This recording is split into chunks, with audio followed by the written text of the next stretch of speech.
oh, this obsession with self and this claiming can look like it's very kind and generous and selfless to get something. What? Wow, that was revealing.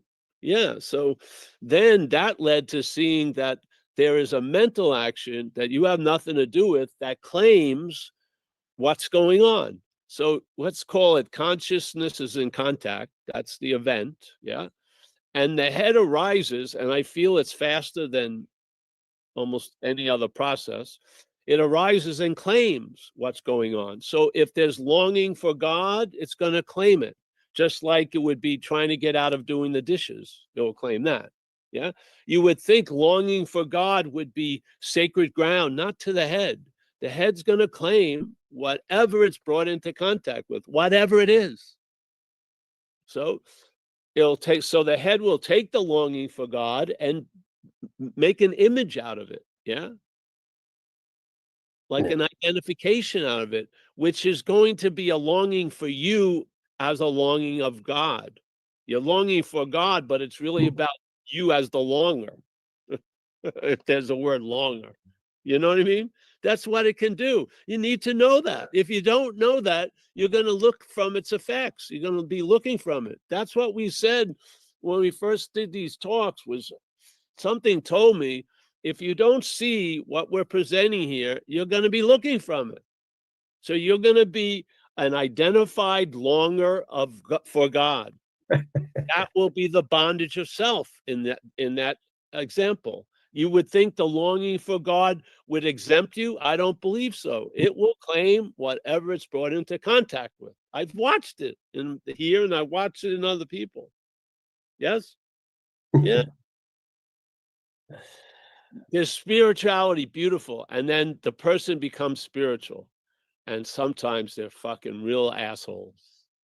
You know what I mean? They get righteous, and it's like a big stick up their ass. I've Yeah. been there. Well, and then you have an idea. Spirituality sucks to me. Looks like this guy's fucking, he's got more judgments than the judge I saw when I was younger, getting arrested all the time. Yeah. This sort of gets you. But again, it wants to own you on that, but you're not doing the claiming. When the longing of God is claimed, it's not you claiming the longing for God. It's the head is claiming the longing for God. And the head wants to use it for the head. Yeah. You got to know that, or you're going to be looking from it. Yeah. And you'll be thinking you're an incredibly empty longing for God or whatever, and you're going to be full of yourself. I mean, it happens over and over and over again. And the thing is, the idea of the claiming, a lot of us don't want to see, because it's like more responsibility being loaded on us. You're not doing the claiming. You're not observing the claiming. That's the weird thing. You're seeing the claiming, but you're not observing the claiming. Yeah. We are out to lunch. The idea of Paul is out to lunch. It's truly why it only has eyes here, because it ain't seeing much. It has a set direction. It's looking this way. Yeah. It's called self-centeredness. It has us blind to a lot of shit we're seeing. You have the ability, you are seeing the claiming of the mental state to whatever happens through conscious contact. You most definitely are seeing that. Are you aware of seeing it? No. What's causing you an unawareness of seeing it? The idea of you're the seer. Because when you think you're the seer of things, you're missing out on a lot of fucking seeing. A whole lot of seeing. It gets very, very specific what you're allowed to be the seer of. Yeah. And the last thing you're going to be allowed to see is the claiming, the mechanical claiming of the mental state. Yeah. Because the whole premise of it being your life is that you chose to do it or didn't chose to do it.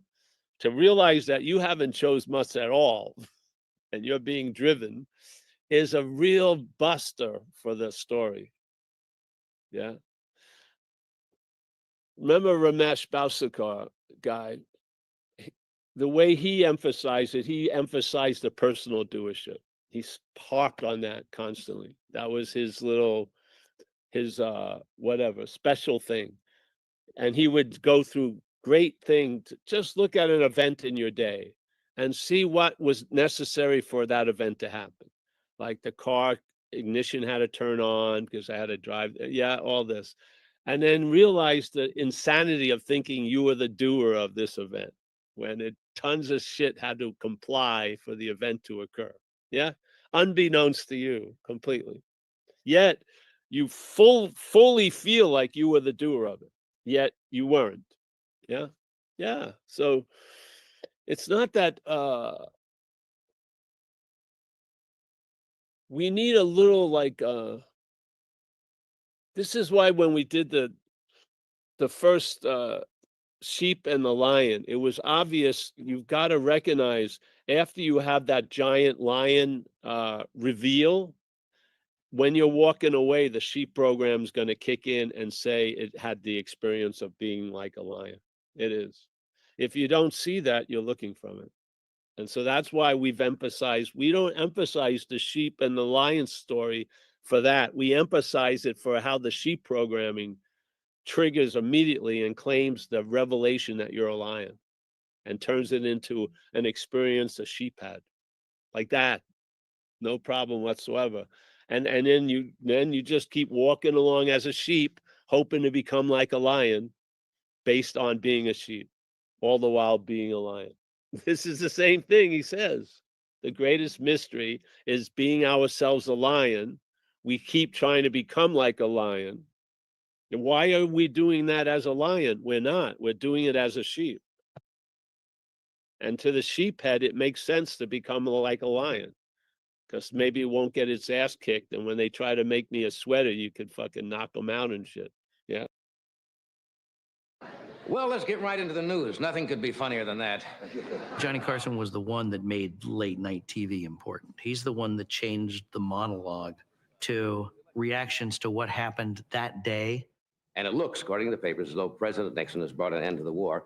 And I have only one question. Who won? Johnny created the system where he took each joke and put it on a board that went across the length of the studio. So that way he could edit while he was performing. That coolness is unmatched. Did you know today is the anniversary of Custer's last stand? Is that right? That's right. The guy's applauding a massacre. And this is the monologue. This is Carson's last stand right here. In Johnny's monologues, when he would bomb, that was always the funniest joke.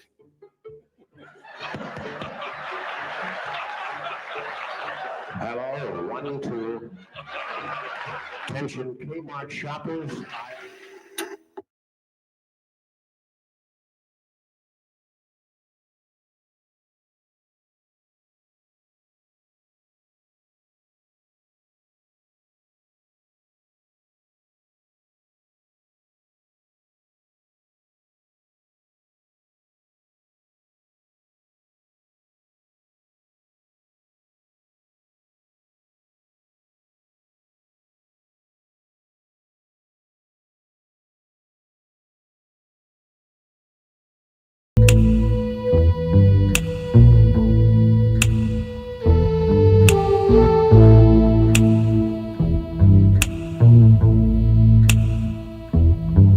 I got too many hoes, but they ain't you. You like to put that shit in your nose.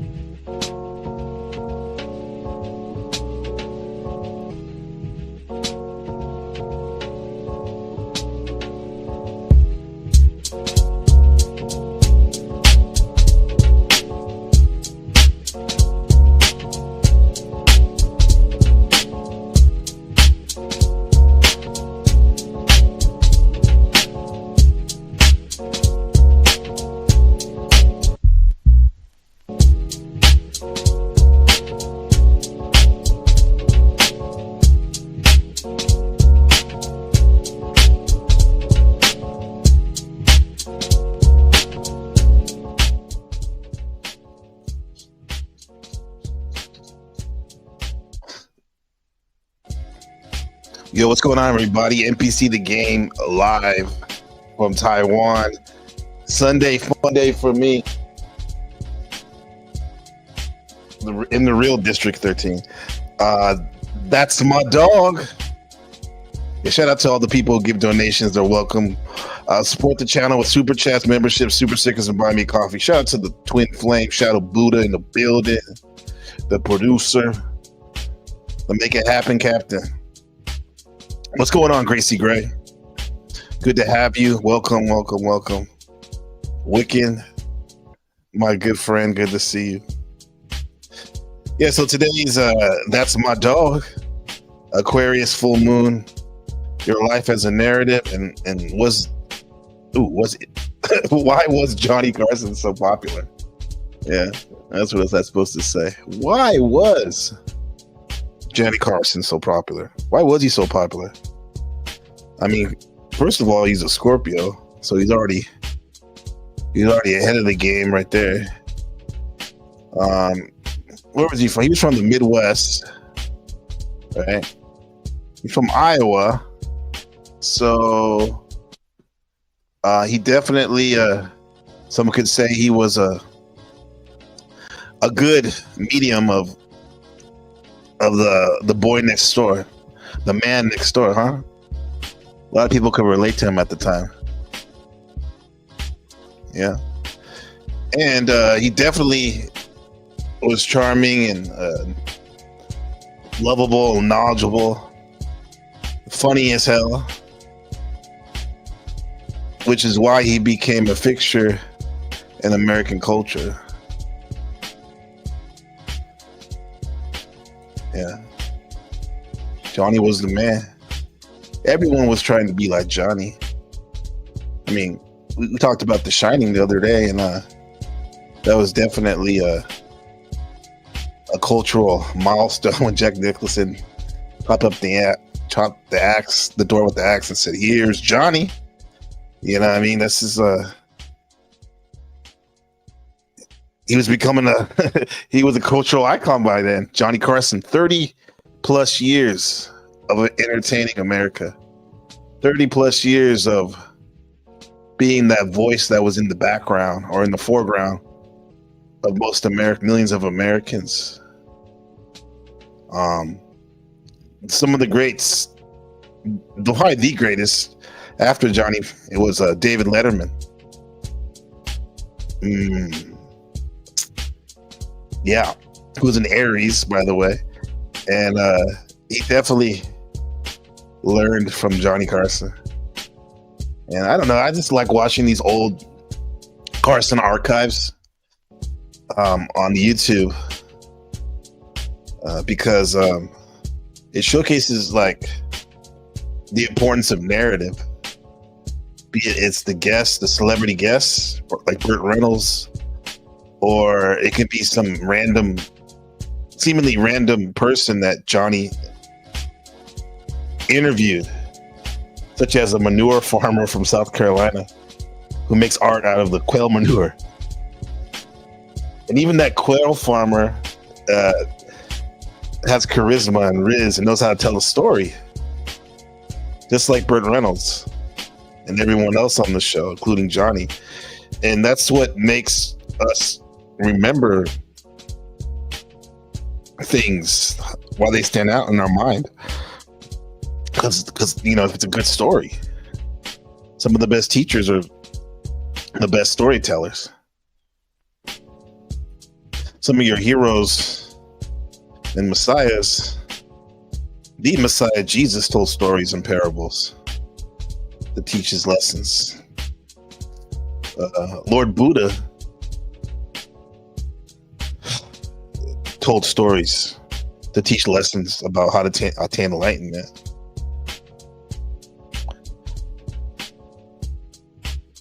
The Prophet Muhammad, peace be upon him, life was a narrative that was epic, and it still lives strong today in the hearts of many.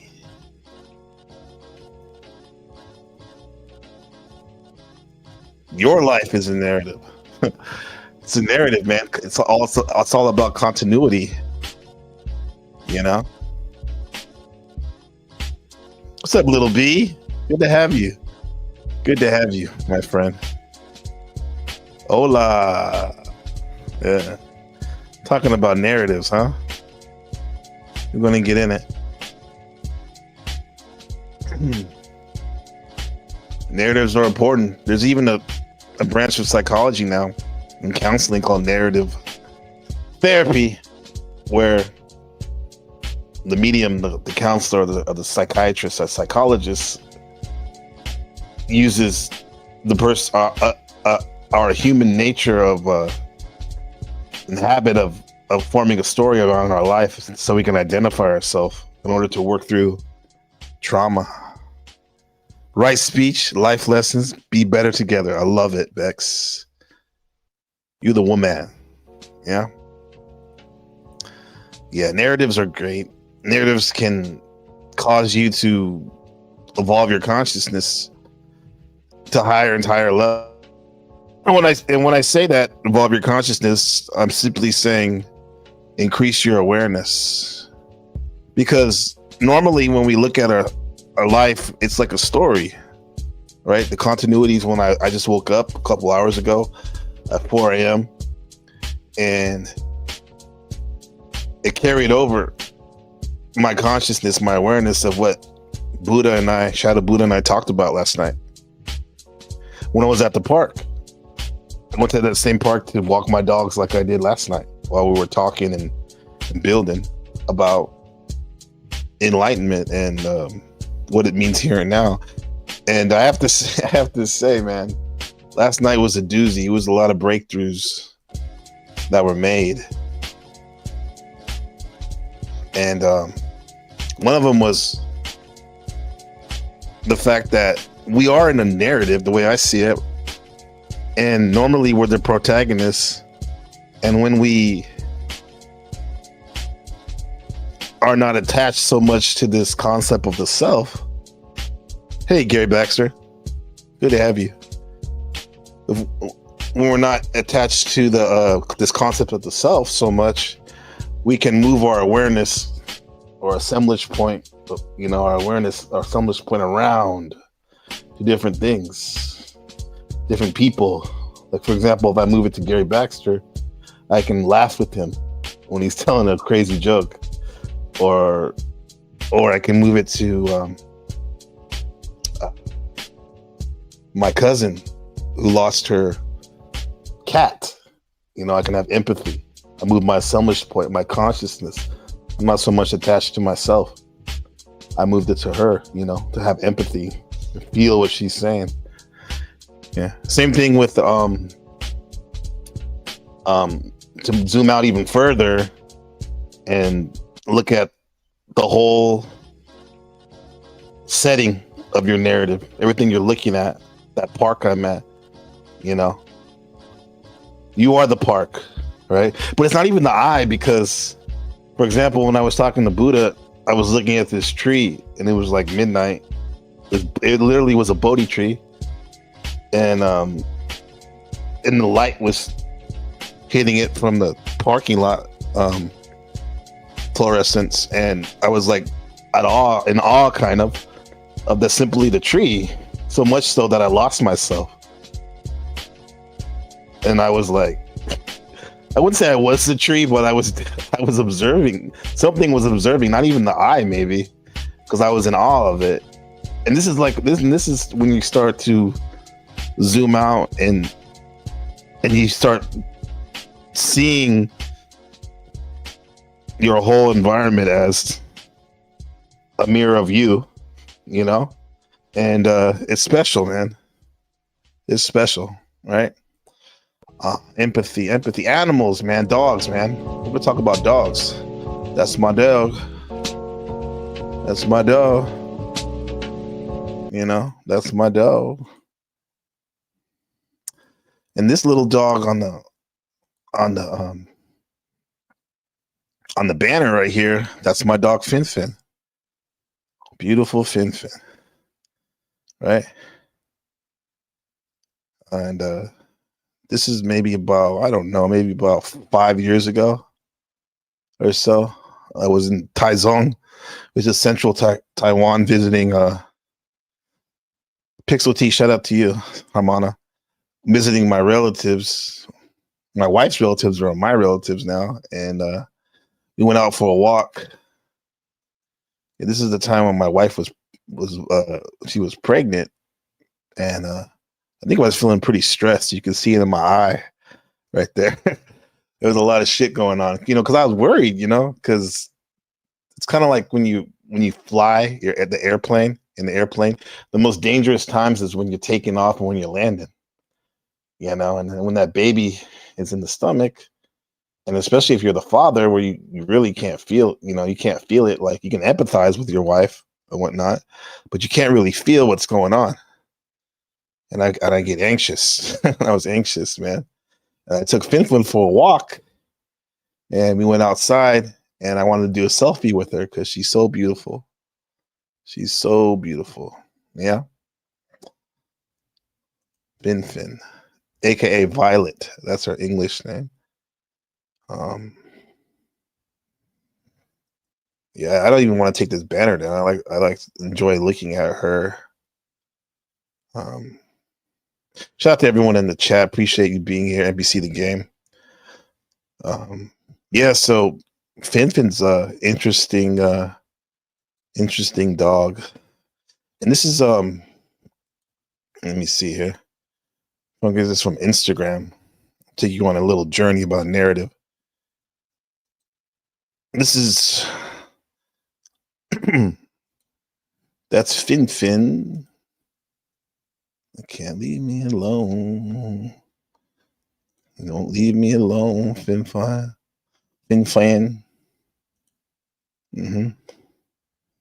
Yeah. So this is my Finfin, and this is and I wrote this, what was it say, 133 weeks ago. And I wrote, my son and I ran a 3K open run on Sunday, which was like a 3K race, right? They do kilometers out here, and it's crazy because like I was starting to get back into shape at that time, and because I fell out of it, and my son was actually motivating me to do it. He was like 5 at the time, right? And he was like, "Come on, Dad, let's run!" And he was running and stuff. So it was really cool. It was a special moment. So I said, my son and I ran a 3K open run together on Sunday. And then on Saturday, the day before, he completed a biking and running obstacle event. It was basically a half a triathlon, right? He did really good on that. Killed it. And I said, my weekend ended very sad. Let me see.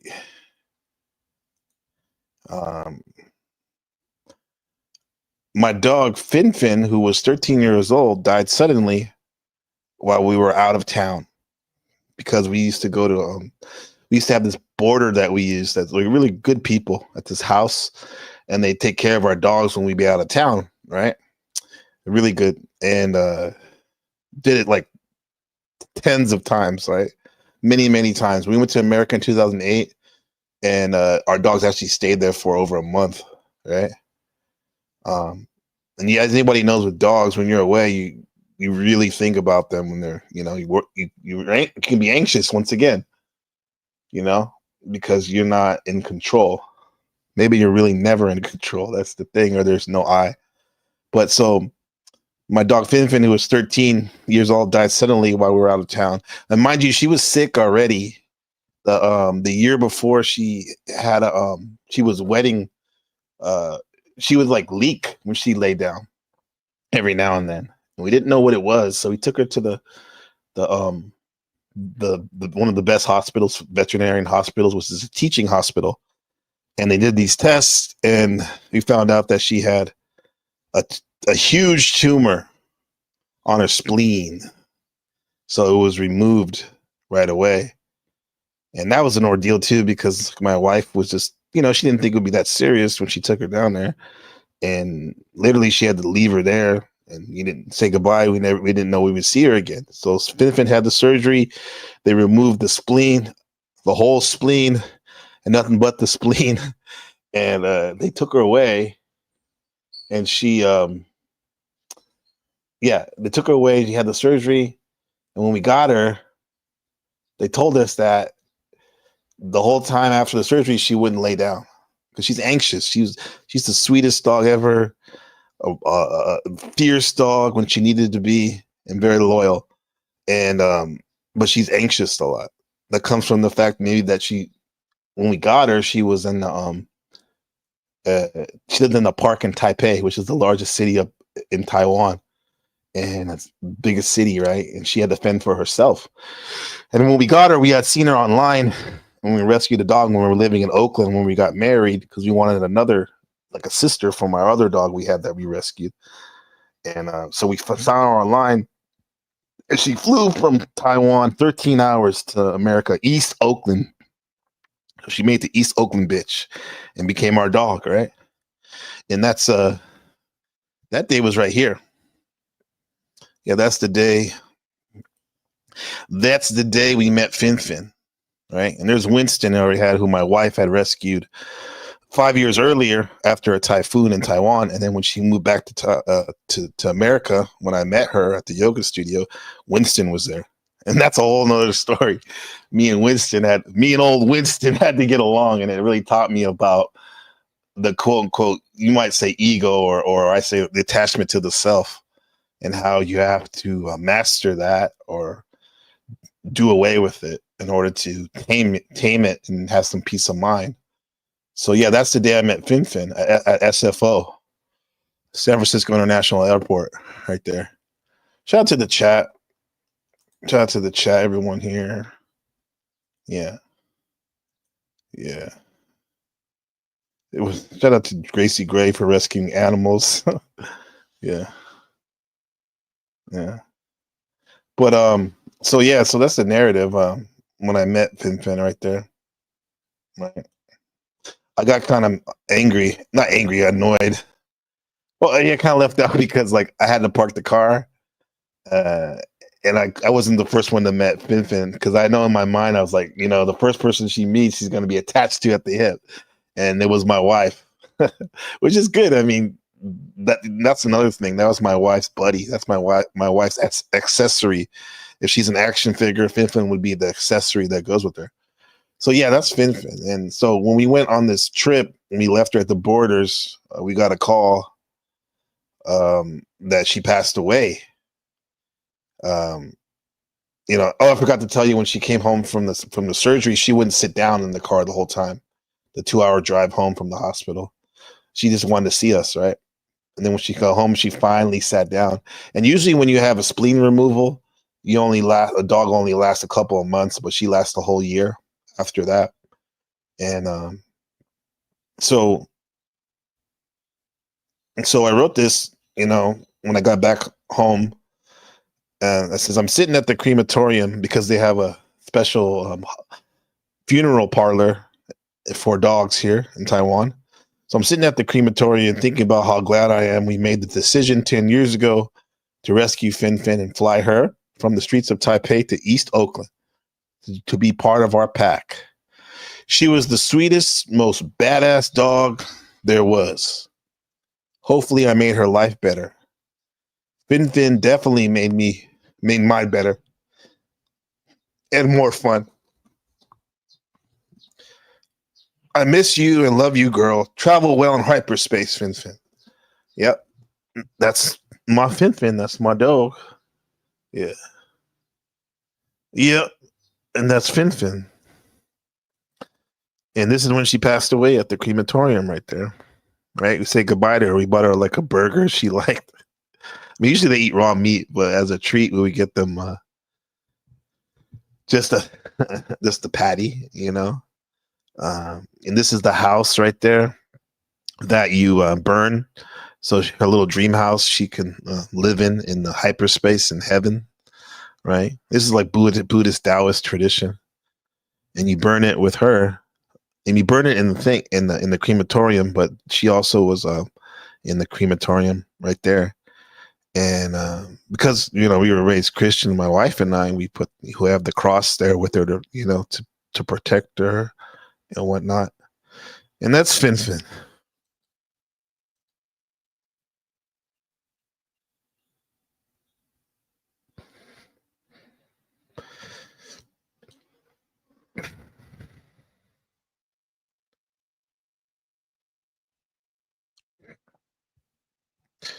That's Finfin in the middle, looking good. Professional model shots. And Winston was her brother slash mate, right? Because Winston was a wild one. Like, he was a wild child, straight mogger, and he didn't like other dogs too much. And when we got Finfin, he didn't like that idea too much because he was used to being an only child and whatnot, and he didn't know how to play with others too good. But they worked it out, and they were the dynamic duo, right? And maybe they didn't like each other so much, but they definitely loved each other. They've been through a lot. I remember one time we left some raisins out on the counter when I went to work, and they ate them all. My wife said, and she's like, "Oh, holy shit!" Because that's really bad for the dog's kidneys. They can't process it too well, and they can go into kidney failure. So, of course, when we called the vet, they're like, okay, they should be okay. But if it was my dog, that would hit you with. If it was my dog, I pumped their stomach so they could throw it up. So we did that. I think it cost like $1,000 for both of them, and they pumped their stomach with black charcoal and whatnot, and they were fine. The thing about Taiwanese dogs in general have a good constitution. They can eat a lot of things that most people can't. But this was yeah, they were fine, by the way. And then there's Trinity, who when we lived in Oakland for a couple years. Then we moved back. We moved to Taiwan, and we took them back on the airplane. These two street dogs, Taiwanese Formosan mixed dogs, back to Taiwan to live here in our house over here. And then a couple months later, we got here. We saw at the night market this little puppy, Trinity, right there, from Dirt Shed, the place called Dirt Shed. Translation: a small village. She was there, and she's rescued from Dirt Shed and brought to our city at the night market. And we saw her, and I didn't want another dog, but like once I picked her up, it was over, And now Trinity's here, and now she's Winston and Finfin have passed away and moved on, and now Trinity is the elder to Junior, the Shiba, and Dream, who we rescued about a year and a half ago, 2 years ago. Street dog, yeah. So interesting how life is. Yeah, man, we're getting personal today for sure. There's Ben and Finfin. Little Ben, he was little, like maybe like, I don't know, 2 years old or something like that. And there's Finfin with them at the park. She loved to watch the squirrels. There's me and Finfin. Yeah. Shout out to the chat. Thank you for Gracie Gray for being there. Everybody. Yeah. That's Finfin. That's a narrative. Yeah. What does this narrative teach me? It teaches me that you can love something so dearly. So dearly. So much so that even when it's gone for a long time, and you maybe didn't think about it in your forefront, but it's always there. Especially when you see some pictures or read a story that you wrote about them, an account. Yeah. Yeah. So, yeah. Unconditional love. That's what that is for sure. Yeah. So everybody, you're more than welcome to come up, and we'll have some fun and stuff. But yeah, that's a narrative. One narrative of Finfin, right? So there's the link. Yeah, let's get into some of these news. This news, NPC news. Okay, let's do it. Shout out to the great Curtis Mayfield. Eddie, you should know better. Wicked has a comment. What's up, Shadow Buddha? Rocking out, baby. Wiccan says, I had the most incredible dog who I lost last year. She was my heart. I rescued her from the streets. That's the best thing you can do, man. It's from the streets, man. Yeah.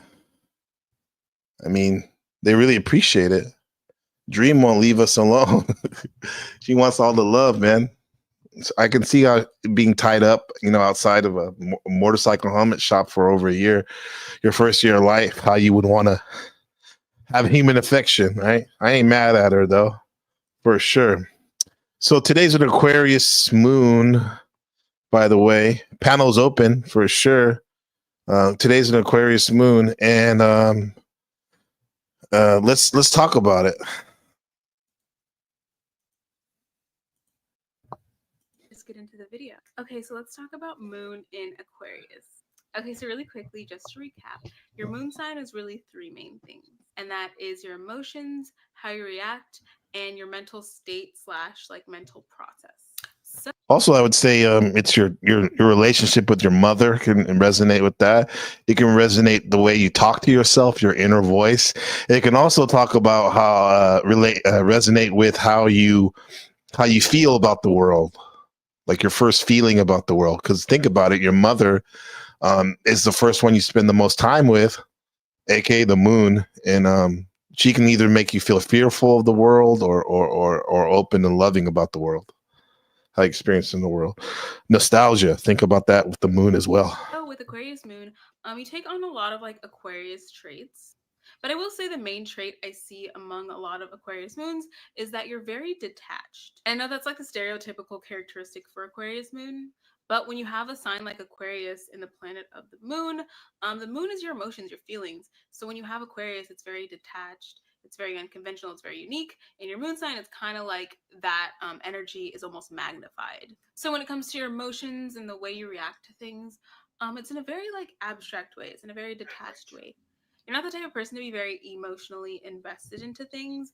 You're not the type of person to have emotional outbursts or emotional reactions towards things. And it's because like I almost have this vision of like, what's up, Austin Murphy? Good to see you, brother.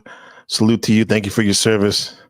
The attach the Aquarius moon, and this is what the moon is in right now. And one way to look at it is you could say whatever the moon is in, it's kind of like the vibe or the feeling of the earth. And if you have Aquarius in a prominent place, like in your sun sign or your rising or your Mercury or your moon, you may seem even cooler to the most of the world because you're used to it. Every 2.5 days, the moon changes sign. Last 2.5 days ago, it was a full moon in Capricorn. Now we're in Aquarius. Aquarius is the water bearer. A lot of times people think it's a water sign, water emotion, but it's not. It carries the water for us into our stream of consciousness. Aquarius is an air sign. These are the thinkers, the innovators, the people that bring us cool shit, new shit, right? What's up, Jack? Jack's Law 2.0. What's up, man? Yeah. Hello, everybody. Yeah. So Aquarius vibe is kind of quirky too. Kind of quirky, kind of different, ahead of their time, right? You have emotions, right? And then you have expression of your emotions. And your moon sign really shows how you express your emotions, right? So it's like it's like almost far apart for you. It's like very detached. It's not like Cancer moon where it's like, okay, their emotions and their expression is one thing. For you, it's very much like separate. And given your Aquarius moon, the expression of your emotion is very unique to you. The way you emotionally respond to things or react to things, it might be kind of like not normal to some people. You're kind of like, why are they reacting like that? It might be just seem kind of strange. But to you, it makes sense somehow because to you, you're already detached from your emotions. So you're not gonna like react in a very stereotypical way. You're not gonna react in a way that pleases people. So overall, going with this whole theme of like detachment, it's like your mental process or your mental state. You almost have this ability to kind of see the bigger picture. Like again, I feel like I'm just getting these weird visions with Aquarius moon. But like I almost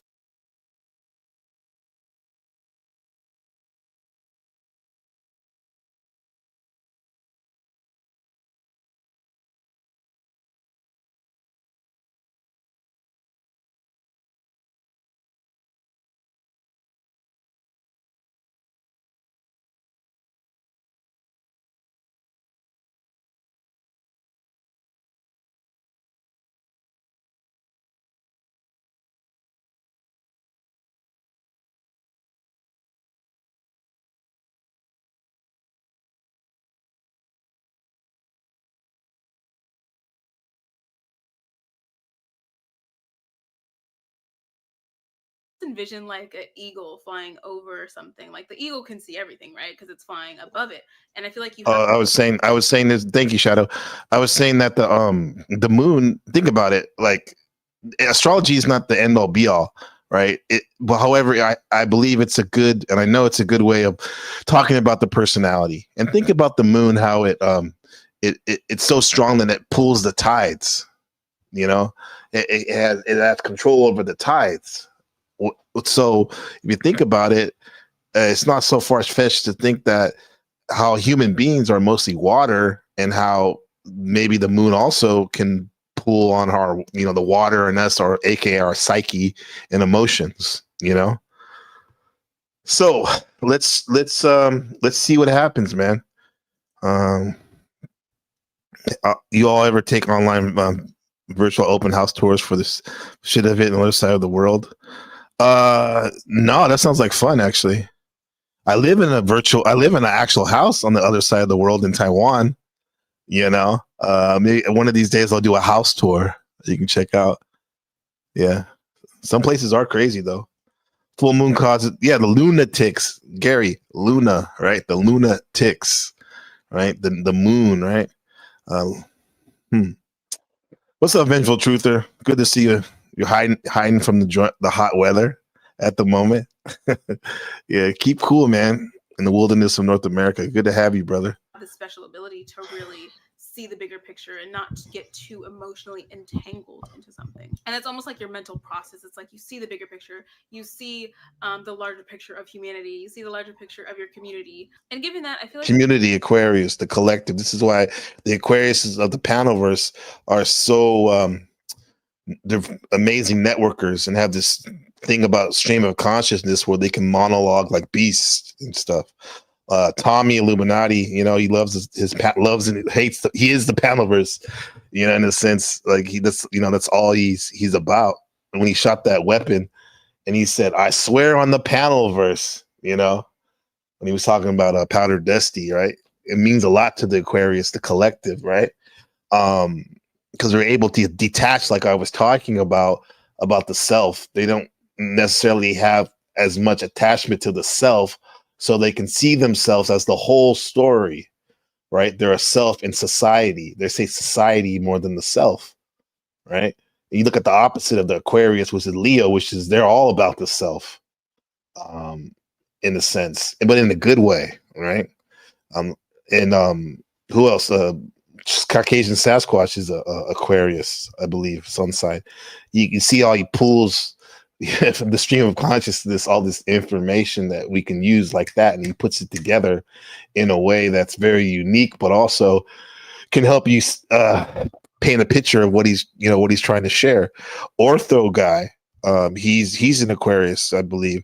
I know, and he's like a master at talking to many people at once, and yet integrating it into the ideas he wants to share into the network, right? So these Aquariuses are very they make a big impact. A lot of the Aquarians are seen as geniuses because they're so close to the source code, but also too they can be like the lady was saying, like hard to understand for some people because they're kind of ahead of the curve. They're avant-garde. A lot of the stuff that they bring to our consciousness that they pull, they get the download. A lot of the stuff they pull is ahead of their time, and it's like people don't realize it till like years later sometimes that, wow, that was an Aquarian who brought that to us. Now it's normal, but at first we're like, what the hell are you doing, dude?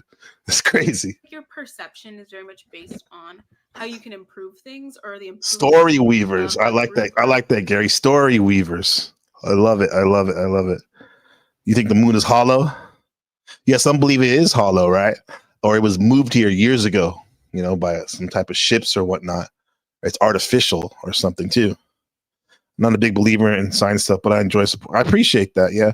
I mean, believe, look at the word believe. It has the word lie in it. Because even if you do believe it, there could be a lie in there. So yeah, I feel you. It's just, for me, it's a good way of like communicating. But I'm come to a point where there's much more beyond astrology for sure. Yeah. improvement of the collective. Like, I feel like you don't, like, your mental process is not very confined. It's not small. Like, you're thinking about the entire universe. You're not just thinking about your neighborhood. You know what I mean? And then also with Aquarius moon, as I said earlier, the way you might emotionally react to things might not be like the typical or the stereotypical way of reacting to it. So I feel like a good example of that is like if you're an Aquarius moon, if you go through something emotionally or you go through an emotional dispute with yourself or with others, you might, instead of like having an outburst, you might change your hair, you might cut your hair or change your appearance in some way. Because naturally the way you deal with your emotions is in a very unconventional way. And on top of that, you're an air sign, so you're very used to change. You can change your appearance, you can change your emotions very quickly, very easily. You're not the type of person to be very stuck on your emotions or stuck on one appearance. Right, because appears to be more of we can't make her with her eyes closed. That's messed up. It's more of an earthy thing, like Venus, Taurus, thing, Libra thing. Whereas Aquarius is an air sign, so like Shadow Buddha has said, many Aquarians also can have their heads in the cloud. Right, Shadow's a Aquarius rising, which means his style of being an Aries, his sun signs in the Aquarian manner, and head in the cloud is just code word for thinking. The clouds in the sky are in the air is thinking, it's symbolic of thinking. Right, you're thinking or maybe even daydreaming, while you're awake. You think so too? Yeah. Yeah. So yeah, I feel like one of your greatest gifts is being so detached and really having this larger perception of your emotions and larger perception of the world. And not just perception of the world, but really how you fit into the world, like how your consciousness fits into the larger consciousness. And also, you're a very intelligent person. Like I said earlier, you're not really thinking small. You're thinking about the bigger picture. A lot of times, I feel like you're thinking as at a higher level because naturally you're a very innovative person. Aquarius energy is very creative. It's very innovative. It's very much like the first of its kind or the first to do something. So the way you think naturally, it's just in a very expansive way, in a very unique way, in a very innovative way. Okay, guys, so that's pretty much it for this video. I hope you found it helpful. Very innovative. Yes, like we said, very innovative on how they do things. Yeah. So yeah, let's see what they do. I saw this interesting modality, 1v1 of the signs. This is Aquarius versus Leo. Leo is the opposite of Aquarius. And one of the schools of astrology I used to study was called I guess I still do, evolutionary astrology, which talks about the soul's two modalities that soul's usually trying to do, which is either leave, get away from source energy, aka God, consciousness, God, right, and experience an individual self, or the other modality is trying to go back to God, right? The soul's push and pull, and it's expressed through evolutionary astrology. For example, let's say I want to learn about Aquarius sign. So the best way to do it is to learn about the opposite as well, the polarity of it, which is Leo. So if I'm learning about Aquarius, I damn near better study about the Leo traits because they're on the same spectrum. And what you want to do is you want to meet in the middle by learning about both things.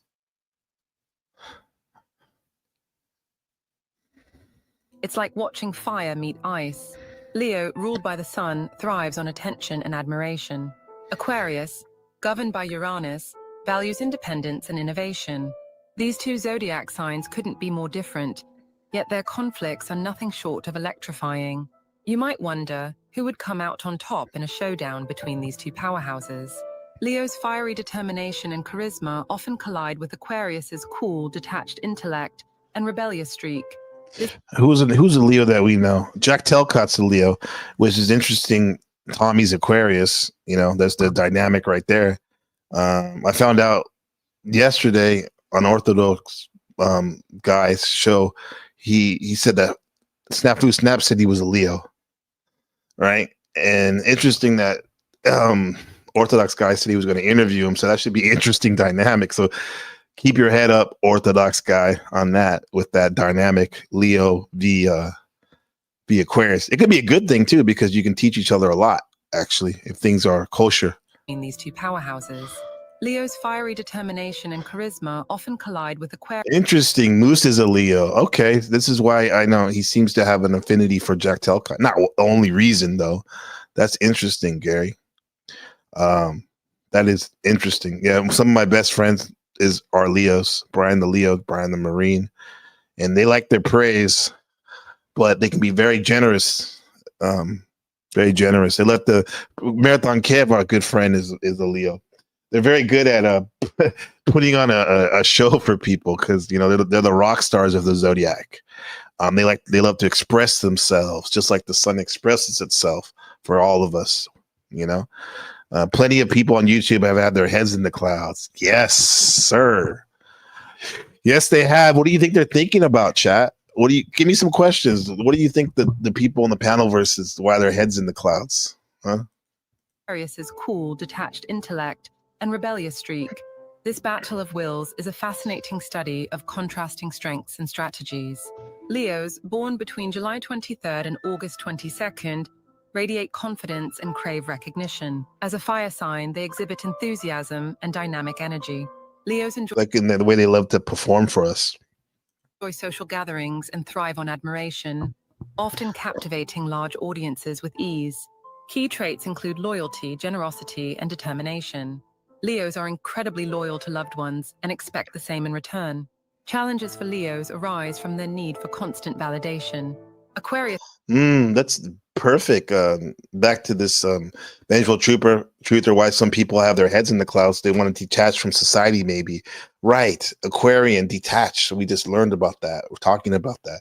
Detaching from society, right? There's a lot of emotional chaos when you're in society that when you come here to the panelverse, you want to detach, right? And that's why a lot of people think it's not real being online, but it is. It is. It's only doesn't seem real because you're not acting the same way you do in public around people offline. When in fact, maybe that's some of the reasons we have a lot of the chaos, is because people aren't holding themselves and others accountable, because their heads in the clouds. They want to escape, which I get it. We can still have fun, but still be present. Yeah, it sounds crazy to me. Yeah, life is pretty crazy when you think about it too. All I'm talking about is sharing different theories or working models of thought experiments. And this is just astrology. We're not saying that like I said, it's not the end all be all. However, if you have the right eyes, you're seeing with the right eyes. Some may say your third eye, which is critical thinking. You can learn some things. We're just talking about symbols, right? The world, the man and his symbols. Individuals born between January 20th and February 18th value independence and innovation. You'll see their air sign influence through their intellectual pursuits and visionary ideas. Aquariuses are engineers, definitely. Core attributes include originality. Originality, trendsetter, the artist, eccentric. Usually have weird accessories too, like an interesting hat or handkerchief or bright clothes or something. Aggressive thinking and detachment.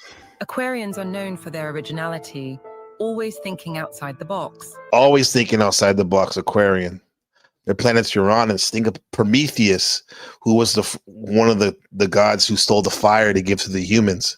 A lot of times Aquarians are very altruistic and want to help the community, right? Help the homeless, help the less fortunate.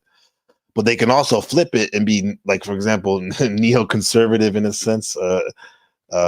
a sense where they want to be authoritarian with their help, Their progressive they want balance. mindset leads them to embrace new ideas and technologies. Aquarius traits can also generate friction. Their need for autonomy may come off as aloofness or stubbornness if they feel restricted.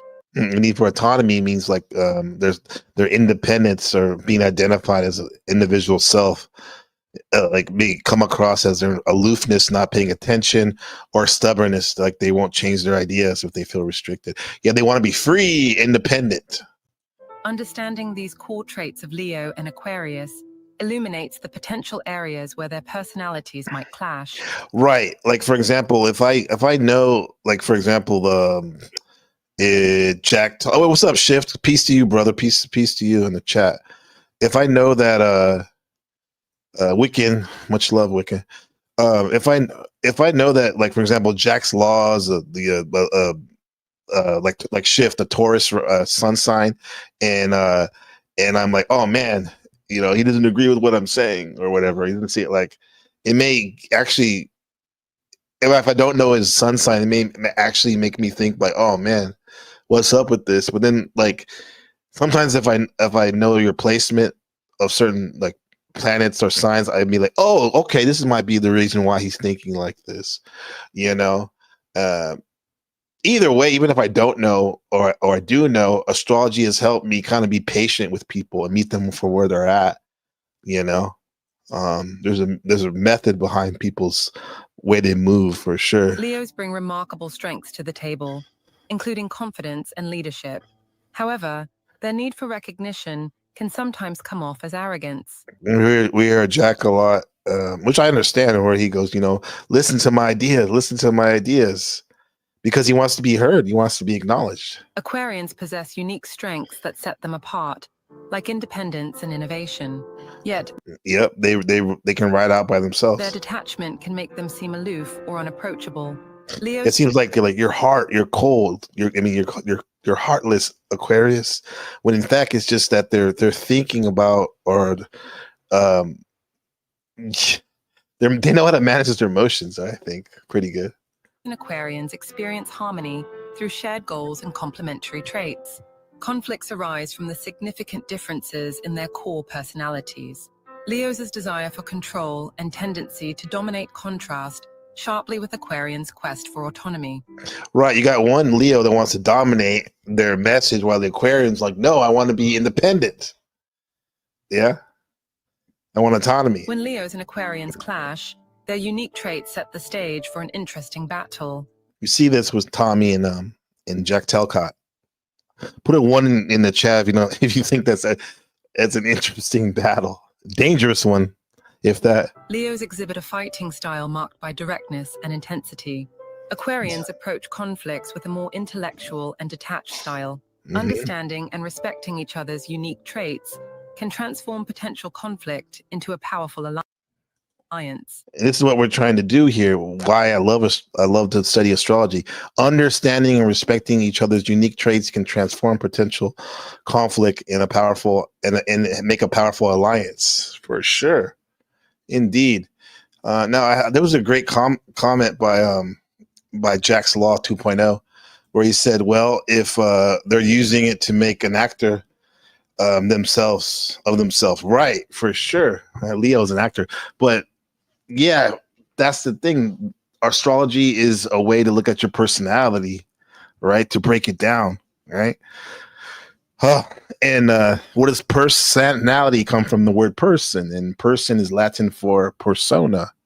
A persona is something that the Greeks would wear when they do their theatrical plays, right? The persona is the mask that the actor would wear to emote emotion and project their voice.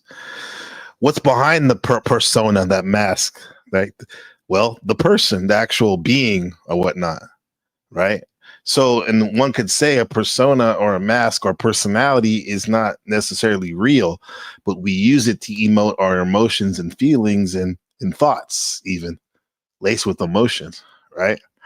And what we're saying here is that you're saying an actor, right? In that sense, I think we're all actors.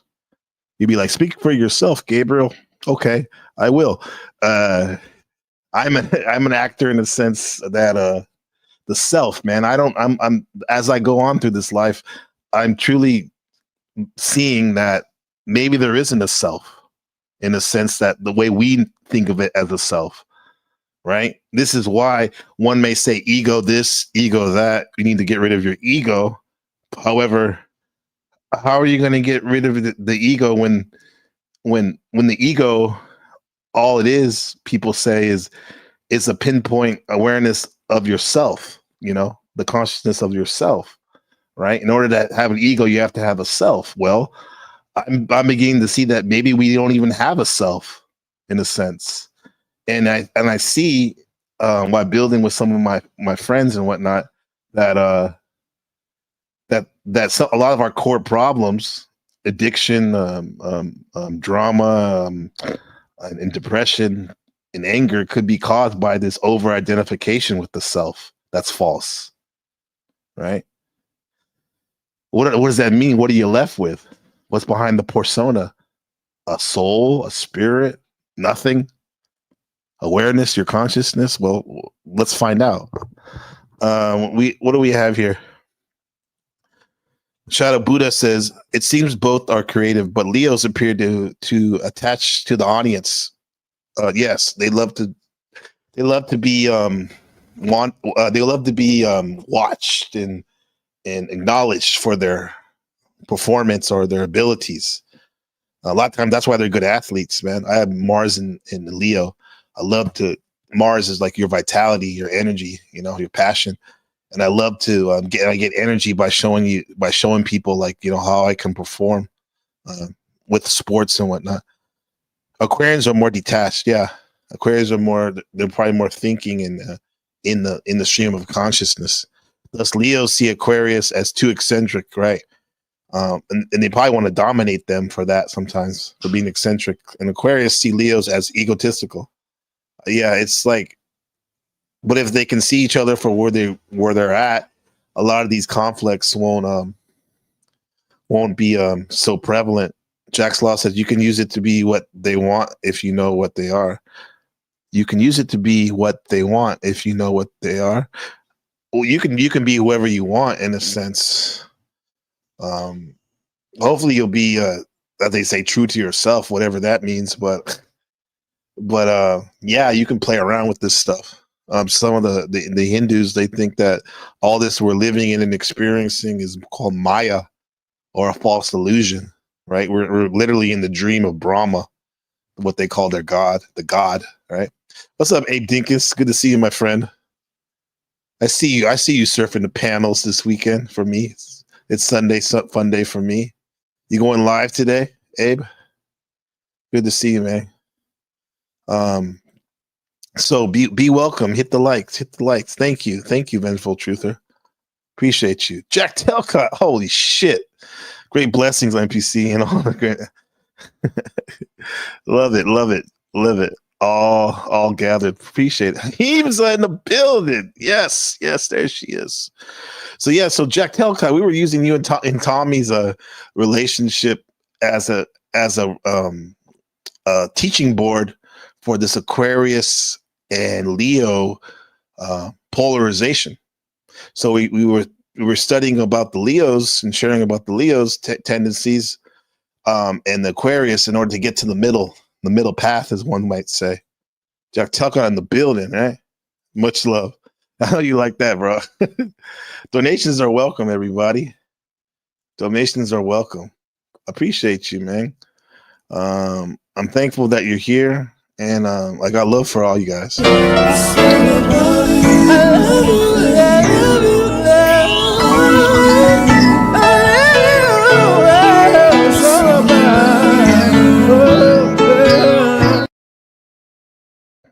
It's all about you guys.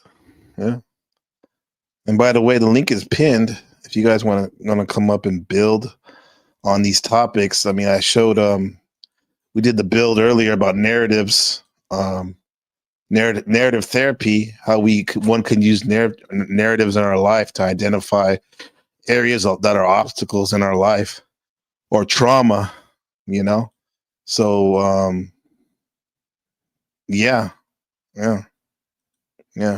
We had that was pretty crazy. I'm thinking this is what crazy. Good job with the snafu debate. It was hilarious. It was hilarious. Yeah. There was a lot going on right there. Jack was trying to keeping his cool, right? So hey, wizard in the building somewhere in Discord. Somewhere, somebody's Discord, maybe our Discord, hyperspace. So shout out. Let's look at this. What dogs dogs. Like so, this is what sparked me. I love my dogs, man. This is my first ones, Fin Fin. We were talking about earlier in Winston. That's when we first got Fin Fin. She didn't have the white. Then her friend of me, Winston, her brother, right? Both rescue dogs from the streets of Taiwan that flew all the way to East Oakland and then back to Taiwan when we moved back.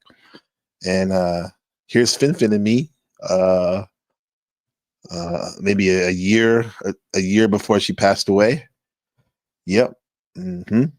That's my dog. That's my dog. Yeah. Man's best friend. Why is that? What's up, Just Becca? You got to drive, but in the bushes listening, right? Like Homer, like Marge Simpson in the bushes. Yeah, good to have you. So let's go dogs and unconditional love. Let me know about your dogs, how much you love them. Gracie Gray was sharing about her wonderful dog she had. Dog boy. Have you ever wondered why dogs are considered man's best friend? Why these four-legged creatures hold such a special place in our hearts? Well, there's a saying that goes, "So God made a dog." And it's a phrase that captures the essence of the profound bond between humans and dogs. Picture this. After creating the world with all its complexities, the towering mountains, the vast oceans, the bustling cities and quiet countryside, God decided to make a dog. But this was no ordinary creation. This was a creature designed to be the embodiment of loyalty, companionship, and unconditional love. Unconditional love. My dog, my new dog that we rescued, Dream, she constantly, if I lay on the couch, she'll want to lay up underneath my my legs. She just follows me everywhere because, I mean, she appreciates she's in the moment, maybe, huh? Here's someone that's in the moment that encourages us to live without fear, as well as just be better every day. Jack Telcott in the house, baby. Hey, what's going on, Big Jack? Blessings and thank you. Yeah, good to have you, brother. Hey, so the topic is dog. Dog, yeah, dog, yeah, dog. That's my dog. Jack's my dog. Like my homie. These pets and these dogs, man, they are a special, cool part of the human experience. Right. They are. Yeah. Wouldn't be the same without them, huh? I tell you what, I grew up with everything. A lot of cats, more cats than dogs. And me too. Now I've got a cat, but yeah. I learned a lot from them. Sorry. Yeah. No, it's great. No, I mean that's really in a way. There's really not that much difference in a sense, but there are nuances we could say, right? But I think the best thing is, Jack, is how they're always there. They're present. You know, they're present, right? Something that we can all learn from, and because they're not around that long, huh? I mean, cats are around a little longer, but dogs aren't really there for that long. Yeah. And I was talking about my dog. I was reading a Instagram post about her when she passed away. This dog Fin right here, about like we were away at a triathlon where my son was participating, and she died in the borders, and like how I was like, when we got her from the streets of Taipei, we were like, oh, we were rescuing her, you know, the street dog, hopefully making her a better life, but she made my life better. You know, she made our family's life better. You know, and that's the only thing we could hope we could do all the time, man. Yeah. That's something like what you're doing. I mean, I love watching your journey, man. It's a real life kung fu master, spiritual kung fu master. Like, remember that show with David Carradine? Yeah, traveling with Kane, traveling. Literally, you're traveling the country, man. Must be exciting for you. It has been. But this is what I realized. I think what I'm doing is more in line with what's supposed to be. really living life as an adventure, seeing what you can accomplish, seeing what you can discover and learn. Right. Right. You mentioned the example of Tommy and I tell you what, there is a case study available. I actually considered where could I reach out? There's got to be like some university professors. There's got to be people in academia who would be interested in the psychological study of what these panels actually attract and create, because it's fascinating, dude. Yes, it is. Yes, it is. Earlier in the year, my friend Rupert in the Netherlands, we did our series called Psychedelic Elitism, and we tried to do the zoom out, start from the zoom out, like talking about these experiments in Harvard where they used, like, you know, the Unabomber was actually, when he was going to school, one of the participants in the study, where they were taking these panels of like recording these grad students and asking them weird questions and talk about their life among other people, and they would film it, and they would like kind of press them on issues that were traumatic in their life, kind of like how some of these trolls do in the panels, and they were recording it and using it for who knows. So it's like we were talking about that last year, and I'm like, we're living this in a way. We're seeing the evolution of this, but like it's wild, bro. You're right. Like my thing is, maybe I'm giving away something away. I would like to make a documentary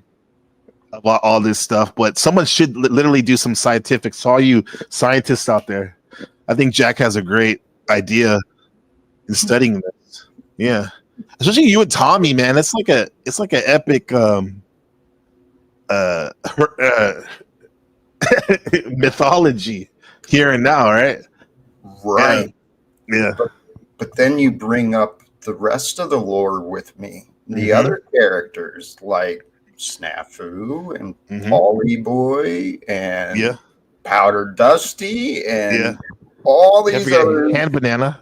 Oh yeah, can't forget him and Steven and yeah. Holy cows, man. So this is what I realized though, brother. There is a what's up, Dave? There's a case study to be found here, and in line with it's entertaining too. Someone with the right talent could put the pieces together, and between the live clips and what could be developed from there, holy cows, man. So it's wild. We are a part of something, and I had to accept, holy crap, Jack, somehow you fit into this. And you're not just fitting in, you're like shining in this, Jack. So what are you going to do now?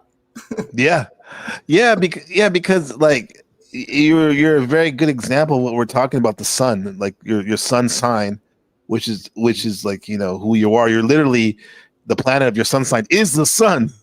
Yeah. This is why like the planets gravitate around the sun. Well, as a lot of us around the panelverse who can be seen as planets, for sure, different personalities are gravitating around your broadcast and your community.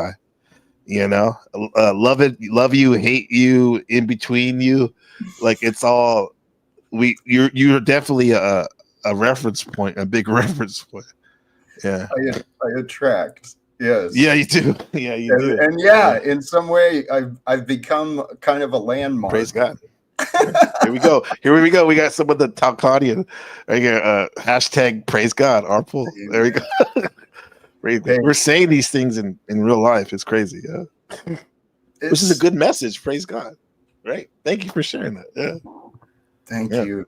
There was actually a man who influenced me from the Postal Service, and later he was my opposition in management. And he would always say, God bless. God bless. Oh, it just pissed me off, drove me nuts.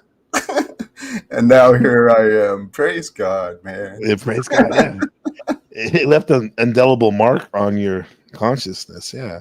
Oh, he's a man I hope to speak with again. I was, I attended his wedding. I had Thanksgiving dinner with him and his son and his family. He was a great influence on me in the past, but I took us away. No. This is exactly what I want. Look at what it says up there. Your life as a narrative. Third segment. Your life as a narrative. This is perfect. That's there. I love how you talked about. You didn't say like I went to the guy's house for dinner. You said Thanksgiving dinner right there. You're giving elements of a narrative, which puts us there. You know, yeah. Because what we were sharing earlier is the fact that like I was saying that when I feel like when you over-identify with yourself, the whole narrative gets lost. The setting and the other characters and the narrator, it gets lost. But the more you maybe don't get so attached to that concept of self, I'm not saying be floating around like an amoeba in consciousness, but like when you're not attached to that, you open yourself up, your awareness increases. What do you think about that? I think what you just offered me too is a wonderful example of how I can be a better communicator. Mm-hmm. With the stories. The story isn't about me. It's about painting the picture so that the message can be understood. Yes. Thank you. That's a good one, Jack. Like, damn, like I love it. Like because I feel like I'm jumbled a lot of the ways, but like when I can share with someone and then they build on it, that's great. Yeah. When you paint the picture, yeah. Shout out to the Pixel T Yolanda, who's a very conscious, a wonderful human being. Buenos noches, chat. She says, Buenos noches, mi hermana. Here's the thing too. I've been on this kick lately, watching Johnny Carson channel, the archives of his show. Oh my word, man! Like that's golden. It's golden because all the people, be it their Johnny or the guests like Burt Reynolds or Don DeLuise, or like the manure farmer from Idaho that he interviews, regular guy. Because remember, he used to do stuff like that. Yeah. They all share their narratives, man, and it's done in a way that they're not fighting. And if they are, they're like it's playful. Like you say, you want to have fun, you want to play around too. It's like we need to learn from that because they knew that there's 60 million people watching every night, right? So you can't be an asshole, right? But here, I don't know. People think that they can just do away with manners and being civil because we're online. No, that's not the case. Yeah, and I'm going to hold you accountable. I'm going to hold myself accountable, not you per se, but like everyone else. That's how it starts. Yeah. Brother, that's how our world is going to improve. If we truly hold ourselves accountable, we raise the standards of ourselves, and then we help others find accountability for themselves. Right? Exactly. Yeah. And I think, well, as I'm saying this, I mean, these conversations, it's helping me because it helps me see more clearly. I know my role. My job here on earth, it's just like everybody else's. We're here to find our way to the truth. And along the way, we have to figure out how to communicate with the insane without becoming like that. Mm-hmm. Yes, because when you're in the insane asylum as a counselor, as an orderly, you're trying to help these people, but you don't want to get lost in the sauce that you become one of them. High five. No, I'm raising my hand in guilt because in guilt because I've done that. Yeah. I drop down and I act like the hurt and the confused rather than the man who I'm claiming to be. Yeah. And you are that. It's just I think your empathy is so strong that you're like you become it. You're almost like a gonzo spiritual motivator. Like Gonzo's journalism, you throw yourself into the thing. Hunter S. Thompson, you literally throw yourself in the field. Well, dude, yes. Sorry to. No, go ahead. In your title, I was curious too of your observation on the importance of Johnny Carson, but you pointed out an obvious. They knew what they were doing, and he was a star, man. That guy gosh. Amazing. Yeah. His timing and humor, but I'm sure he paid attention. They all paid attention to what they were doing. Yeah. They all did, yeah. And Johnny, he was a Scorpio, like myself, sun sign. And if you look at him, he's very he's attentive, but not necessarily overly attentive sometimes. But you can tell he really has a core trying to make that connection with.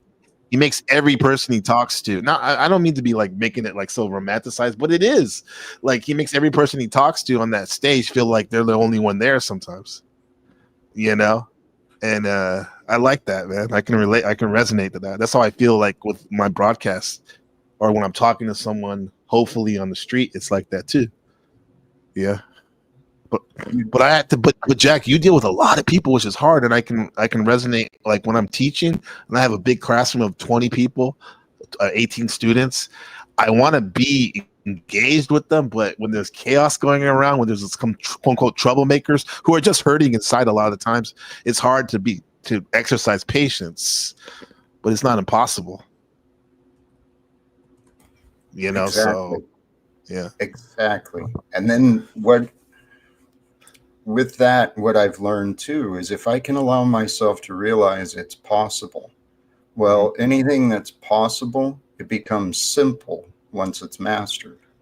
So there's a way to communicate, as a master communicator, to be able to speak with anyone at any time. And I honestly think we all have that possibility. We all have this capacity within us, but the key is to practice getting out of our way. right. Getting out of the way. All of our identifying with trying to make everything right and stuff. Listen,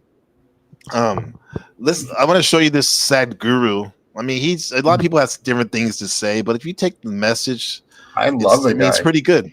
It's pretty good. Let's see what he has to say here. And shout out to the chat, everyone in the chat.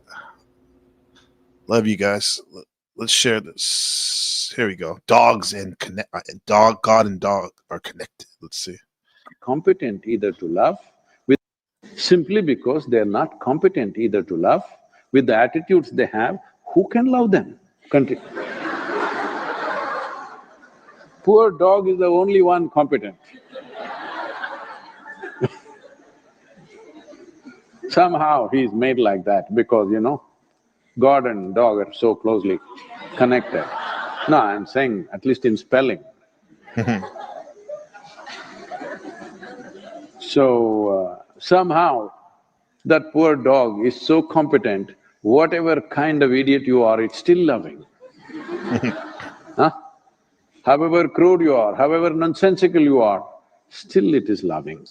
People are expecting their husbands and wives to be as competent as a dog. Please don't. Competent, okay. Okay. Now, what does competent mean? I've heard it before, and I assume what it means. What do you think it means, competent? He says being competent like a dog. In that context, what I took it as is competent to love. The competency to love without judgment and just accept the buffoons and the foolish people for who they are. Yeah, for real. Yeah. Uh-huh. And most of the time you do that because you got some buffoons over there. But some good people too, though. Yes. This has been such an amazing experience. I was observing earlier, my whole life, man, my life has been an amazing adventure. And I've learned how to love it. I used to hate life and take it for granted. But I know we all have our reputations. We all have our own, little hang-ups. But that guy Sadhguru, oh, he's a man I would love to spend an afternoon with. Talking and hearing his stories, picking his mind. Yeah, me too. I mean, I've heard about him for many years, and I'm one of these guys that, like, if someone's talking about this movie everyone has to see, I'm like, I don't want to be like, I want to be different, like Aquarius stuff. Like, I don't want to be the mainstream, But then again, it's like there's a reason why some of these guys in music or movies are number one. There's a lot of good stuff there. Yeah. Do you know about his Save the Soil campaign that he did? Oh, I've heard of it. Yes. Yes. He literally wants to, bring back a lot of these trees we're losing and all and whatnot. Yeah. Well, he also rode a motorcycle like thousands of miles across Europe, and the message through each nation was intended to reach their leadership, pointing out how our monocrop and the chemical agriculture, it's really doing some damages. So his campaign, they planted a lot of, one of his groups I know has planted a lot of trees, like you were talking about. And he's actually out there trying to educate people so that people educate the representatives. Yeah, that's amazing. That's a boots on the ground. Yes. And this is what I mean. I've discovered there are so many amazing, incredible teachers, incredible people, organizations. If someone is feeling a little, hopeless, well, that's a sign for us to get more involved, to start thinking outside of ourselves so that we can get some hope. Right. Right. Because depression could be seen, it's a real thing in a sense, but however, it could be seen as almost like a luxury or even like almost like being selfish, because it's like you think very highly of yourself to even get depressed when you think about it. And when you start thinking about others, you're like, wait a minute, I'm beginning to forget what I was depressed about, because I mean, it's easy for me to say right now, but when you're in the middle of it, it's very hard. But maybe this is why you need to get up and listen to other people sometimes, so they can help you and whatnot. Like you said about all these great teachers we have out there, there's so many. It's just that like a lot of people, like these quote unquote truther people, sometimes they like, instead of seeing the good things these people are saying, they want to nitpick all the little things about like Sig Guru or other people and be like, forget about like what he's doing, how he's planting the trees and trying to work the soil and make it healthy and even empowering people to take their autonomy in order to help others and stuff. But they want to talk about his like wife or something, or like he's affiliated with the World Health Organization or whatever, the World Economic Forum and all that. Yeah. Well, a big influence for me personally as a man was learning of the work of Gandhi and Dr. Martin Luther King Jr., right? He was inspired, as I understand, influence from the work of Gandhi. And so when I had mentioned those two names, man, I got people who want to just bastardize me for things they've heard about those guys. It's like, all right. It's like, okay, who are those people? That's the thing. It's like what they got going on in their life. This is what I realized. It's a common pattern of our society. And what you pointed out, depression, it's a symptom of selfishness. And this was a humbling fact for me to realize, because I had overlooked so many of my blessings. I overlooked so many reasons to be grateful. And in doing so, I actually ignored the suffering and the pains of others. Yeah. I've been there too, man. And even to be transparent, like I've used this streaming at times as an escape, which I kind of forgot about the people that are there loving me, and not only they're loving me, but also need my attention too, a little bit more. Yeah. This is what I realized. It is biblical, right? It's in line with the words from the scripture. The spirit or the flesh will betray the spirit. Our spirit is there to be united with our families, but the worldly ways and what we convince ourselves, we spend time with people who don't care about us, right? Got a job. Yes, right. That's what I spend like most of the time is like, damn, that's so true, man. That is so true. Yeah, it's one thing if you're so passionate about your work and whatnot. Yeah, that's But even then, there's people who are passionate and doing good, yet their kids don't even know them because it's an interesting world we're living in, huh? Yeah. Go ahead. Sorry. No, go ahead. No, go ahead. The devil inside of us, when we allow ourselves to carry low self-worth, we will perpetuate that feeling and create that reality. And guilt and shame will cause us to self-sabotage. I didn't realize that's what I was doing, but I was sabotaging myself, obviously, with my drinking, which became a dependence upon a substance.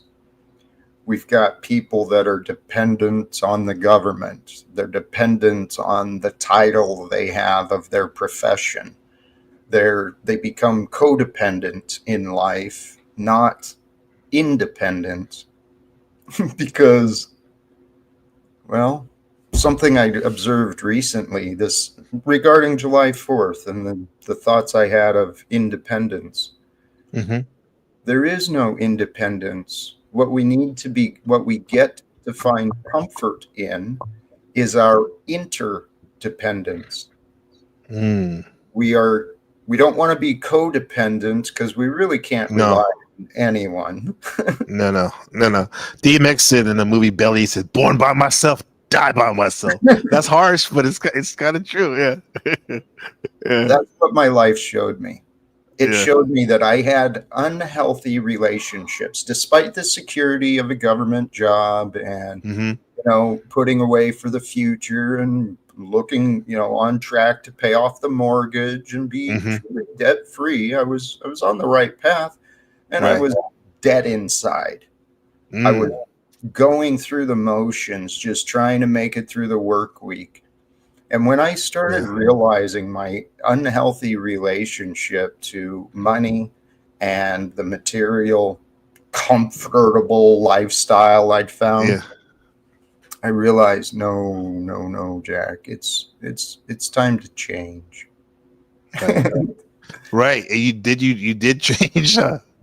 Well, it wasn't entirely my choices, but I made every choice that I made. But yeah, this is Jack's testimony. I went from living in hell, trying to survive in the American dream, right? Obeying the rules of others. And then I realized, no, our world deserves better. My son deserves better. And people of my generation, well, I remember there being, when I was young, I remember hearing about the activism of the civil rights movement and the hippie movement. And then what we find, Miami Vice and, Greed is Good movement. Yeah. What Gordon the hell? Gekko. Yeah, you're right. The decade of excess, right? Yeah.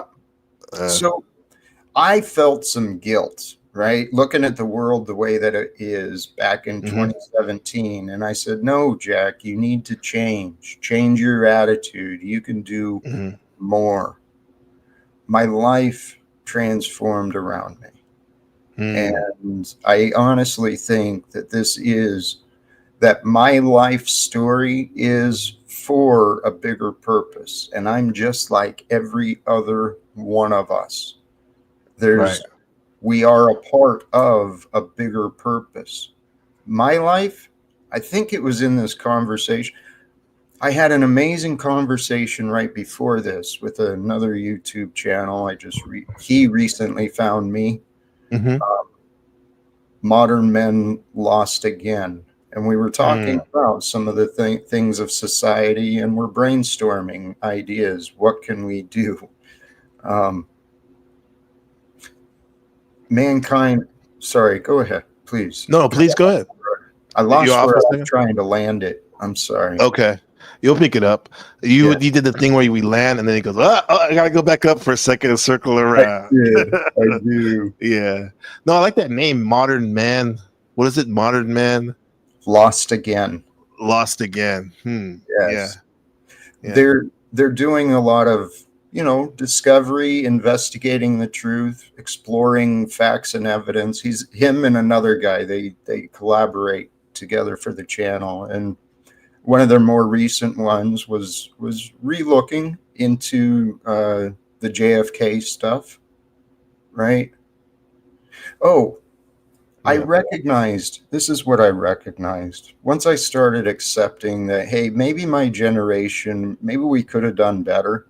The things that are happening in the government and economics. Well, I'm a part of this. I've been a part of this a long time. And when I looked at my life, I thought I worked hard, but there's a lot of people who had it a lot harder than me. And that goes back to what you were saying earlier, right? Yeah. My depression was like, wow, dude, how blind are you? Right. I did learn how to work hard early, and I don't want my son or his children, I don't want them to have to work as hard as I did. And I had it easy. Yeah. Right. Like, I mean, we always have it easier than our ancestors, right? Which is weird because, like, we want to do better than them, right? We're here now. However, they made it so cushy for us in a sense that it's like, so when you hear like the billionaires, they say like, I'm not going to give my kid any money. I mean, I get it, but like, it's kind of, I know they just even the concept of a billionaire, that kind of blows your mind too. Huh? But yeah, that's mind blowing. This is what I realized about the human being, and I think, was that you talking? No, that was someone else talking about the ability of our bodies. We actually perceive such small percentages of the frequencies of light. Oh yeah, that's true. Yeah. Yeah. So we, in a way, we really are kind of blind in this realm, trying to figure things out. And we were born into a world of lies. Yeah, that we had nothing to do with. Yet we have to navigate through it, and maybe hopefully do our part in changing it for the better, transmuting it and whatnot. Yeah. I'm confident that's what we are. We are experiencing this transition and change. Excuse me. Yeah, I think that me working with Buddha, Shadow Buddha, our conversations we have offline and stuff, like daily, almost like a daily meditation dialogue. We've been really hitting this Buddhism chamber with right speech. Good. In particular, man, and it's like really it's even making it ripples out for the panelverse, because I hear people saying it, like Little B, Bex, and other people, like, because it reminds me, because it's so easy and fun to talk and fun. It sounds bad, but it's true, to talk shit and roast people and stuff in a mean-spirited way, even. But it's not cool, man. Really, if you think about it, there's a lot of wasted opportunities, a lot of fakeness and whatnot. Yeah. But would be maybe we can transmute that, and maybe you can roast someone and holding them accountable that way, but like not in a mean-spirited way, a little bit too, if that's your thing. Because some people like love that modality and stuff a lot. I mean, I can dwell in different modalities, but I'm more of the copacetic, like chill. I'm here to help, and laugh too. But like all that that negative stuff and acting like you know everything, it's very unattractive. Yeah. But I wanted to show you this real quick. Just the beginning part of this narrative theory. This guy, Dr. Todd Grande, he's interesting because he's like a counselor, and usually his stuff is about, now that being popular, is about true crime stuff. He'll break down a case and give his point of view on it from a professional mindset. But this is the old video he had when he was talking about narrative theory. I just wanted to see the beginning of it and get your take in the chat. Hello, this is Dr. Grande. Today's question is, what is narrative therapy? So narrative therapy is a therapeutic modality, and it can be used with families or with individuals.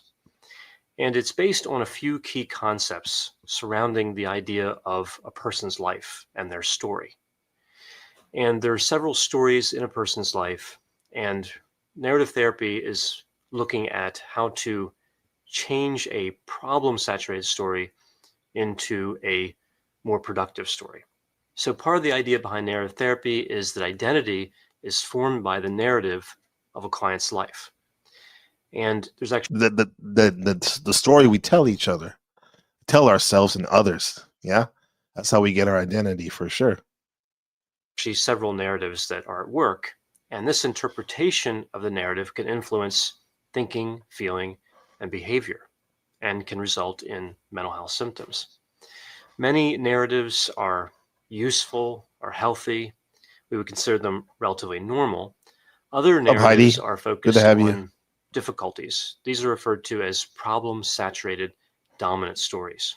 So symptoms come about when there's an unhealthy or negative narrative, or if there's a misunderstanding of the narrative.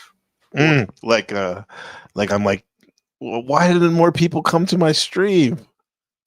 Like, why aren't they listening to me? Like, that, the students aren't focused. That's like something that I focused on, probably overly identified on, instead of like what was actually happening. Maybe that was happening for sure, but maybe not for the reason I gave it. That's yeah. Misrepresentation narrative. And this interpretation can interfere with an individual's ability to make changes. So narrative therapy has a lot of qualities about it that make it quite a bit different than a lot of other therapeutic modalities. To start off with, in narrative therapy, there's no diagnosis. So right away, you can see that narrative therapy breaks from mainstream modalities fairly significantly. There's no use of the diagnostic and statistical manual in narrative therapy, and no diagnosis is given initially or at any point during the therapeutic process. The problem is explored, mental health symptoms are explored, but they're never named with a diagnosis. I see this is what we're doing a lot of times when we open up our panels to these wonderful people. We're letting them get it off, as they say. Yeah, get it off, and as to be authentic. I think to be not getting away, like you said, of ourselves or others. Maybe it's not good to diagnose them as like you're crazy. Right. Yeah. Maybe you're inappropriate for sure at the moment with your speech and your behavior, but to sum it up is like, their whole being as being this and that. That's not my place. That's above my pay grade at the moment. Yeah. So this approach, I can already imagine the benefit, because the inner desire, the problem solver, the pattern recognizer, it'll find satisfaction with just naming it. If I can name the problem, well, that's all I need. But no, it's not. It's deeper, huh? Nuanced. Yeah. Detailed. Yeah. And in myself, for my own inner healing, what I found myself doing was taking those bad experiences, the ones I've been carrying around with all this resentment and hate, and I started finding, what is the other way to see this? And really, you start looking for the lessons, you can appreciate every bit of pain. And I call that changing, finding the gold out of the ordinary or the painful. Experiential alchemy. Yeah, it's spiritual alchemy. I like that. Yeah, you're mining for that. Like you're sifting through the soil. Go back to the Sadhguru soil, healthy soil stuff, and you're finding gold in there. But you have to sift through it. Yeah. Right. You got to sift through it. Right.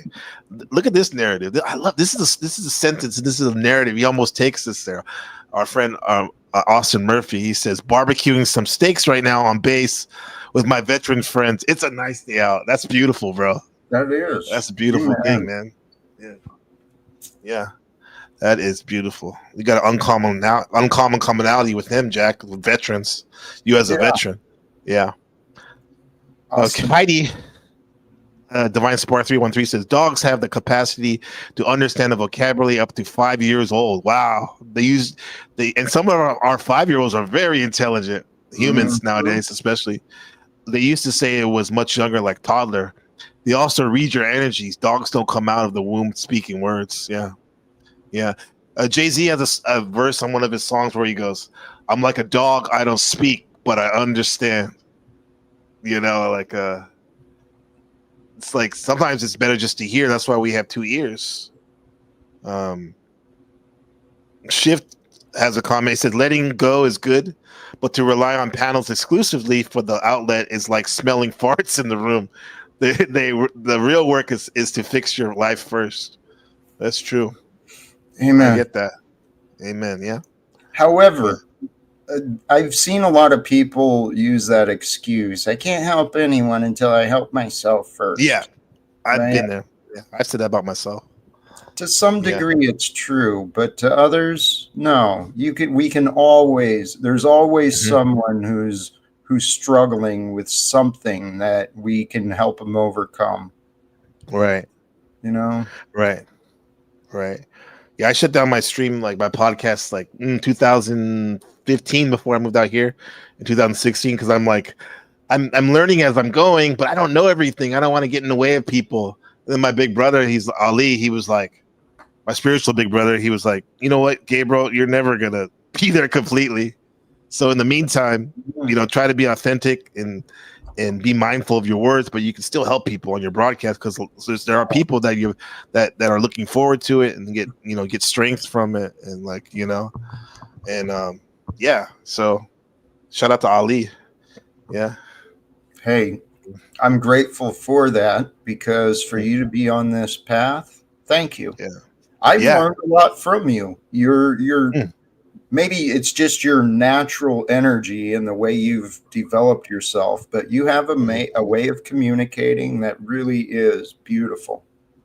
Wow, appreciate that, man. Now you make me like, I don't want you to go, Zach. Let's keep talking. But I appreciate that, man, because I don't necessarily feel like I get insecure sometimes because there's so many smart, intellectual people out there. But I think something that my mom and even my dad, not in a weird way, not being there all the time, but all this whole unique situation to me made me value love in the sense that have empathy for people, compassionate. I could be a mean bastard too. However, I just love people, man. Like, and it seems like the more outcasts, the more I like you too. The more, yeah. That, brother, yes. How do you make me happy too? Amen. Amen. Yeah. Look at all these good people here, man. Sam, Pixel T, Shift, Jack, Law. I mean, this is great. This is good stuff, man. It's your energy, brother. Yeah. Thank you. And I appreciate it. And like, this is great because I take this great feeling I have and then I go out and do my day. Because right now I'm almost on sabbatical from teaching right now. So streaming is my thing right now. But it's also, I have this time to spend with little Ben and Rebecca. I need to make the most of it too.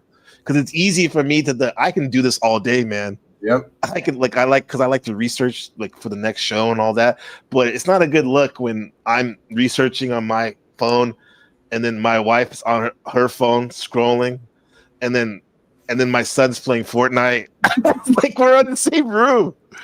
But as the dad, as the leader, I can be, I can set the tone a little bit more and be like, okay, guys, let's do this. Let's do this. Yeah. Yeah. You know what? You're an amazing dad. Just from the little bit I've seen and heard, we all have our mistakes, but you've got the priority, man. And you've got the awareness. That's what I mean. You've got the awareness of the blessings you have. And what I heard too is your gift of understanding, your ability and willingness to connect with the rude and the obnoxious. Mm-hmm. That's from the pain of abandonment, I'm sure. You learn that strength and inner power, and you want to help others. So bless you. Yeah, Thank you for acknowledging that. I appreciate you, and I see it in you too. That's our uncommon commonality, man. I learned a lot from you, Jack. Like I've said it for over a year. You're basically my pastor. You know, I learned a lot from you, and it makes me want to do better and whatnot, because you navigating through all this chaos is like, if Jack can do it, man. Thank you. Like my little stuff I'm going through, it ain't that bad, really. You know. Yeah. Hey, thank you. Yeah. Because even for me, it's not that bad.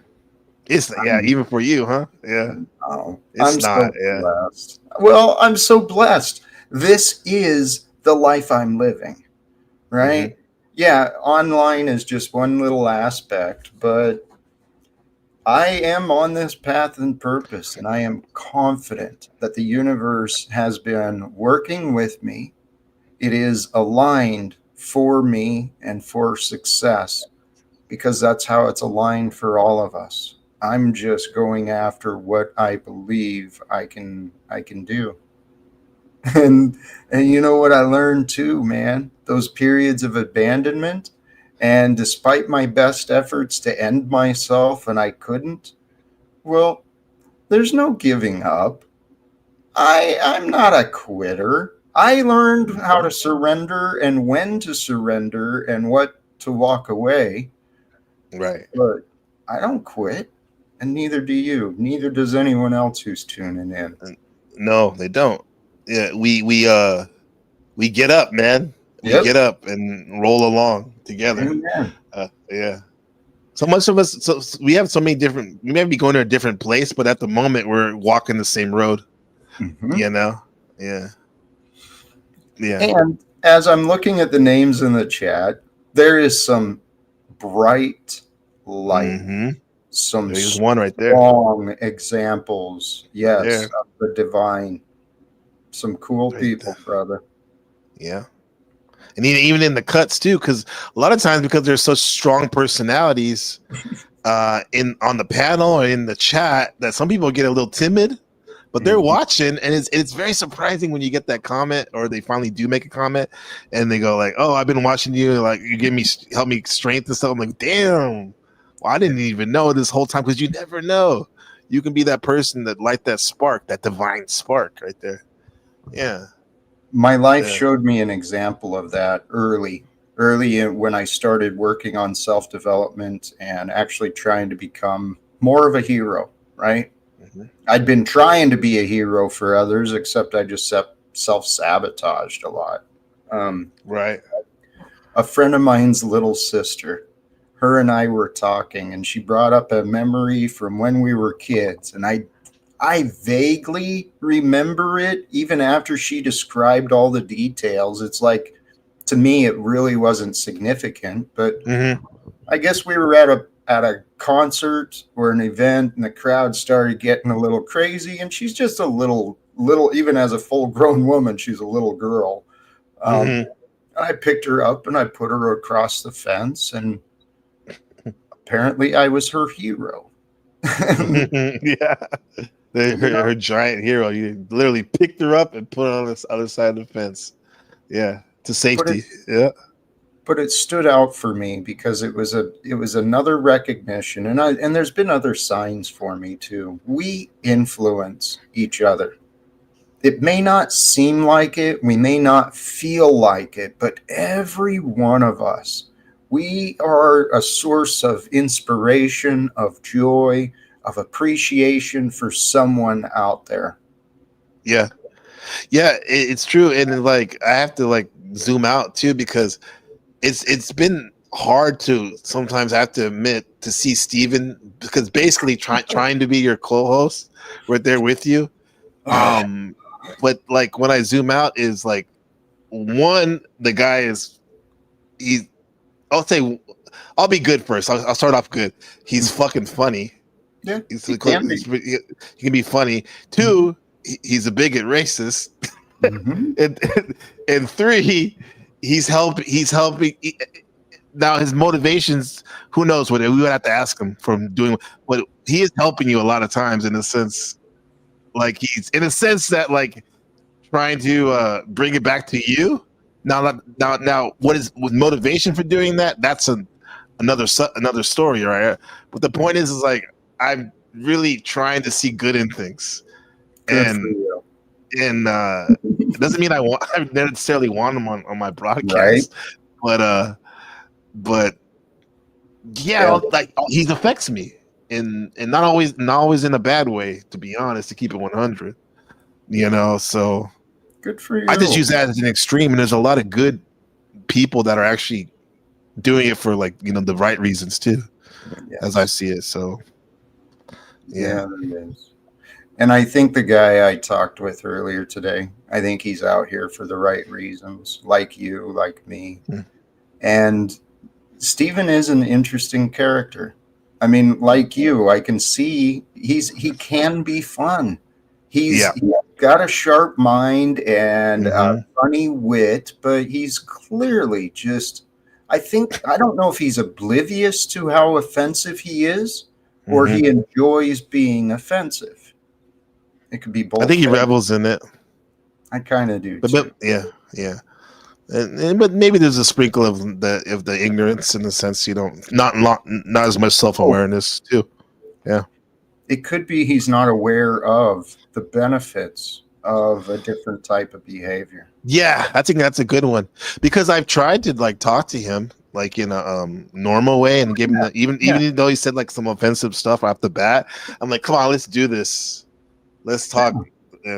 But it doesn't seem to. You can't get past the quote unquote race and all that type of stuff, or whatever that whole construct. This is like when this narrative theory. Let's watch a little bit more for a second, real quick. Get your take on this, because I think we can use this. I do too. What a narrative therapist does is seek to understand the narrative, the positives, and the strengths of the client. They look for an alternative. We were just doing. Wow. We've got it. Yeah. Alternative way to understand the narrative or to describe the narrative. The role of the therapist in narrative therapy is that of an investigative reporter, a non-directive collaborator. A therapist in this modality is extremely curious about the narrative, particularly the client's perception of the narrative, the client's point of view. And they're particularly curious about the nature of the problem. They're not particularly interested in the cause of the problem. Etiology is not really a part of narrative therapy, just like diagnosing isn't a part of it. But they are open to the client's description of the problem, what could be the cause. They're open to the client's perception of the cause. As I mentioned in narrative therapy, the narrative therapist attempts to externalize the problem. Now, this is a fairly common technique in a number of modalities. I think what makes it different for narrative therapy is the level of vigor brought to this concept. This is beyond just mere identification with the problem. So, for example, if someone's treated by a cognitive behavioral therapist, I wouldn't be surprised if that therapist, if a person came in and said they were depressed, that therapist would say, you're a person with depression. A cognitive behavioral therapist would be reluctant to identify the person as depressed. They would look at depression as something external, a person with depression. With narrative therapy, they do that, but they take it further. So the externalized problem really takes on sometimes human characteristics. So as I mentioned, it's not merely just not identifying with the problem. It's looking at the problem as having a mind of its own, as trying to interfere with one's day, as being subtle or sneaky, being crafty, tricking the client. We see this particularly when using narrative therapy with adolescents or children. A behavioral problem will be externalized and given this identity as being subtle and trying to trick the child or adolescent into doing something that would be unacceptable. Interesting. Any thoughts on that? Heidi, let me say this, Heidi. I appreciate you saying that. You said don't trust, I think, Stephen on the thing. Yeah, definitely. I'm not necessarily. I'll trust Stephen to be Stephen. How about that? Yeah, and I appreciate your concern for sure because yeah, he's not coming to my house anytime soon for dinner. But yeah. But yeah, I appreciate your concern, Heidi. Now, what he just said about not a behavioral therapist would not try to identify the problem with the client.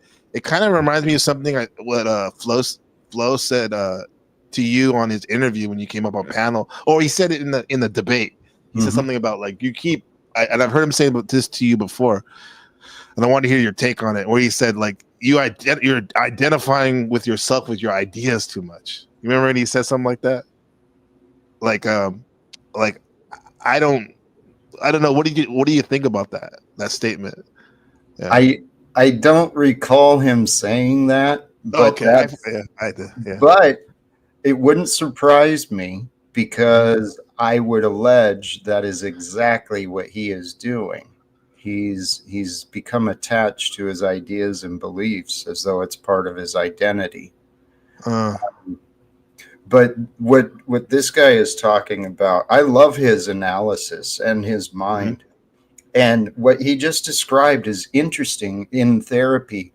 The therapist isn't to help identify it as much as it is get to know it, right? And if you treat that problem as a personality, that's what I heard him say. I was writing down. That's an interesting concept. Give the problem its own life and recognize it's a personality that's trying to persuade you to feel a certain way, to act a certain way. Yeah, it's not you, huh? Yeah, it's like it trying to trick you. That gives you power. Yes, it's empowering, huh? And it gives you autonomy away from it too. Like, yeah, I could totally see how this could benefit. I mean, the idea of cognitive therapy, someone mentioned that in the chat. And the idea of cognitive therapy, as I understand, it's to discuss the problem while someone's there so that you can like a mediator. So you can have more comfort while being with the problem.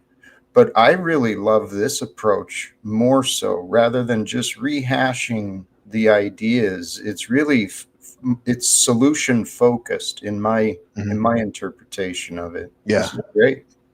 Yeah, it's very active too. It's lively. Yeah, I like that. Not like a stagnated or whatever. There's a phrase that's popular in therapy. Well, he pointed it out as well in that there's not a one-way fix all, right? It's not a static solution. It's a process, and it's individualized for each one. That's really the only way to treat the mind, in my opinion. You mean like one at a time? Uniquely. Yeah. Yeah, because everyone has this unique makeup of how their brain chemistry and as well as their environment, how they're brought up, and even if you want to go metaphysically, with astrology, where the stars were in the planets when you were born. This is why, like when people say there's nothing new under the sun, I would kind of disagree, or at least rehash it, remix it, and say there are a lot of new things available, even when you're taking someone's interpretation of something through your lens. This is why everyone has a voice that I want to hear, man. And I encourage people in the chat to sometimes come up on panel so we can hear your story, your narrative. And I encourage panelists that go on the panels that don't even have a channel that they use.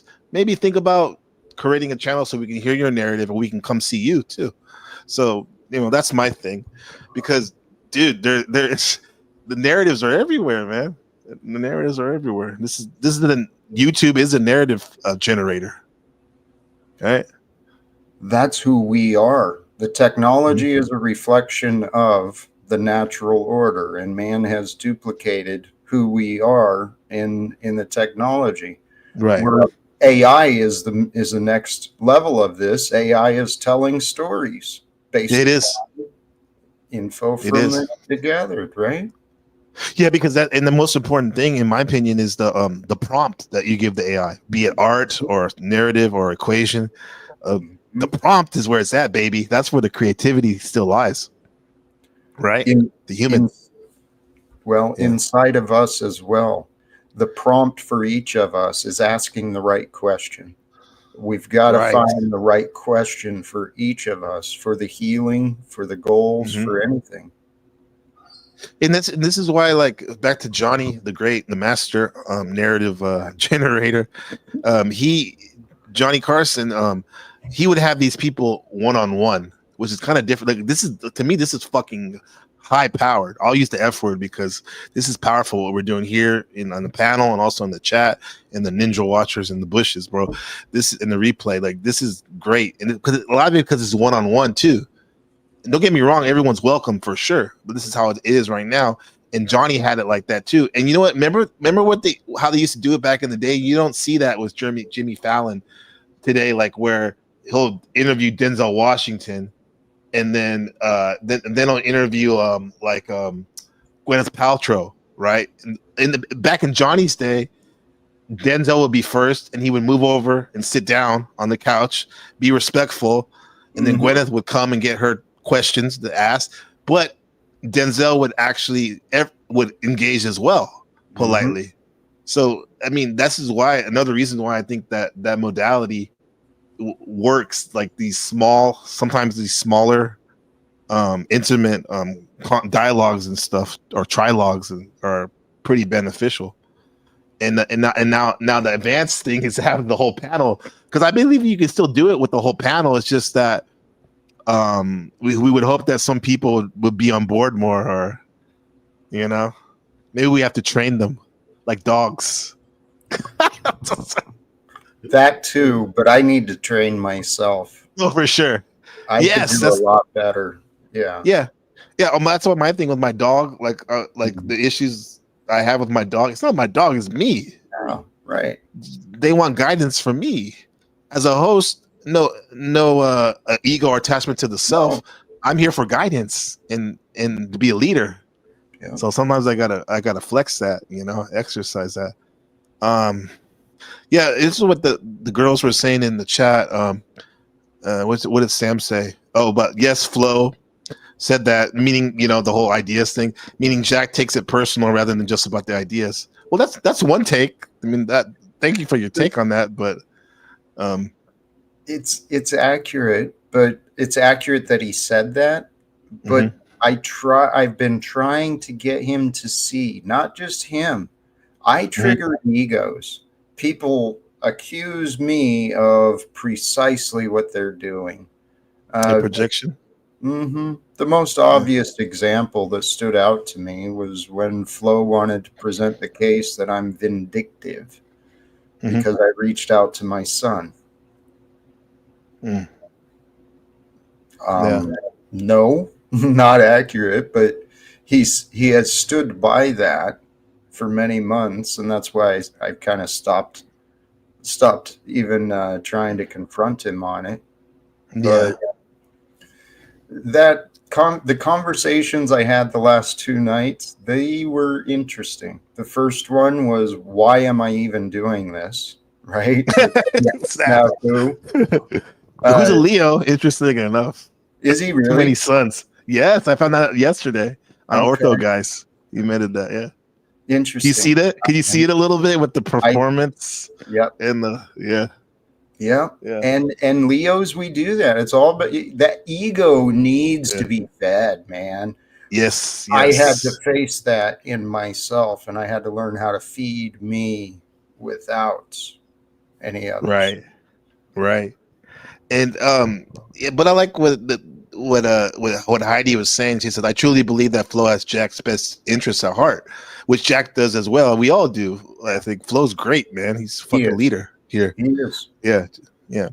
I'll call it Jack Telcott, Flow State, me, I guess. But definitely OTW, Cynthia, Sarah, Mel Pandora in the cuts. Like, these are all leaders right here. And not to say anything about everyone else. I probably left off a lot of people, but Yeah. Definitely. There are some leaders in this thing, in this bitch. Yeah. Brother, I think that's what's happening. There's in my feed, my YouTube feed, I found a lot of small channels where these people are speaking beautiful wisdom, right? That's what I want, Jack. I want to be connected to these. Yeah. It's happening because we are a part of that. We found ourselves in the outskirts where, things are a little rough in this community, but yeah, it's a rough neighborhood, huh? Yeah, we're used to rough. We're not weak. We're just no. Some people take our kindness and they want to run with that as a weakness. But right, yeah, right. We're salt of the earth. Amen. Right here, the panel verse right here. Yeah, I consider people in the greater scope. If you can take these ideas, it makes sense to me. We're in the mind. The one universal mind that brings forth the planets and the order of everything. And each of us, as our consciousness and awareness, we're individual thought forms. We're individual thought forms within the one mind of God, and we have the free will to play along or go where we want. We do. Yeah. I want to play along. I fought against this life and the things I didn't like for a long time, and I missed out on all the beauty, all the joy. Yeah. Yeah. Do you think though, like with all their, because for example, like working a 9 to 5, like we said earlier, like how we're among people, a lot of times we don't really like doing something we don't like. And then at least for me, maybe you resonate with this. There's times when I want to go monk mode and like I wanted to get away from all of that and stuff. Yeah. But I can see how even a monk in Tibet who's meditating for all the good of all sentient beings as we speak in Nepal, maybe there's part of them that long for being in the community, outside the monastery too. So it's like the grass is always greener, and this is why I'm really focused on this whole middle path. Yes. Right down the middle, man. Like I'm a man of extremes, but and passions, but the middle path is great default. Yeah. It's been proven through time and again, the middle path is the way. And I like the idea of the term householders. Have you heard that term? I haven't heard that one yet. As I understand it, a householder is, rather than the monastery life, they're a devotee who lives in the community. And they have a wife and, they have a family and they live with the family, but it's considered a householder instead of the devotee, I guess. And I like that idea. There's a place for all of us, right? Yeah. There is something to be said about for example, Hindu culture where there's a place for, and it's not the only one. There's a place for the eccentric. Yeah. There's a place. They're not a bum because they devote their time to consciousness and whatnot and involving themselves and others. They're actually seen as, they have status even in some of these places. Maybe not as much as they used to, because the Western view, even that has great points, there's a lot of things it looks negatively on and being meek and humble. So but there's a place for that, man. Like some of the greatest people I ever met, or I hate Ashbury district in San Francisco when I used to hang out there, man. And those were quote unquote homeless people, a lot of them, but their narratives were fascinating. And I learned a lot from them, and I still have them here with me today. Yeah. I bet that was an amazing experience. I can imagine it, but I've never been. I know people who have, and it's funny. They said similar things. It was just incredible. Yeah, I'm sure there's people in Spokane, in the Washington area and Oregon area, places too, where it's that's interesting enough. That's a place I've always wanted to go ever since I saw the coastline of those, like I call them like rainforests right by the beach, basically. And I'm like, I was mesmerized, like that beauty and stuff over there. the area. Mother Earth, man. Yeah. Something I was talking about earlier. My hopes for travel in the future, and just how amazing Mother Earth is. How blessed we really are. Yeah, we are blessed. She said, "Don't mistake my kindness for weakness." For sure, Yolanda. You definitely a real one. Yeah, yeah. For all somebody is kind, there's the shadow side where they can get you, and the negative.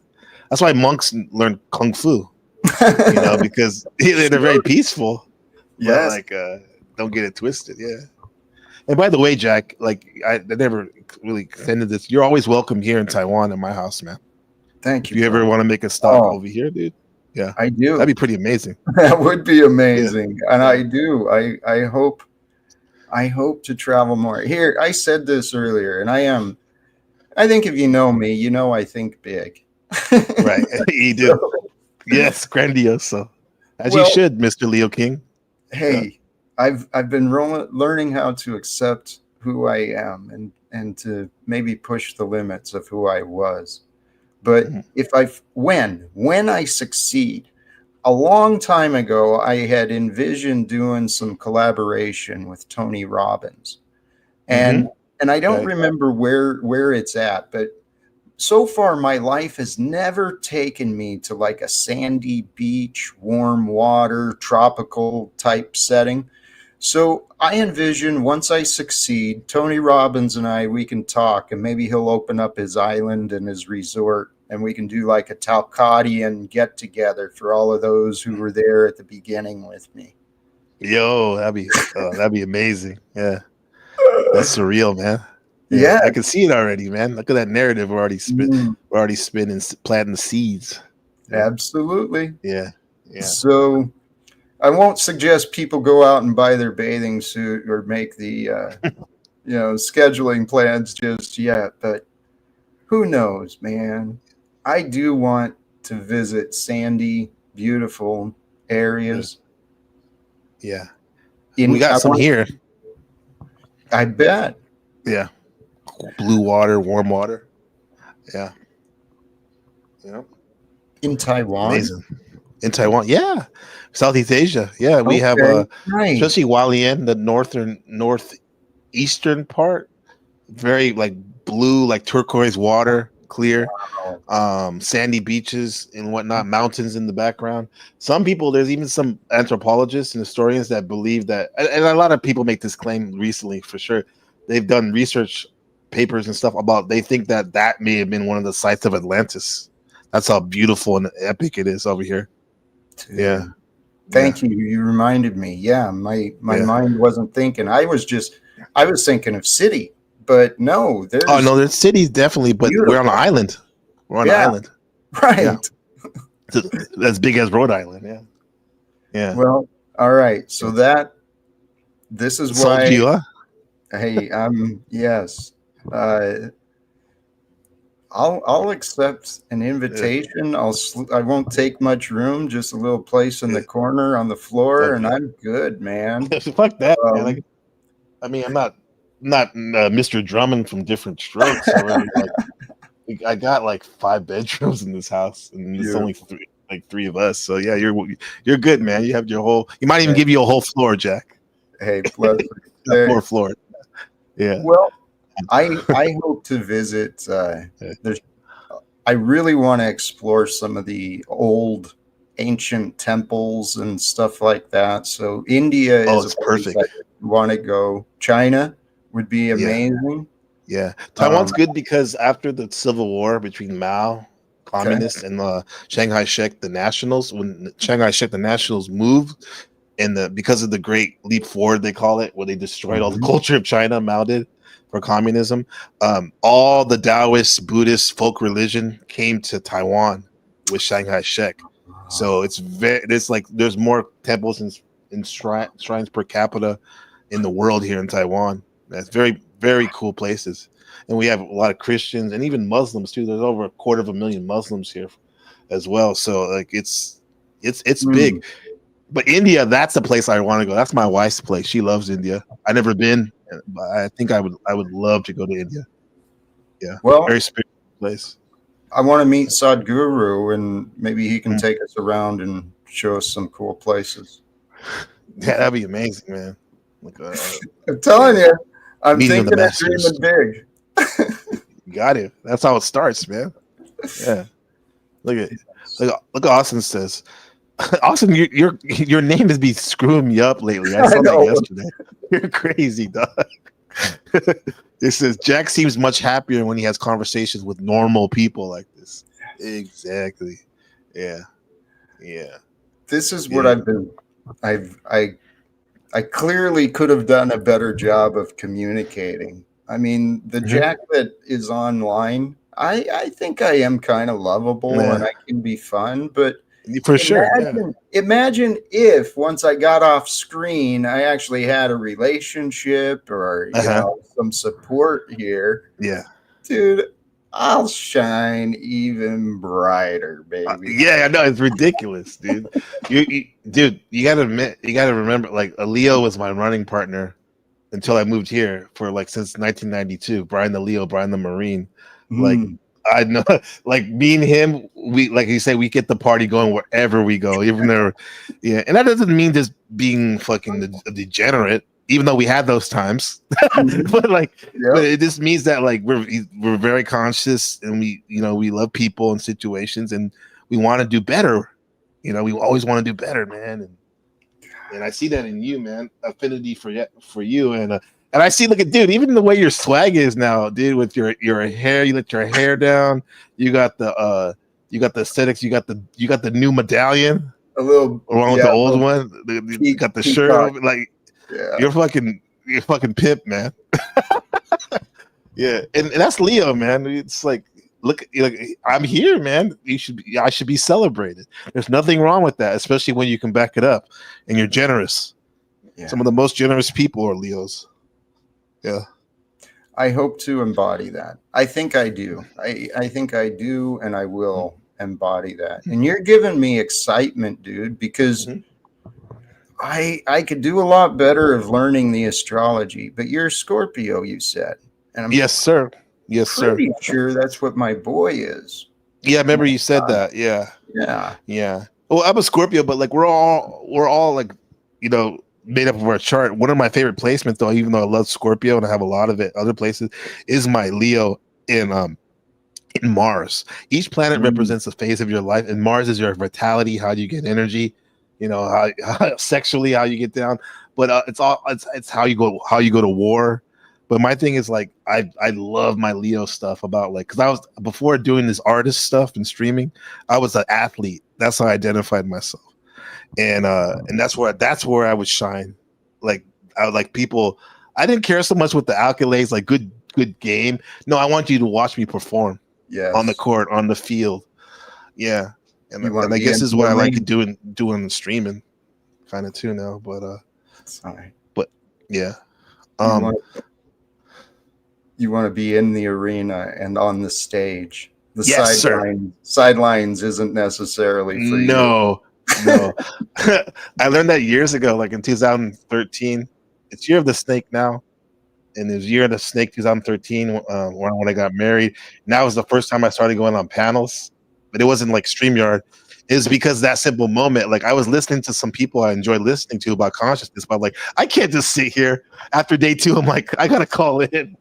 Then I became the co-host, and then I have my own shows and stuff. So it's like you gotta be in there. You gotta be. Yeah. It took me a long time to find that strength in me, because I guess I was an absolute contradiction, because it's natural for me to want attention according to the sign and but I was so afraid of being in the spotlight. I wanted to be in the shadows. That's where I was coming from. Yeah, because Jack, and I've seen Brian the Leo do this before, because usually you think Leos are like gregarious and they always want to perform and because people love it because you guys are naturals. But like sometimes they're very laid back and quiet. And I've seen Brian like that too before. And you know what? Think about a star. When a star is too quiet, though, it starts to fizzle out. And what happens at the end of a star's life, it becomes a dwarf supernova and then becomes a black hole. And that's what we don't want for our Leos, to become a black hole where you suck everything in and it's just like Oh yes. You know what I mean? The inversion These is all symbols. Yeah. The inversion to shining brightly is that we will share the darkness. Yeah. Absolutely. Yeah. That Jerusalem syndrome. What does that mean? Sounds familiar. I think I heard of it maybe on the Y Files. I think they might have talked about it or something. But there's a pattern of people that, as I understand, if this is the same thing, there's a pattern of people that they tourist to Jerusalem and then all of a sudden they're like transformed and reporting you're right, divine messages and stuff, but not always in healthy ways. Yeah, it says you're correct, Jack and Yolanda. Thank you for bringing that up.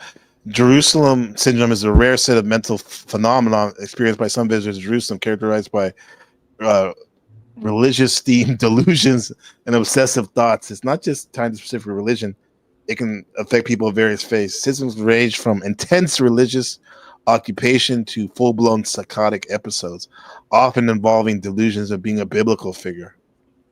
Yeah, that's wild. That is wild. Obsessive thoughts triggered by.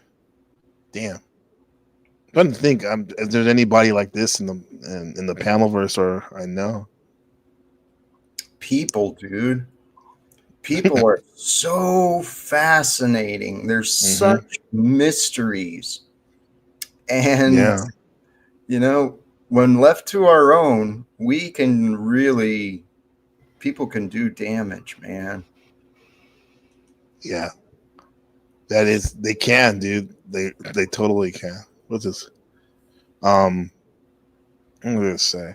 Oh, I was gonna show you this thing I found on the Sun that's interesting, but let's go a little bit more of this.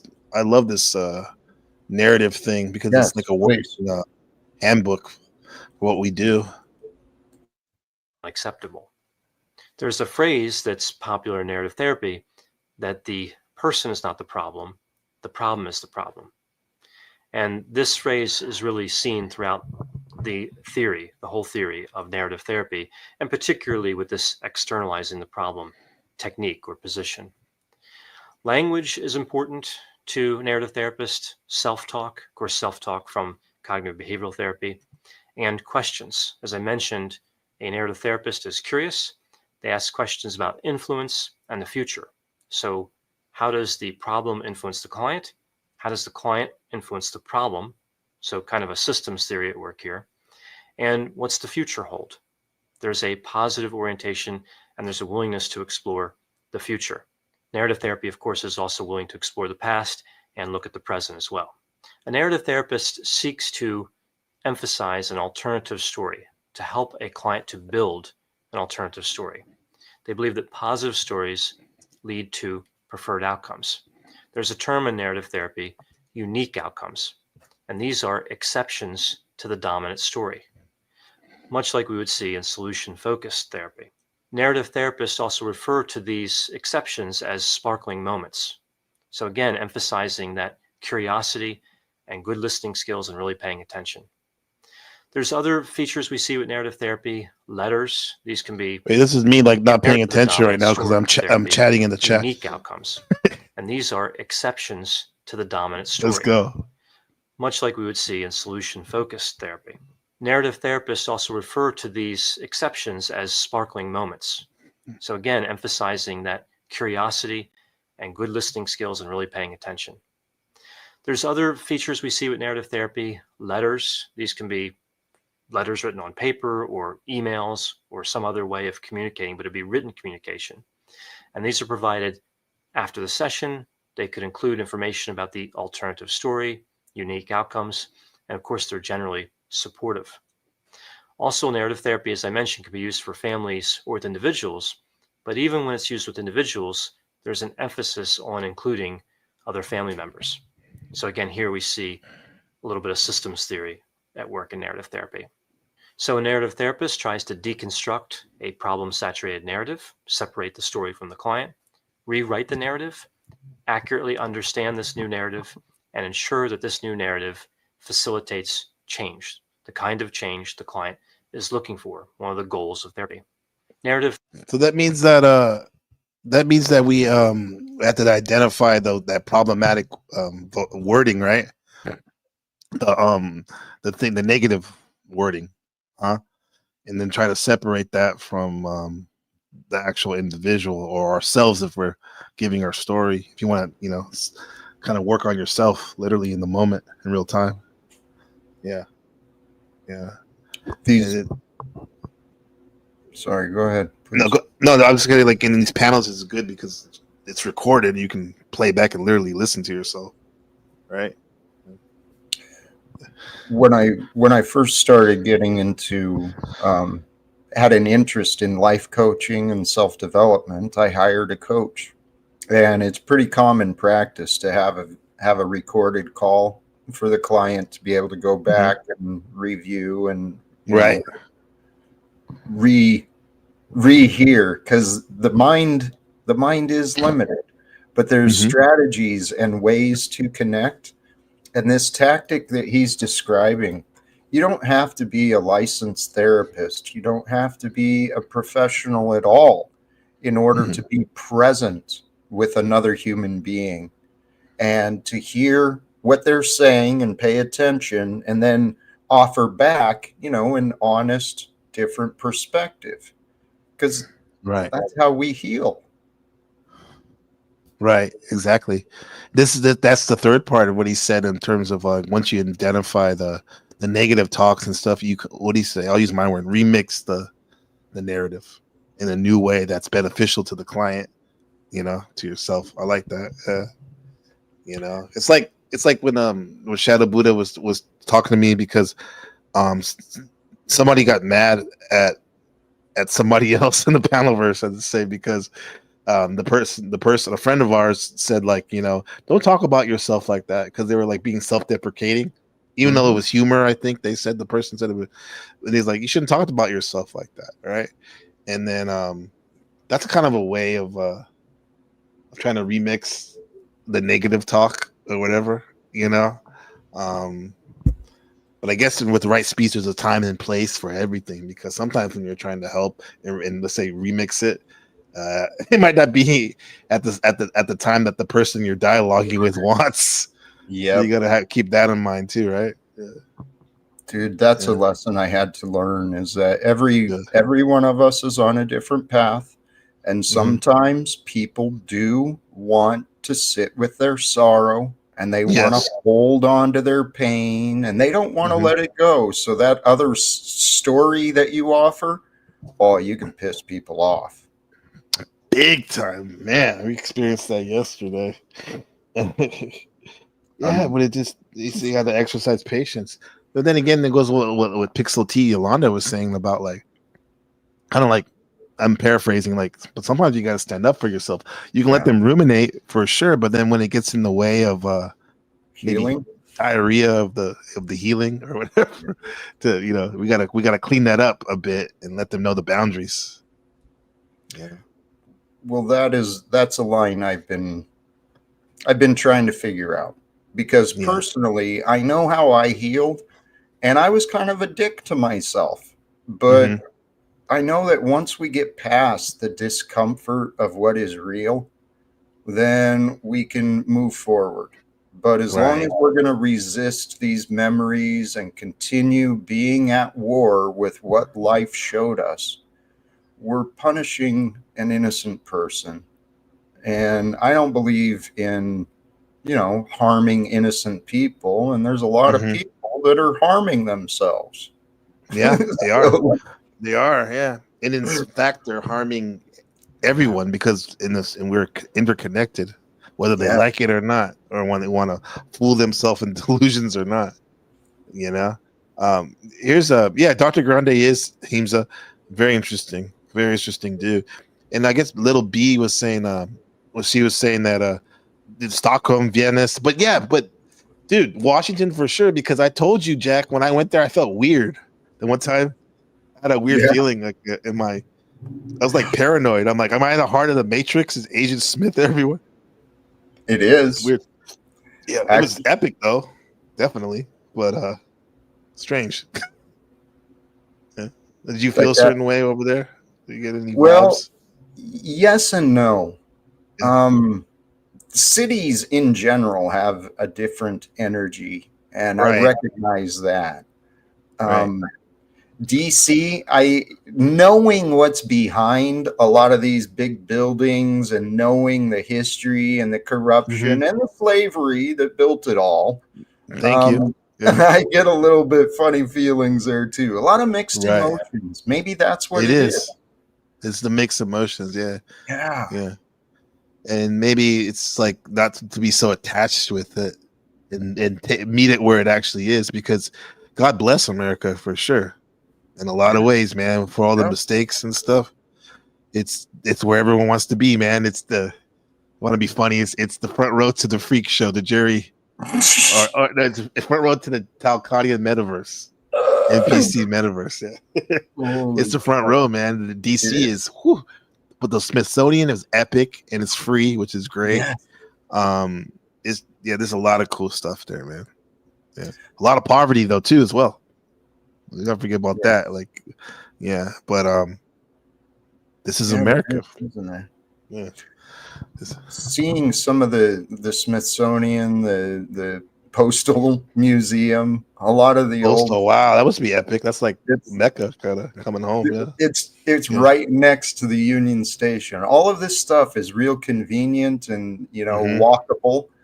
And the guy I talked to earlier, we're figuring out logistics and plans, but the idea is he's going to come visit, and we're going to go see what happens in DC. To be fun, fear and loathing, and no fear, loathing, Las Vegas. I mean to market that. No, it's going to be Gonzo spiritualism, activism, Gonzo activism. There you go. Yeah, I like that. Yeah. There's a lot of us. There's a lot of spiritual people being led by spirit and by activism.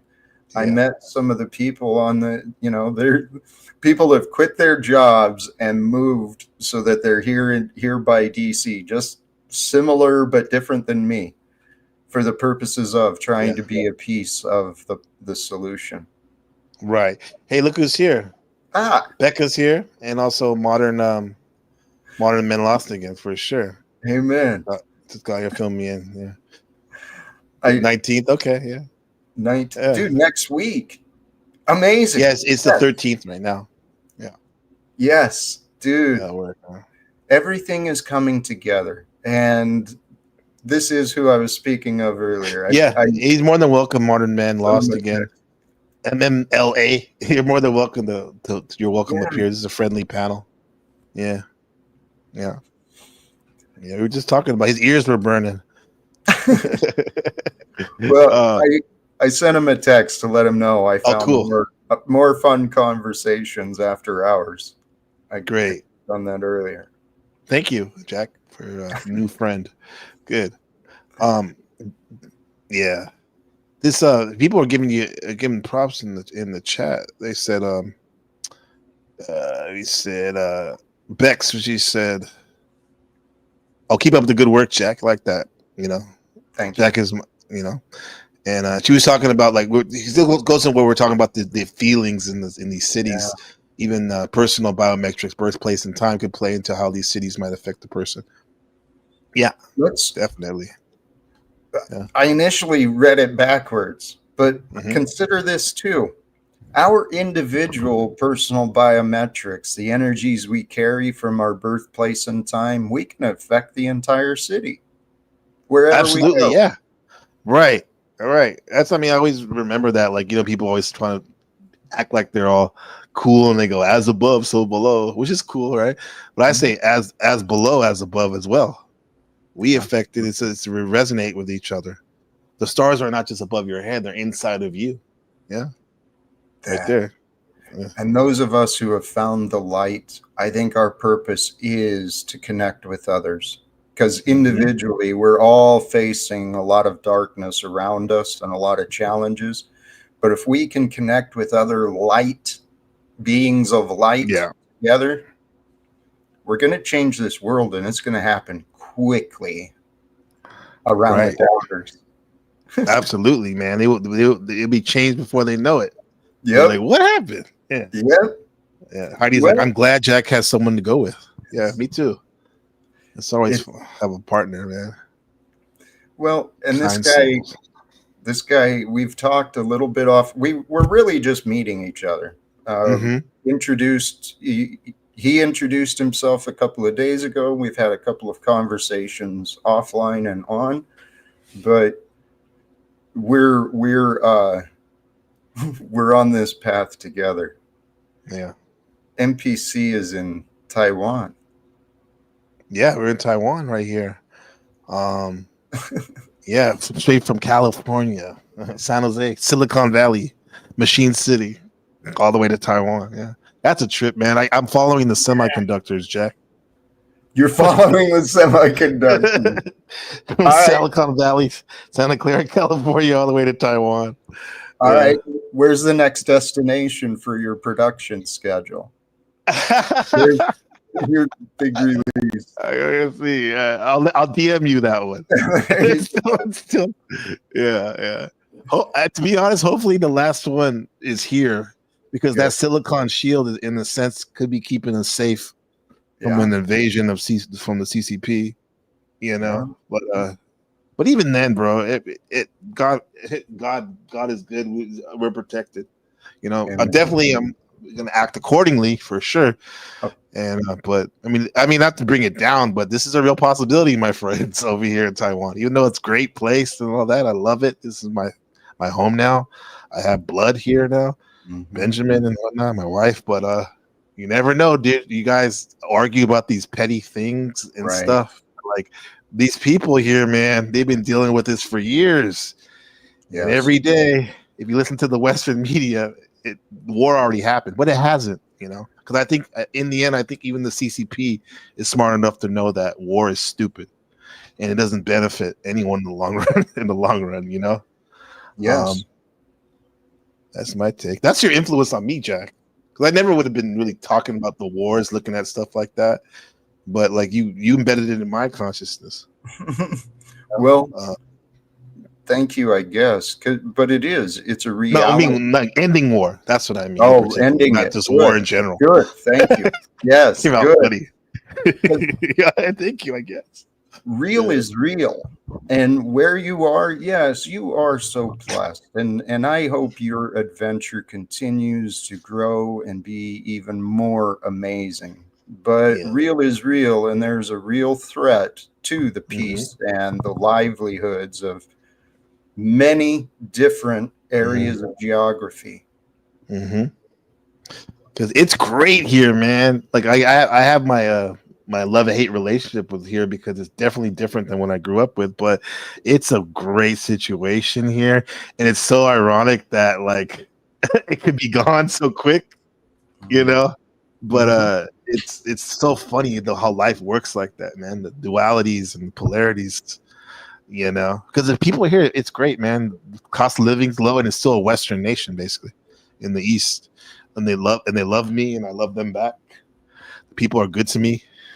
I tread lightly, you know. I love to share with where I'm from, but I definitely know where I'm at, you know. Type of stuff. Yeah. I'm sure you've shared it, and you may have shared it with me already. How did you end up moving from California to Taiwan? That's an interesting choice. Yeah. I think the zoomed out version is wanted something new, but in the lubricant, it's funny, pun intended, was love that brought me out here. Was it? I met my wife in at a yoga studio in San Jose, California. Shout out to San Jose Bikram. She was working there, and my wife was from Taiwan originally, but she moved to Pittsburgh, Pennsylvania as a baby because her dad was a professor in biochemistry. This is narrative building right here. Yeah. And so she grew up in Pennsylvania. You know, she's definitely PA girl. Okay. And she ended up in San Francisco when she was going to law school, and then ended up staying here. And then I met her years later, and then we got married, and then a couple of years later, We were grinding, doing the wage slave thing, like, and like making decent money because she's a chef now. And then at the time, and I was doing my retail union stuff.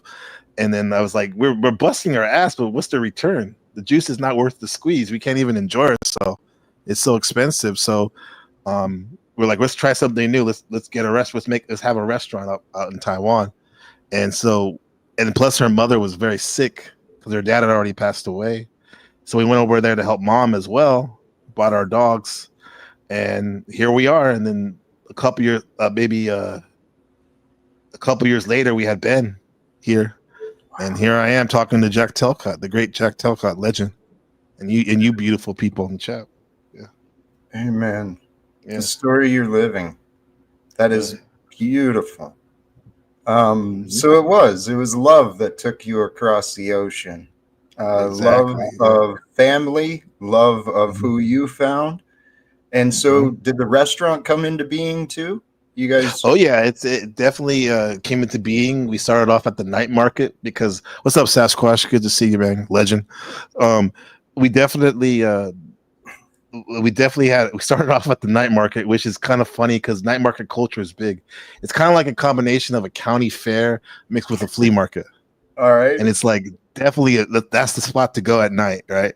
Yeah. And so we started our food stall, which, interesting enough, was made out of necessity because I'm a Blaxican, Mexican black, quote unquote, right? Among other things.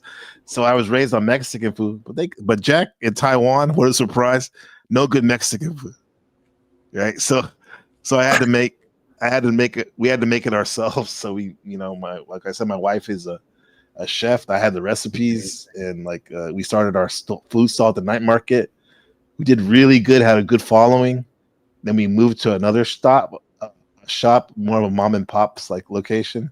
Then we did good, but it's people are always talking about this entrepreneur stuff, dude. It's way more work than I did working as a employee. Absolutely. Being the boss that's a lot of work, especially when you're starting off. Yeah. So we had a loyal customer base and all that, which is cool because we got old people that tried our stuff. We had tacos and nachos, horchata, rice milk, pastries, and all that, and it was fun. But however, I wanted to get a bigger spot, and I was looking for one, and I couldn't find the right spot. So I put the business on hiatus a couple years ago, and then I went back into teaching at this really blessed English academy, where I teach literature and writing. That's working out good, and there's a really awesome people in our community there, and we're teaching them the future leaders and managers and good people of the world. What we're doing the good work there. Amazing. Through teaching English and literature and writing. Because they got to learn how to express themselves. I always tell them. You got to express yourself. Learn how to express yourself. Very Leo stuff going on. Yeah. Your energy, I can imagine you are an amazing teacher, and the students are blessed. And especially if you found a place where you feel comfortable, that means there's probably other people that are kind of like you. And great people, man, from the owners all the way down, man. From South Africa, my best friend, and then my other good friend from Canada, and then we got people from Boston and Taiwan. It's really cool. And then the students are ridiculous. They blow my mind. The stuff they pull my hair out. They pull my hair out, but they're amazing, dude. The stuff that they come up with, I'm like, I can't believe they're sick. Because my favorite thing is current events. With the older kids, when we share their current events, and it's like, how do you know about this stuff? Because a lot of the stuff I bring to the broadcast is through talking to them. I got word on the street, Jack. I got my people on the street. Dude, that's the way to do it. The street. Stay in tune with the youth. You know more about what's going on. Yeah. Hey. I love that too, ID. I love you guys. Yeah, for sure. Yeah. That story is cool, brother. It really is. Thank you for asking, because very few people, other than Shadow and a few others, ask me questions. And that's what I like. I like questions because maybe it doesn't seem like it, but I get a little shy at first. I need a little prompting sometimes with myself. Like we're talking about prompting and stuff. Yeah. Something you said though, it's about questions. I'm grateful. I'm grateful you're willing to answer. And I'm genuine. I love you, brother. It's great to get to know you and your story a little better. Helps me better. I love you too, Jack. Yeah. Thank you. But the idea of questions, brother, that is the path of a teacher. And that's something I've seen you do well. Maybe that's why I'm finally picking it up. Yeah, man. It's like in that Dusty interview, bro, like it. I mean, all these are life-changing things. Little deaths, that's what Scorpio is. Then you think about life and death, but it can be more metaphorical, right? Hopefully it's only metaphorical. But dude, like that Dusty interview, it was amazing because I was really meditating on the questions to ask him because for myself, from a selfish level, and then I guess on a generous level, I wanted the audience to figure out. I wanted to find out about Dusty. What's his narrative? And if you go back and listen to that, we went all the way from when he was a kid in elementary school, all the way up through being a father to when he first became to now, and he's great because he answers the questions. He doesn't ruminate too much like I tend to do sometimes, but it was just great conversations, and this is what all this is conversation. I don't like to say interview all the time, but these are conversations we're having, and that was life-changing for me, just like this is like I was like, oh, I thought that the other day was thought with bee's knees, like shit, this is what I live for, man. These type of conversations, Jack. Yeah, the connection with the chat, exactly. That's what it's at. Yeah, that's what I think. Humanity. I think that's what we're all searching for is connection. Yeah, but we don't know where to connect because we don't know who we are. We don't know where we are. We don't want to be wrong. We know that.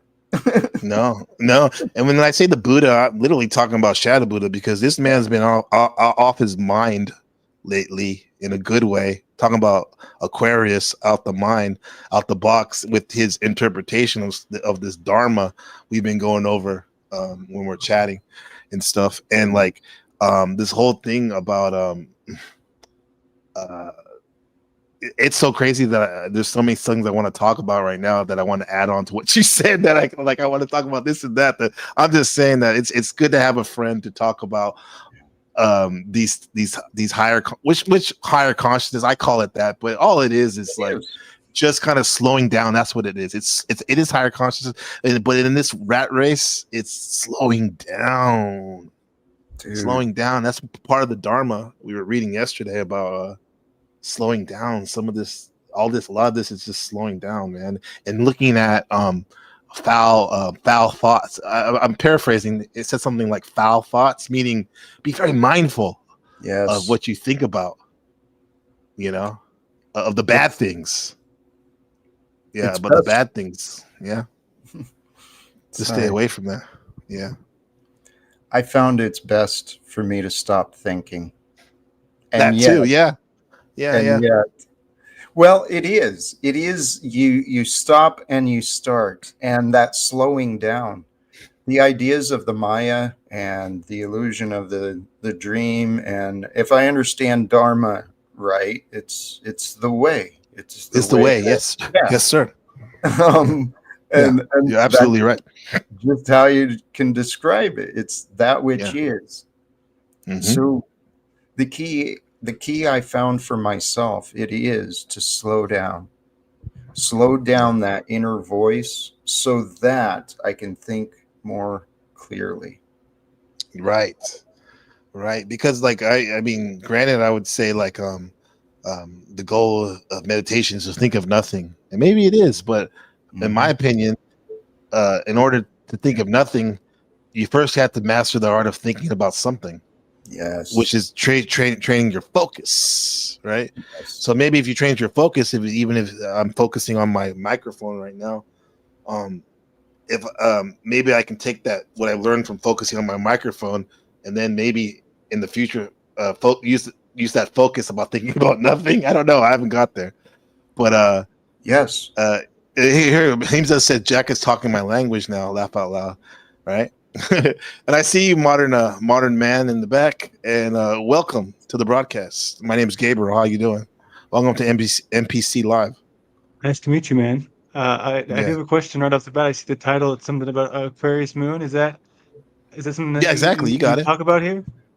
Yeah, well, yeah. This is, I mean, technically, the weekday show is literally called the daily astrology forecast, where I try to relate the star, what's going on in the stars, to here and now. So yeah, that's you know. so because that stood out to me because it's my daughter. She's got an Aquarius moon. I go back and forth from like dabbling in the like reading about astrology a lot, kind of obsessing over it, and then I kind of fall off for a while. But I got to read. Sounds like my story.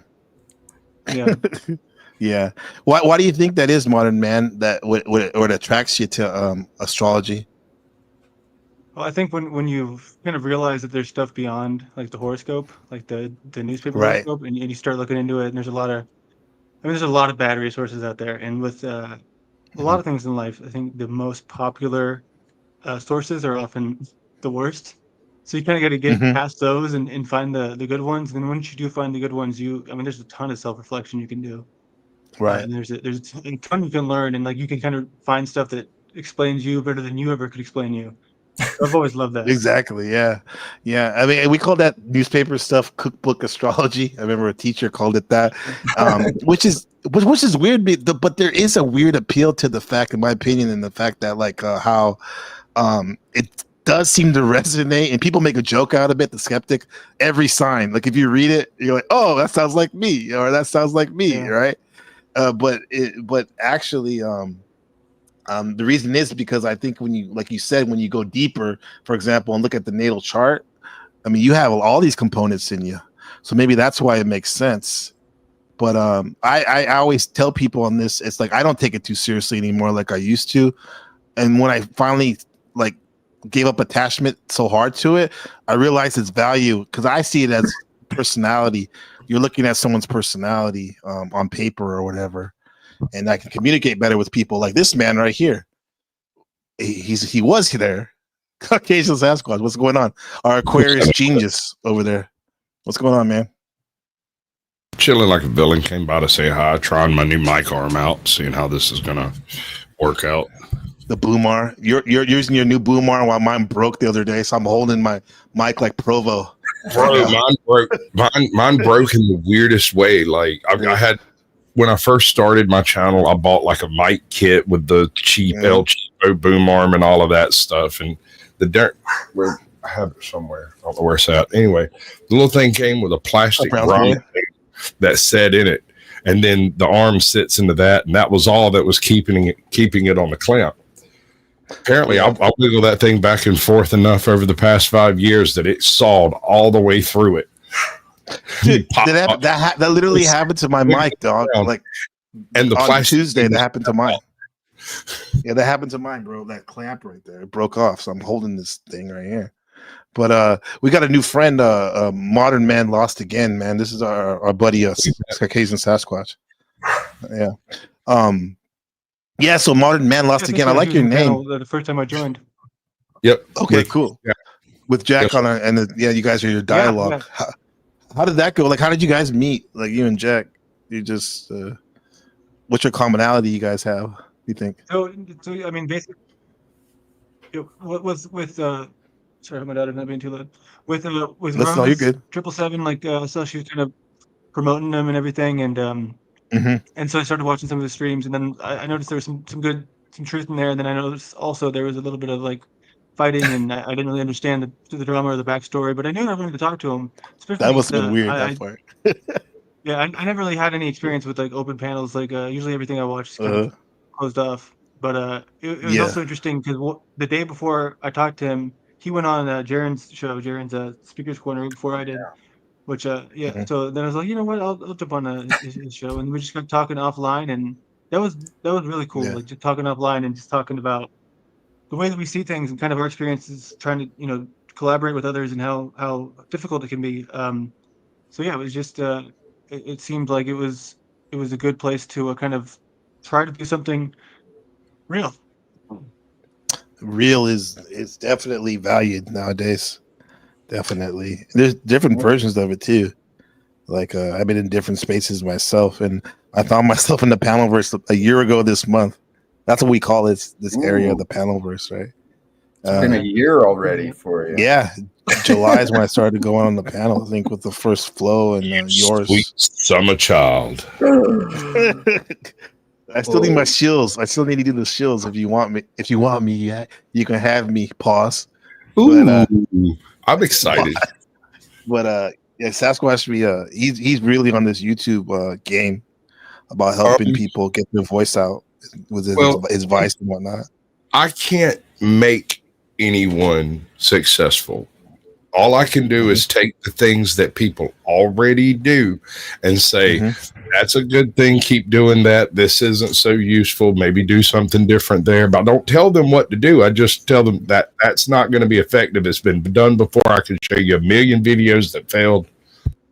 Wait, so that comment you just pulled up, what are the 3 fixed signs on the panel? I gotta Let me see.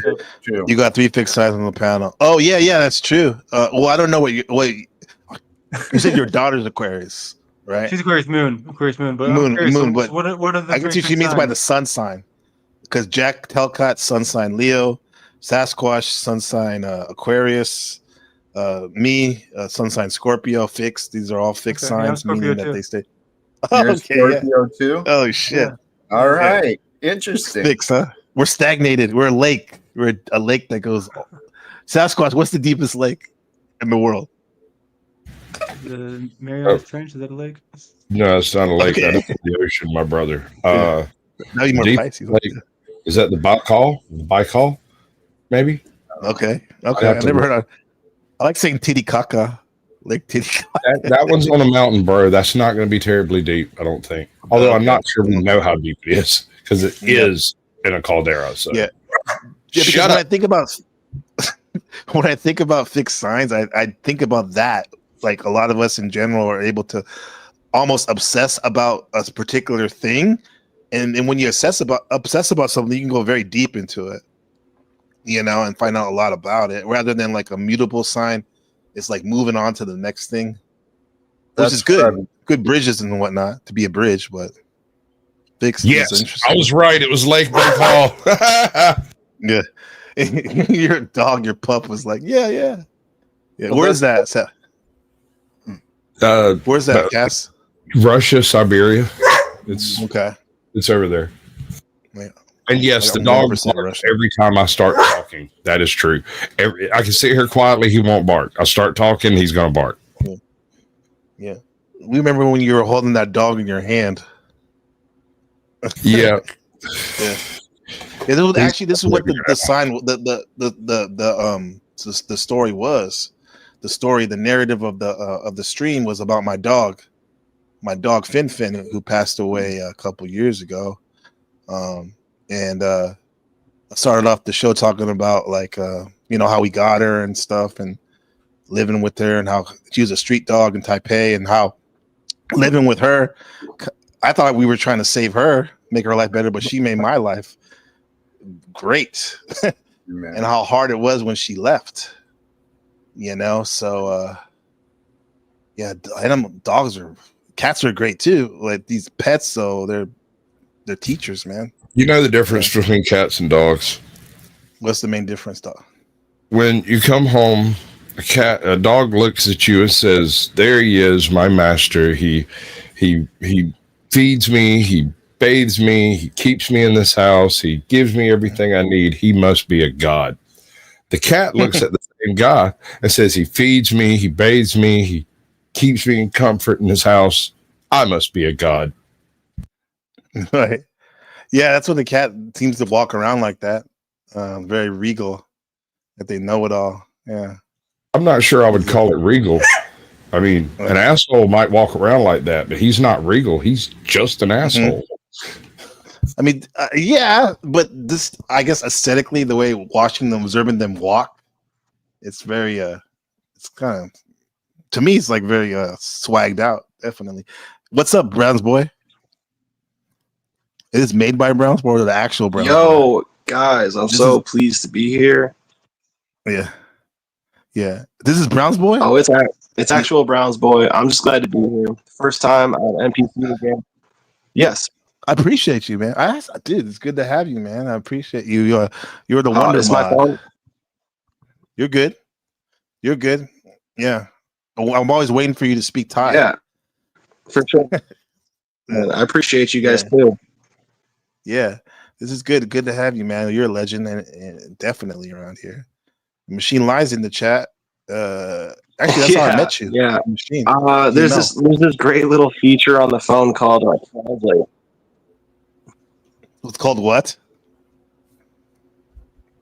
Oh yeah. Oh yeah, yeah. Sorry if my phone's like messed up. If my phone's No, we're messed good. We up, can hear it'll I'll be like a little bit behind, so I'll just try to catch up and let you guys do your thing. Well, thank you for showing yourself up here, brother. I appreciate all your support. I just have like really big problems with this phone. So yeah. So maybe after I get the microphone fund, we got about $200 more. We got $60. Yeah, we haven't even got a donation. We can do the Browns boy phone, so he can up his mod game even more. yeah. Shout out to the donations are good. You'd be Look. surprised. People have actually. Go ahead. Yeah, please go ahead. I have a delay. No, you said people are. Go ahead. We'll give you the space. People are actually asking me, or they're actually offering me to buy me things in order for me to get on panel. So it's kind of interesting. You know what?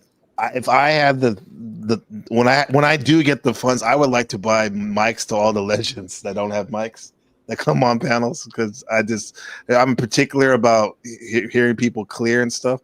And plus, I guess it's a nice thing to do too. In order to do that, we need donations. I mean, when it comes to business and anything that's successful, a friend of mine the other day told me, he said, I don't know what it was, but someone was around and said, yeah, because money can't buy happiness. And he turned around and he said, no, money does buy happiness. You just got to give it away.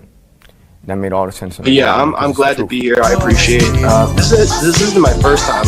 Like maybe like 8-9 months ago, I was on with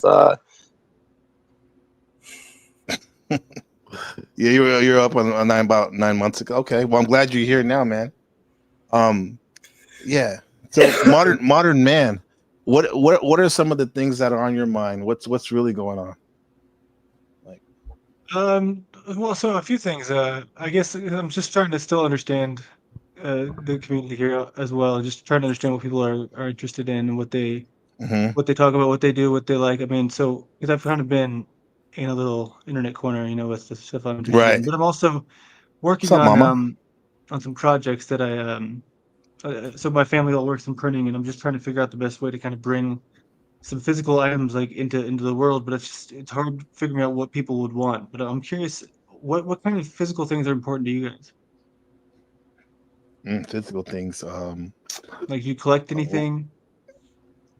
Books. Books? Yeah, books are great. Yeah, I love books, and what's your collect favorite them. book? Definitely read them. My favorite book is probably Fear and Loathing in Las Vegas, Be Here Now, Journey to Ixtlan, Carlos Castaneda. I'm giving you all, I don't know which one. American Psycho. Kind of straight. So you like fiction mostly? Yeah, I like a lot of fiction. I like narratives. Yeah, for sure. Yeah. Oh, yeah. Yeah. But you know what? When I'm getting into biographies, they're very valuable. I'm finding them very valuable. Yeah. Sure. Yeah. Yeah. Hey, Jack, I have a question for you. If you were a tarot card, what tarot card would you be? That's a very interesting question that I don't even know. You'll need some time. Yeah, you'll need some time. But I'm going to think about it, please. Yeah. Hey. Yeah. He's Oracle Alexander. How's it going? This is the double one of our zero. superstars. It's the 00 card. Good. The I double just zero. had to jump up in order to complete the fixed signs. I'm not really going to stay. I gotta go. All Tauruses, huh? Taurus, Yeah, you got the Taurus Taurus. fixed. Damn. Damn. Yeah, Yeah. got two The Sphinx, huh? Scorpios, two Aquariuses, Leo, and now Taurus. Woohoo! Yeah. Well, yeah. What's Brown's boy? When's your sign? Your sun sign, He's an Brown's boy. Aquarius, right? Oh my God, Brown's boy. That makes sense. Yeah. Yeah. Yeah. So What tarot would you be? I really don't like. I was told I was. I don't know. I don't know enough about tarot. Maybe like ace of something. I don't know. Something so satisfying about an ace. But yeah, my sun sign, I don't know if I'm giving too much away to these orgs, but it's Libra with Aquarius rising. Oh, okay. So Libra. There we go. Okay. We need that. That's mutable. Is that mutable or is that cardinal? Libra. Cardinal. Cardinal. Okay, you get it started. Yeah. Okay. Okay. That's what You I got was it, Jack? wondering. No, I was curious. We identified some of the fixed signs, but if one's not fixed, it's transmutable. And what was the Oh, well, other it's two? also Cardinal. Libras, I'm not gonna lie, are the best. They're the best looking sign. We're beautiful, and you couple that with Aquarius rising, man, you got like a crazy concoction. We got Brad Pitt. Let Heems this leave real quick. Anyway, nice to have you. Yeah. Yes. That is a very unique makeup, Brown's boy. Yeah. Yeah. Sasquatch, you what tarot card do you think you would be? I think he's walking his dog, right? Yeah. He said in the chat he's walking his dog. Oh yeah. He can't talk right now, you said? Okay. Right. What about me right now? I'll ask myself. What about you? Yeah. What is it? This one comes to my mind, the Hierophant. The which one? Really? Okay. The Hierophant, the Pope. Okay. Even though Dusty's at I guess it's like a spiritual type leader or but not in the sense like because a lot the magicians are kind of like a spiritual, but there's something about the image of the Pope character. Maybe it's my Catholic upbringing. That's what does it. But yeah. What about you, Modern? Yeah. Well, I guess it's funny that I haven't thought about that myself, but the reason why I ask is because one of the things I've been working on is for the past month is a tarot deck, but I'm not super smart with tarot, but I do love graphic design and I love like artistic endeavors. And so with technology now, and I was teaching myself how to use Photoshop and Illustrator and InDesign. Mhm. So I have like the rough draft to all 78 cards, but I was thinking, what would make this better? And my thought was if real people were a part of it, and if I turned real people into the cards. So I was That's thinking, dope. well, yeah, because then you have people who are like, this means something to them because they're a part of it. And Right. so that's kind of where my brain's been at. And so the rest of the deck, though, it's like super. The theme is it's like vintage aesthetic, so it's like old timey, but it has all the stuff from nowadays we're dealing with. So like all the cameras everywhere.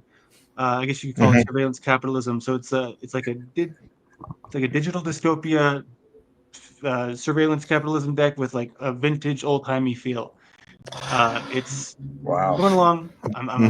I keep wanting to give up on it to be quite frank, but then I gotta like find ways to push through. Yeah. Like, man, I put all this work in. It's like there's got to be some way to make something out of it. And Now we're gonna tap in with you. You're like, okay, what's up with the deck now? Well, yeah, that sounds like a lot of fun, man. My first thought was, dude, I've been looking everywhere to find like inspiration for the page of cups. So I'm like, I'm gonna make Jack's page cups just as a fish, and it looks great. So you and a little fish in a cup. I don't know if you fish, but you look like you would. I used to. Dude, that's your story. I used to. Jack. Yeah, Jack. Remember you talked about like that would have been another career path, fisherman. Oh no, was it we did the past life with my friend Supreme, and he said maybe you were a fisherman or something like that. So Fishing's crazy. I'm man. sorry, I got excited. It's tough. My dad loves to fish, but it's like I'm squirmy. Interesting. Yeah, keep going, Jack. Look at this. I just wanted to bring this up. Page of Cups, what the traditional one is. Oh, please. Just to give you an idea. I know because all the other kings I already had cards for. I would have made you a king though. Don't worry. Hey, no worries. I'm honored to be a part of it. To be considered to be a part of it. is when you have this stuff, you have all these photos that all these documents. It's easy to make programs now because AI is so advanced. So I even turned it into a digital deck, and if I wanted to pay the I think money, I could so. turn it into an app. You know what I mean?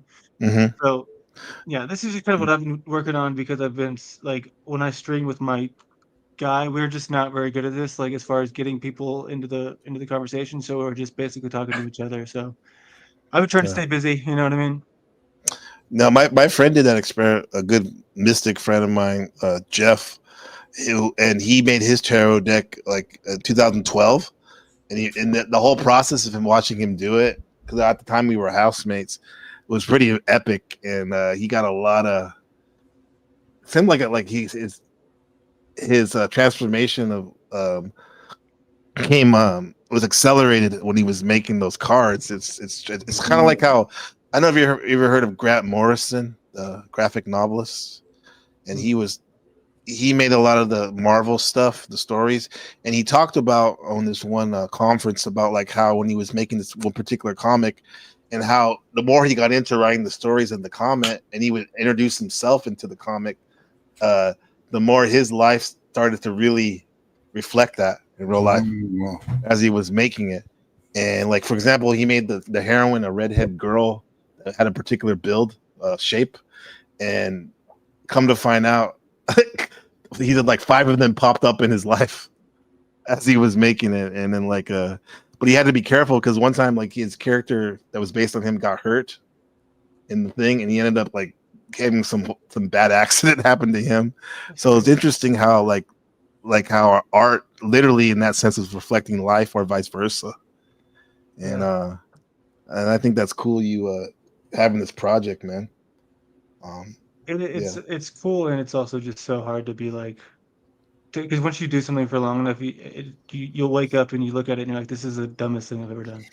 You know what I mean? You at least as far as most of the creative things I've done, it's like, especially when I used to make music, I used to, I think 2022, I was getting really into trying to make music, and every song I made, it's like you think you have something, and then you listen to it like the next day, and you're like, this is horrible. What am I doing? But then you get back and you're like, no, this is good. There's something there, and then you're like, no, this is horrible. Yeah. At least, Yeah. no, I mean, I think better, more productive members of society who do things that are like successful. I mean, as far as with their art, those people probably don't have that mindset. But for me, it's always less. Yeah, I bet you there's all kinds of modes. What do you think, Jack? I think they have it. They just learn how to not allow that to interrupt them. Because we were talking earlier, we all have this inner desire of all good, Keller. confirmation and wanting to know that our work is appreciated. So I think that's interesting. It could be like a psychological test for our spirit. You say you want to accomplish this. You say you want to finish this. Are you sure? Maybe it's not a good idea. That devil of doubt creeps in. Yeah. But that's where, once we get our creative talent out, there's someone out there who can appreciate it. For sure. Yeah. Well, also when you do one thing and it's if you finish it and then you have it to add to your, this is like if you're trying to do things like this for a living, it's you can add it to your, what do they call it? Resume or your not resume, no, your resume. Portfolio. It's called portfolio. Yeah. Yep. That's it. Yeah. And then people can find you who have a similar interest, and you can work with them. I mean, it's all you got to start somewhere. You got to finish it. I have my great partner that we had a cartoon channel. We made cartoons together, and he was mostly the graphic artist. We collaborated on the ideas of the story, and like, dude, the guy's so talented, but he just never really finishes his cartoon.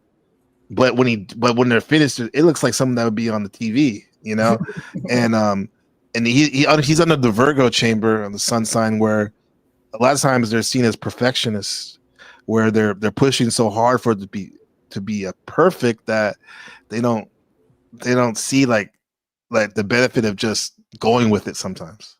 Yeah, you have to just feel like it's over. I mean, that's because I got Virgo moon, so it's funny. There you go. Yeah. I guess in that case. sorry, and Aries rising. So I Okay. those combination, perfectionist and then just starting projects but not finishing them. It's a horrible. So you know your shit, because I was about to say the same thing, and it's something I learned because I mean I incorporate a lot of different, not a lot, but a couple different modes of divination, like Mayan astrology. In my Mayan astrology, they have this like you have your day you were born, but also your week you were born, the theme of your life, and mine's called Transformer. And one of the Transformer, one of the benefits or superpowers of the Transformer is the ability to tie loose ends. And I think that's very important, especially for those of us who are great at initiating projects in different things, but we can't finish it. Yeah. Yeah, I mean Yeah. it's also I'm not sure how deep you get into the houses, but I got What's up, Cynthia? Sun and Mercury, seventh house. So it's like, collaboration. Okay. Yeah, it's One harder even it's right the there. house of one-on-one partnerships. So it's like Right. I struggle in big groups, and I also struggle like alone. That's why I really it's hard for me to focus without like just that. I feel like I'm like kind of cursed. I got a lot of problems with. Yeah, I well, you met the right person right here. Thank you, Jack, because that friend Jeff, who taught me a lot about astrology in college, he looked at my chart and he called me a seventh house master, meaning that not that I knew a lot, but I have so many planets in the seventh house. Oh, you do too? Myself, Nice. yes, and I know exactly what you're saying, bro, because like I can be in the big group, but I feel like I'm lost, and it's hard for me to like jump in there. I mean, like, so if I go to a sometimes. concert like by myself, like it's just weird. But if I Yeah. go to if I just lose myself in the concert, it's also great. You know what I mean? If it's like I Right, like the band exactly, enough. yeah. But Yeah. it's just kind of that bridging that like transition. They'll see with me with the concert thing, like one of the best peak experience I had in my life, other than having like my son or being married, was going to a concert with my friend Jeff one-on-one. We went to Coachella in 2012 music festival, and that was we saw everybody, and being with your buddy, it was like a buddy film. Like our time was like a movie, and yeah. But when you're by yourself, you're right. It's like it's much differently because you're lost in your thoughts. So your and son's in the whatnot. seventh house too. Yes, it's in the seventh house. and then your Yeah. Mercury too. Yeah, and Mercury too. I have Mercury in Sagittarius. In the seventh Oh, house. okay. So you're not the double like most people. No. With the Mercury Sun. So one thing I'll say is like with friendships as well. Like I don't know if you ever had like a group of friends growing up, and then y'all are all friends, but it's like you never really know someone until you like talk to them one-on-one. You know what I mean? And you're around them just Exactly. one-on-one all the time. Yeah, this is Everyone's why always like playing that like mask in a little bit. Like the bigger the group, the bigger the mask. That's my theory. Yeah, the bigger the persona. Remember we we're talking about that, Jack? Your persona, right? Maybe you only get to know their rising sign, like what they put out, but you need to get behind that, the sun sign. This is why, like I was talking about my friend Brian earlier. I always talk these one-on-one friendships. Like, I mean, he's my best friend, like longest best friend, but I don't live in America anymore. I'm in Taiwan. But now my current best friend is Shadow Buddha. Like we talk all the time. So it's always these one-on-one. Like I have a lot of close friends, but they tend to be like come in spurts where I have these one-on-one deep friendship relationships that like they're better than being in the group, because I was never the big group guy. You know? I always envied those people though. I always wished I was the Me big too. group guy. Like, especially when Me I too. dated a girl and she was just like wanting to go to the concert. Well, not even the concert, like to the What's up, rave Mad or Mystic? whatever, the Yeah. big party. And parties, man, oh my God. I always felt so uncomfortable at parties with a bunch of drunk people. I was just like, I need to get drunk right now to enjoy this. Yeah. That's why I was until I did discover booze, right? Yeah. And smoking. I don't do that stuff now. Yeah, I but haven't at that drank in a time, couple of years, but I yeah, used to really need it in those situations. it's courage. It's courage juice, in a sense. Yeah. But I think now, dude, maybe I'm just no, dude. I'm 47 now, so I'm like that Austin Powers, the aging hipster. I think I still got it. If I went out, I have a feeling that if I went out into a party situation, I can still have fun. I've natty, because I don't like to even know what it's party. like now. Isn't everyone just on their phone now? They just hang out and they're on their phone. That's what they do. When I see children, that's what they do. Well, yeah, that's true. Yeah, but I mean, I guess the closest I get to this is like a extended family function. That's what much of a dad I am now, I guess. Married dude, like, No, yeah, but that's what you got to be, man. If you're not a yeah, dad, what else are you doing? But no, but I want to go to, dude. I want to go get a babysitter and go to Macau, which is like the Las Vegas of Asia, and How old Hong are your Kong. I kids? want to go there as my wife and have a good time in this, be a star for a second and party, kind of, have a good time, because I get energy from that. Maybe it's Oh like I was yeah. telling Jack, my Leo in Mars. I have that Leo in Mars, yeah. See, I But don't have like any Jack, Leo. dude, I have no Leo you in don't have me. I any wish I Leo? did. Dude, if I showed you No. my dad's chart, you would like your mind would be blown that it was actually possible to have that much Leo in one sign. It's like I think 7, maybe 8 planets in Leo. Wow. It's Is your insane. dad like what's his name? Percy from Led Zeppelin, who was the lead He is singer? the most successful person I know. So Yeah. That's awesome, bro. That's crazy, but awesome too. yeah, Did yeah. we were talking this with Jack. Did you ever see your dad? Because we are saying like the Leo is the sun, their sign is the sun, right? Mhm. And like the sun shines for everyone. But did you ever see a black hole with them? Because you know how sometimes a sun, if it's not doing good, it can be a black hole. Well, I mean, the thing is with my dad is he's never wrong. He's never been wrong once in his life. You know what I mean? Like never. Like I mean, literally. Like it's like Never. He always never. thinks And like I that. mean, Yeah. if you know him and you know the things he's done, you would maybe Yeah. disagree with that. But What's up, like, Snow? that's Yeah. the one thing everyone who knows him knows about it. The unspoken thing. It's like, well, we know it wasn't his fault because he's never wrong. And Right. yeah, I've seen black hole, but I mean, at the same time, dude, if it wasn't for him, my family would be like, I don't even know. I mean, he's been the foundation for, He's the rock, huh? yeah, for not even just my family, extended family. Like he's so successful, He's but he's that so guy. generous. He's so That's generous, dude. awesome. Where I live, it's a little condo, and he wanted me to move back to be around the family, and I live in Colorado, and he, bought me this condo. And so in this day and age, dude, a person in their, I'm 28. I would never be able to afford Oh, yeah. my own home if it wasn't for my dad. So I'll take the black Dude. hole. That's the thing. I will tell him, yes, you were wrong. You know what I mean? I don't even tell him to fight that anymore. When I was younger, I'd be like, dude, you're See you, Mike. but now it's just like, no, you're always right. I agree. Can I have another house, please? He's generous, yeah. This is like, dude, what Jack were talking about, generous, because Jack's a very generous person with his time and awareness. He's he's one of the most generous people I know in this panelverse. What's up, Mike? How's it going, man? Hey, salute, man. Yeah, Good to see you, man. My birthday's coming up. I'm a Leo, so my son's You got the birthday's Leos, coming up. yeah? My son is a Cancer. He's on the 19th. Right, I remember you I'm saying on that. 26th. Yeah, so Yeah. we have all, and my brother's the 25th, and then my mother was the 17th. So we have all these July. Wow. That's crazy. Yeah. Wow. What they call the dog days of summer. But Dog yeah, days oh of yeah, summer. yeah. Do you know what that meant? Like people think that might be the Sirius sun sign, a star system, the dog star. But with me, so me and my brother are Leos, right? So me and my brother are both Leos, but me and my brother are both polar opposites. I am very aggressive. Like, I mean, I'm just like an we know. attack. I've seen it, Mike. But he's not. But he's not. Does he have Mercury Leo too?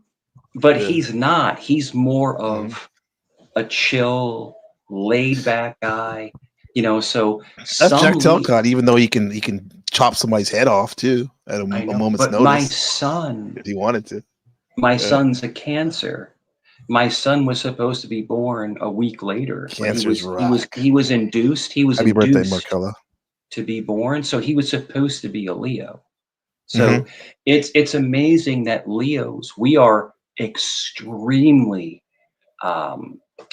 I wouldn't say violent, but we have an energy that a lot of people don't have. We are the lion. We attack when it has to. But the cool thing is though, if you know how to be the calm lion, you attack only when needed. That's all I'm trying to say. Like some Leos are real a-holes, but if you're able to only attack when you have to, then it's within reason. Does that make sense, gentlemen? No, for sure. Yeah. Yeah. I mean, Jack's a resident Leo, other Leo here.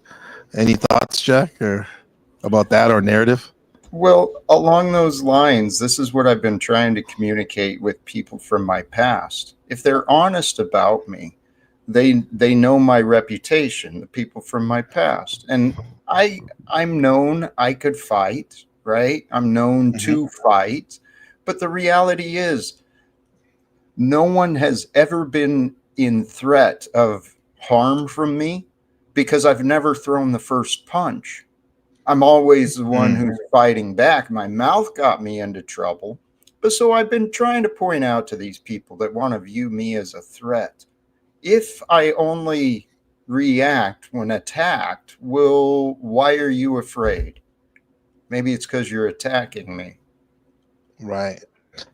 That's a commonality. See, Mike, you get that, huh? Over here in the panelverse, seems like you can relate to that. Yeah, NPC, and that's okay. NPC, you've watched me function. You've watched me in the panel verse for a while. I never attack first. If somebody pushes my buttons, I go into troll mode. But if someone is cool with me, just like Jack, just like everyone else, just like you, NBC, just like this gentleman down here, if someone is cool Yeah, with modern me, men lost again. Yeah, this is his channel, guys. If you don't already know, sub up, man. Check him out. I mean, you know, good dude. But I'm gonna be bothering him now.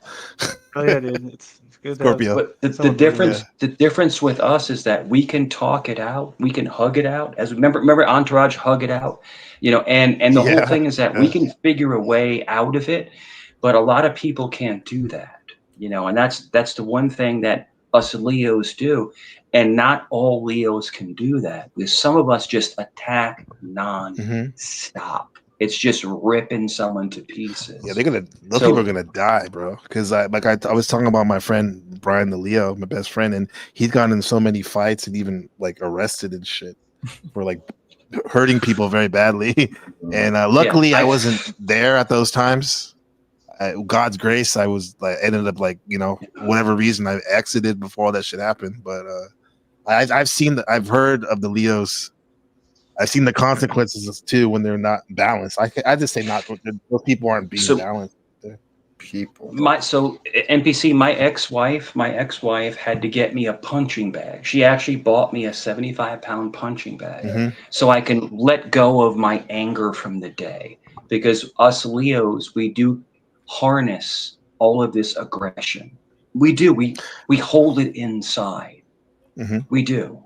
You know, and I'm telling you, man, you let it out and it feels like $1,000,000.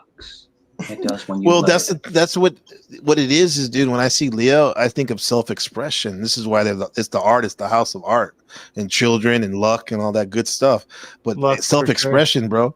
And yeah, for sure. Yeah, and here's the thing, man. Like you were talking about your art, you know, making music and then making tarot.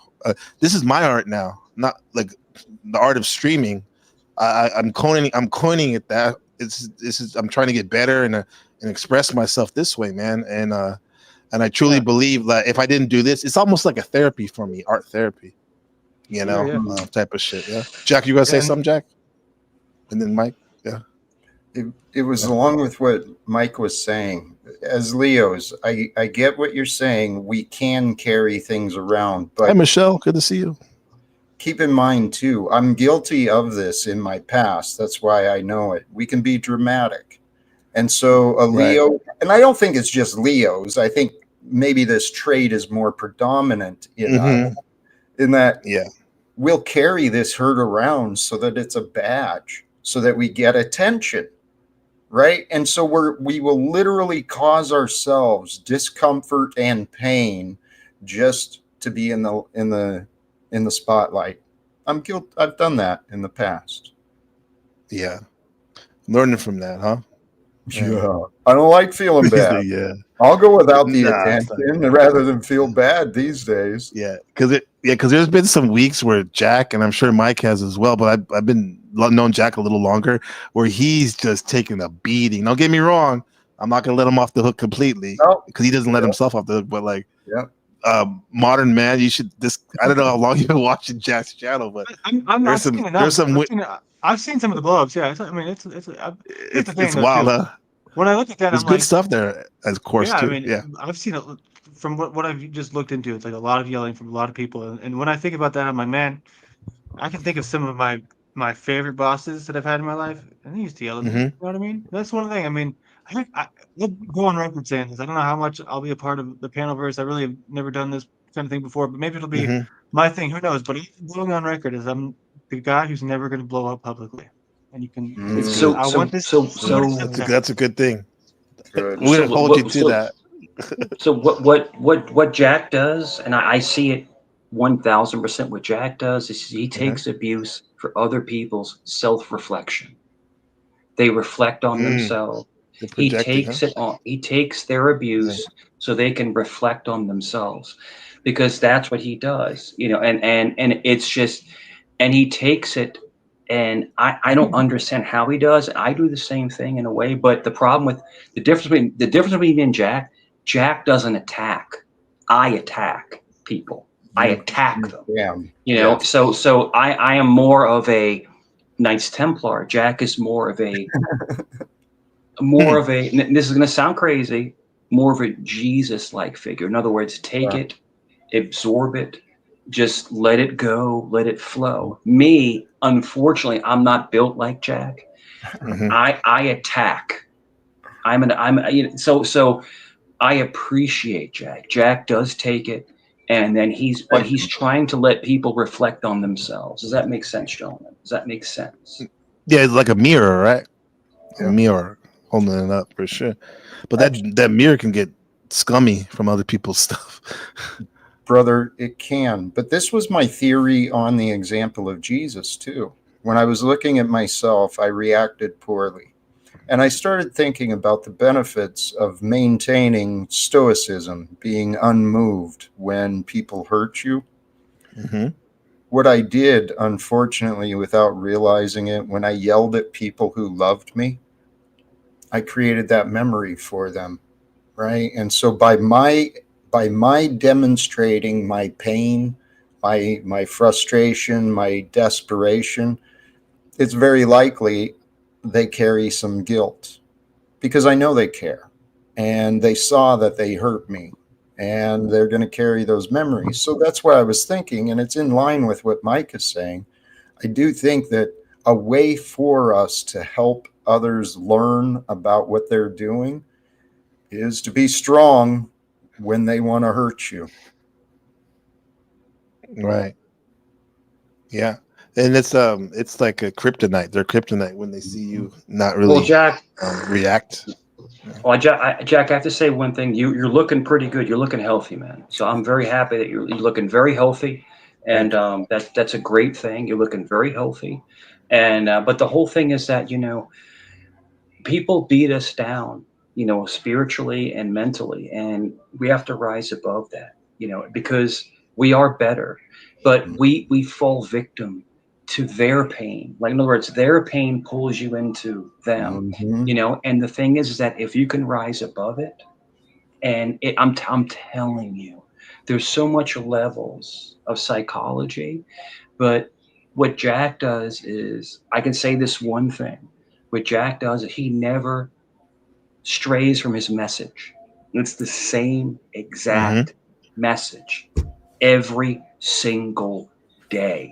It doesn't vary. It doesn't change. Kind of like Islam. They don't want any. They don't want any innovations of the Quran. And what they're doing, what they're doing is they're trying to. So they do it to me. They do it to me. They try to break me. They try to break Jack in half. It's not going to happen.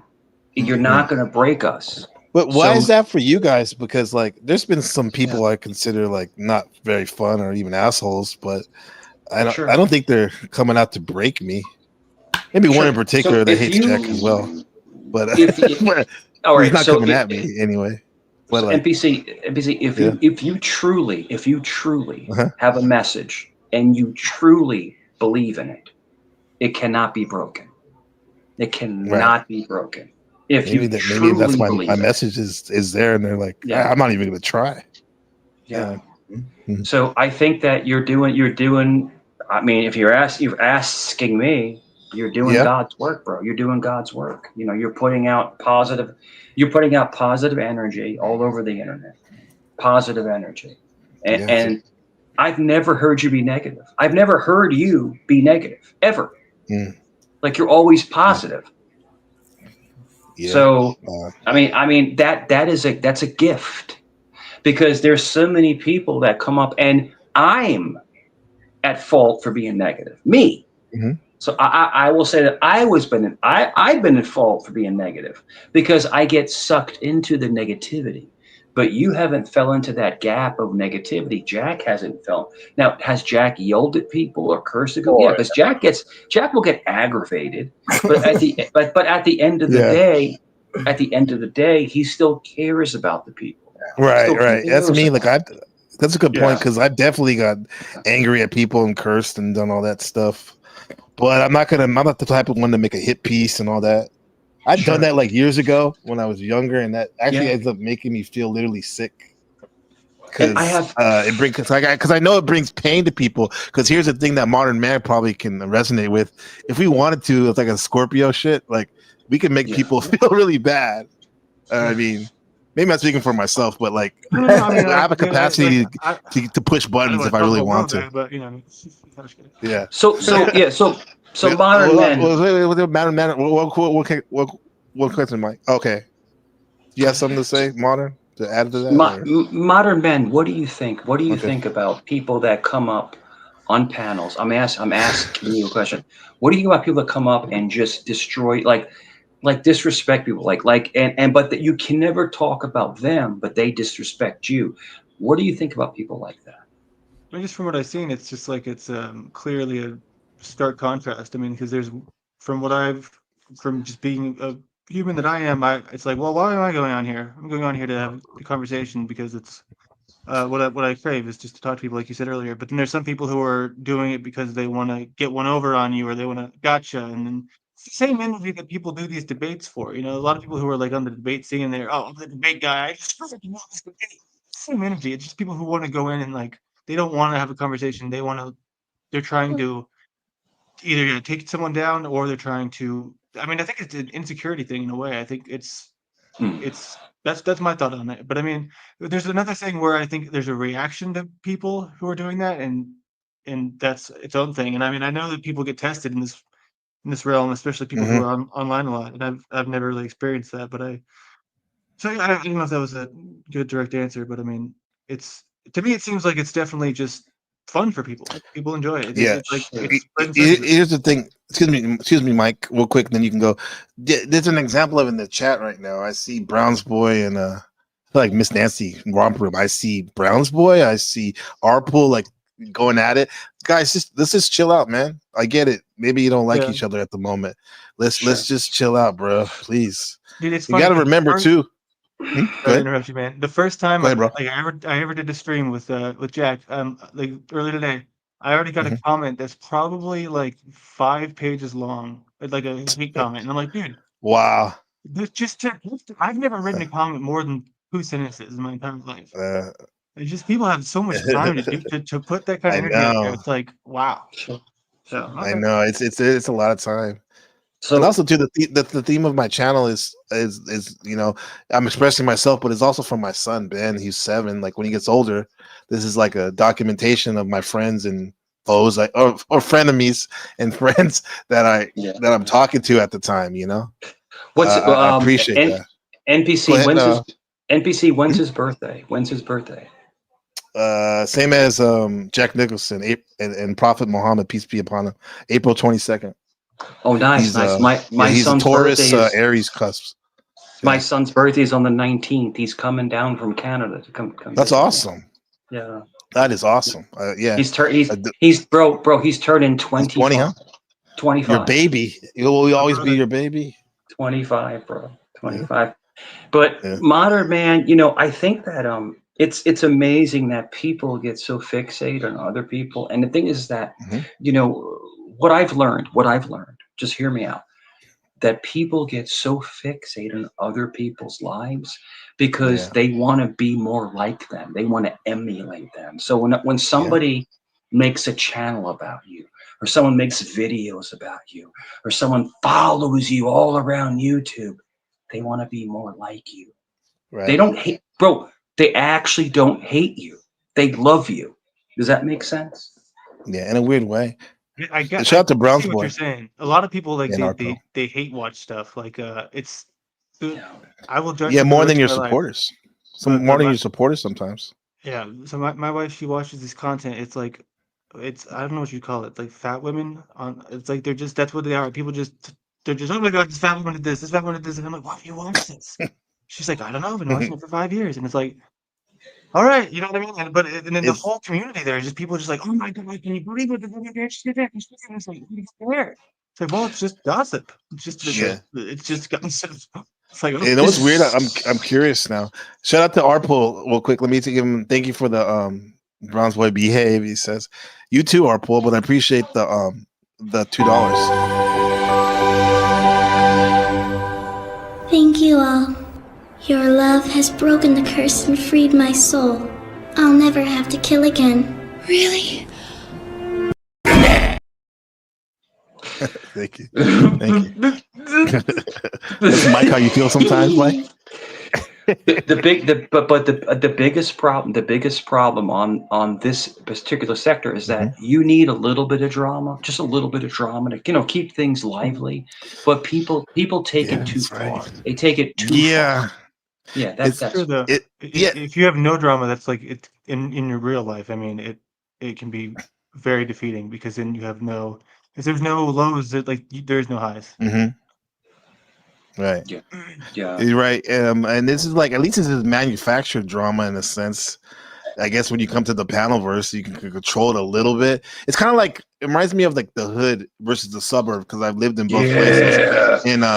And this is maybe it's like more of the hood in terms of like a lot of chaos. But in that chaos, if you have the right constitution and eyes, you can mold yourself into something that's very strong and very aware. But same in the suburbs is great too. You may not have the chaos as much or in a different way, the chaos. However, you have quiet space to kind of reflect and experience like big a wider array of things. So there's pluses and minuses of both places in that metaphor. NPC and Jack, you don't allow that on your channel. You don't allow the dog piling on your channels, and I appreciate it about you guys. You don't allow that. You don't. But I go on panels and they dog pile, and bro, you've seen me, NPC. You've seen me rip 5 people at once. So yeah, I've seen you on it's Chaos just Truth. He's crazy over there. I can What's attack up, people OG left Joe and right. Yeah, but I appreciate that you don't allow that. You don't allow that. But when I go into troll mode, I am the most vicious troll you've ever seen. But I don't want to be that way. I would much rather have a conversation with you gentlemen. Just to have a conversation with you gentlemen. But if I have to snap into troll mode, I will. I'll jump into it. But Mike, I know you do, and you're one of the best at it. I mean, even that's like, it sounds, I'll just say that. But is there a time when we can just ignore it and not even react to it, man? Because I'm seeing in life, a lot of this is my reaction when these negative things happen, the way I react to it, and positive, but definitely like when I'm combatant too, when I don't have to be, I just perpetuate the drama. Yeah. So if you're asking me, if I would want just like when I ignore it, I can. But the problem is that you get sucked into it. You get pulled into the vortex of the troll. You get pulled into it, And so, yes, should I be better at it? Should I not go there? Yes, you're right. But here's the thing: we weren't even talking about it. Like, I'm glad you brought it up because it was on your mind, and we're learning things about ourselves and others. But we weren't even talking about drama yet. I mean, because here's the thing, man, is you're right. We let it in, but sometimes if we over fixate on it, on the problem, it becomes like, was it Jack who said it, collective blaming? Remember a couple months ago, and that term stuck with me, man. Like collective blaming.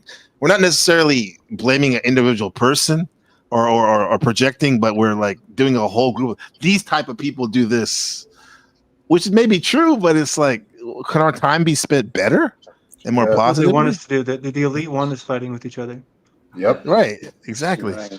Instead of what brings us together, the commonalities. And seriously, we're a victim of ourselves, So you're right. We should not get caught up into it. When you're ready, let it go. Well, let it go. Yeah. pointing out the obvious, but it's truly time-wasting practices. Sitting around complaining and blaming. What's it accomplishing? Nothing. Yeah. Amen. Yeah. Yeah, because like what's up, new guru? Because I have these videos still. I mean, I love the conversation, but we can still get into this. But like, I have these videos about like how insignificant we are in terms of these suns, how big they are in the galaxy. I have stuff on like Mali, where my father's from, like some of their mythology. So like, it's like we could be getting to that stuff, but it's crazy how we do need. I guess sometimes we do need to unpack things and address things, especially when a member wants to, like, brings it up for sure. But there's a lot of things we can be like fucking blowing our minds with and shit. Yeah. I would love it if you want to talk about it. I'd love to if you want to do another panel on this. But the Texas flooding, that was a tragedy. The Texas floods, the flash floods. Oh my goodness, man! And that was wild, man. Like, what do you guys think about that? Like, a lot of children I heard passed away.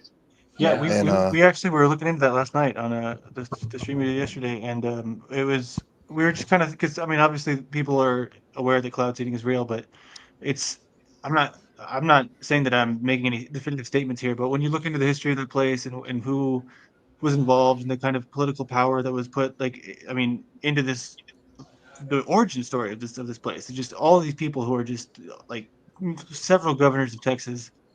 They're sending their daughters to this place, and then when this happens, it happens so suddenly, and apparently it's a process called craning, which is when a cloud reforms and it's like over and over again in the same spot, which I've never heard of, but maybe I just hadn't heard of it. But so this, and it just floods like crazy. And what you realize here is this is the kind of thing where when this happens, there's just the story's over, right? No, nothing else. You know what I mean? So, say I was somebody in power and I had the means to pay these totally real companies to make something like this happen. This is how you hide. I mean, people are talking about the Epstein thing. I mean, this is something that could totally be a part of that, because how do you hide massive, human trafficking? They all died in the flood. I'm just saying, this is a crazy theory, but I'm just saying, when you look at people and the power of these people who are associated with this camp, I think it's a coincidence. Oh, this place of all places flooded. Nothing to see here. I can't buy these coincidences. And everyone's always Out of distracted nowhere, talking huh? about, out of nowhere, dude. Like on 4th of July. Right. Those holidays hit hard if you want to get into like ritualistic, Sure. mass rituals and stuff like that. Right there, bro. Yeah. And children too. Shit. So cloud seeding is real. Cloud seeding is a real thing. That's an actual real thing. And I believe they seeded the clouds and they overseeded. Now in Dubai, a couple years ago, remember Dubai flooded? Remember there was hundreds of foot of water in Dubai in the desert? They seeded the clouds. So when they do these weather weapons, everything floods. So allegedly, it's not proven yet, but I do think they can manipulate the weather. I believe, and I think they tried to cloud seed, and the waters were like a typhoon coming in, and but it wasn't raining. There was no hurricane. Like what? How the heck did this happen? How? That's my question. So you tell me, gentlemen.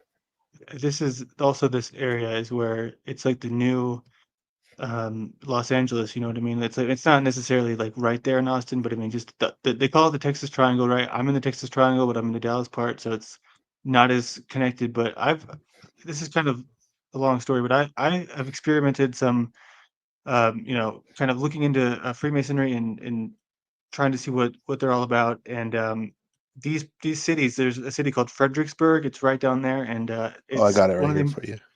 it's one of the most significant places in Freemasonry, and it's just probably 30 minutes down the street from this place. And it's the name of the camp, dude, Camp Mystic. I mean, these things, like, they just all it's just and I don't know, just hearing my family talk about it. I mean, this is a ton of children, but it's like we're also detached from it, because it's like anything that's natural disaster, just immediately people just kind of, oh, it's a horrible tragedy, and that's what they say. It's like, well, I don't. I What just the don't. fuck? Yeah, you saw that link? Yeah. Yeah, I have it up right here. It's a South Texas Weather Modification Association. They have association. It's like a homeowner's association almost. What the hell? Weather modification. What about us? What do you guys do? The South Texas West Modification was formed. It consists of representatives from 7 counties in South Central Texas, and then there's the names. What are you guys about though? Let's see. They have meteorologists in it. Meteorologists. The worst thing is how hard they make What's it our to mission find statement? some names associated with it. Yeah. Do you think those planes are doing stuff to the clouds? Which planes? Yes, yes. So basically, what's planes happened right is that here? they put a metal composite into the clouds, and it does make them actually. It makes it rain, but they put too much, and then it rains too much. They put too much, huh? If you Well, they did that Google thing it, in it's the it's a 60s. metal composite that they put into the cloud. They sieve the clouds, Yeah. and it makes it rain. Right. But then You remember once this? they make it rain, Mike? they can't stop. Like that's kind of like what Ahimsa Alexander's saying. That's why Texas had this. I remember the snow apocalypse a few years back. That was in South Texas, maybe.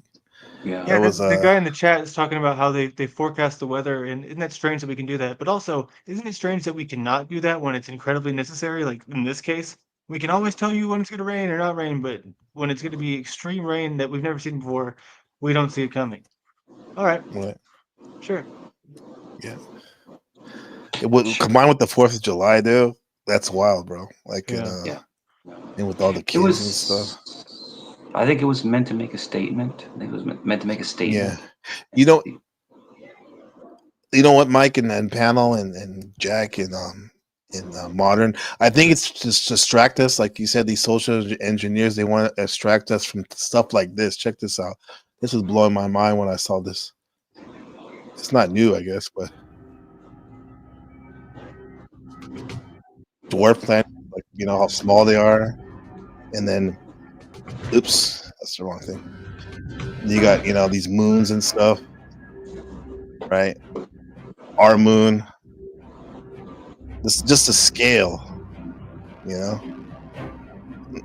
know this is a weird segue, but I'm trying to think of some positive in the sense that like we live in an amazing universe. Now, some people might say like the flat Earth and all this shit, but just walk with me at least for this experiment. Well, no, I The mean Earth. Okay, there's it's Earth. important to be humble, but also my only issue isn't I'm not in the flat Earth world anymore, but it's just with the science people and they kind of use it to make a statement that okay, what you do here is not significant. But I'd say, Oh, sure. yeah, I just don't like that mentality. I guess that's why No. I never got into the space stuff because I'm like I like Yeah. astrology, but I mean there's astronomy, Yeah. which astronomers would laugh at you for believing in astrology. You know what I mean? But then again, didn't they say like some of the astrology, at least in the quote unquote enlightenment, those guys were into astrology. Oh Those yeah, but I'm astronomers. talking modern day, dude. Like it's like Oh, modern day modern day, astronomy has yeah, been yeah, like Neil deGrasse, it's just a joke, dude. Tyson. It's just Yeah, it is. it's It to is. make Yeah. people feel insignificant. It's just Right. I mean it's not like Well, it's also just like a bunch of nerds. You know what I mean? yeah, it is. With me, it's like I try to hold at least two thoughts at once. On one end, we can be seen as very insignificant. However, we can be like Jack and I were talking about. We're the front row to what's really going on, at least for us. So which is a big deal. It's So also with the planets though, and then what they did is like they got everyone so focused on flat Earth versus round Earth that I think that was another distraction. You know what I mean? Because yeah. there's still people, and that's what's the saddest thing is that's all they talk about is flat Earth, and Hi, for Mike. me, it's boring. It's that's It I is know very boring. People might get mad at me for saying that, but I mean, there's people who you talk about trolls or people who like to go on and argue. I can't think of anything more boring than talking about one topic forever. You know what I mean? Yes. And this Yeah. is what a lot of people do. Preach. With the globe, this, that, dude. It's like Right. either side, dude. Preach. Just like you're putting me to sleep. Yeah, but I think it's a valuable lesson for me. It was experiment, guys, in the sense that it got me to question first principles that I think that I've always was told and didn't see with my own eyes, for example. And I'm like, okay, maybe it is, but you know what? The more, like you said, it's boring, and I'm like, I'm good either way. Doesn't matter. Doesn't matter. Yeah, I'm good either like, way. Yeah. it literally doesn't matter. Like you flat around it, like it, dude. If okay, here's the thing. What got me? Joe Cook's in the back. I was into the flat Earth thing for a while, but it's Holy mostly shit. because I was in the COVID world, and Here we go. naturally conspiracy kind of like got me in there. But what was I getting at? Is if it was true that the Earth was flat, I get it. That would be the craziest thing ever that we all were on. Right. So that's kind of what makes it interesting, and I get that. I understand that part of it, but the 5 to 10 year debate BS is just like it's silly. Yeah. Like you said, I think astrology is great. I think astrology is way more interesting than astronomy, but shape of Earth, I don't. It's not my thing. And Joe Kubo, I see you right before I bring you up. I'm just gonna acknowledge the super chat. Thanks again, Arpool. Very generous. Oh, Dion. That's your one of my heroes. Presently, OG Joe Cool, but at the past, that was Deion Sanders, man. He was the man. Remember Deion? I do. I wasn't a big fan of him rapping. I thought he was extending himself a little bit much once he started trying to rap, but undoubtedly he was a man. Y'all know I can't resist some flat Earth talk. You know that. Yeah, Joe. Yeah, because I mean, do you see where we're coming from? What we're saying? Well, like in the fact that like it doesn't matter to us either way. I don't understand how it matters to some people though, but for me, it doesn't matter. I think the guy I don't know his name on the bottom right. Joe Cool. Hey, wait, hold on. Proper introduction. Panel legend Joe Cool. Meet our new friend, Modern Man Lost. All right, Modern. Good to meet you. Landry. I'm not trying to hide my name either. So either What's way. your name? What's your name again? Landry. Nice to meet you. I'm Gabriel. Yeah.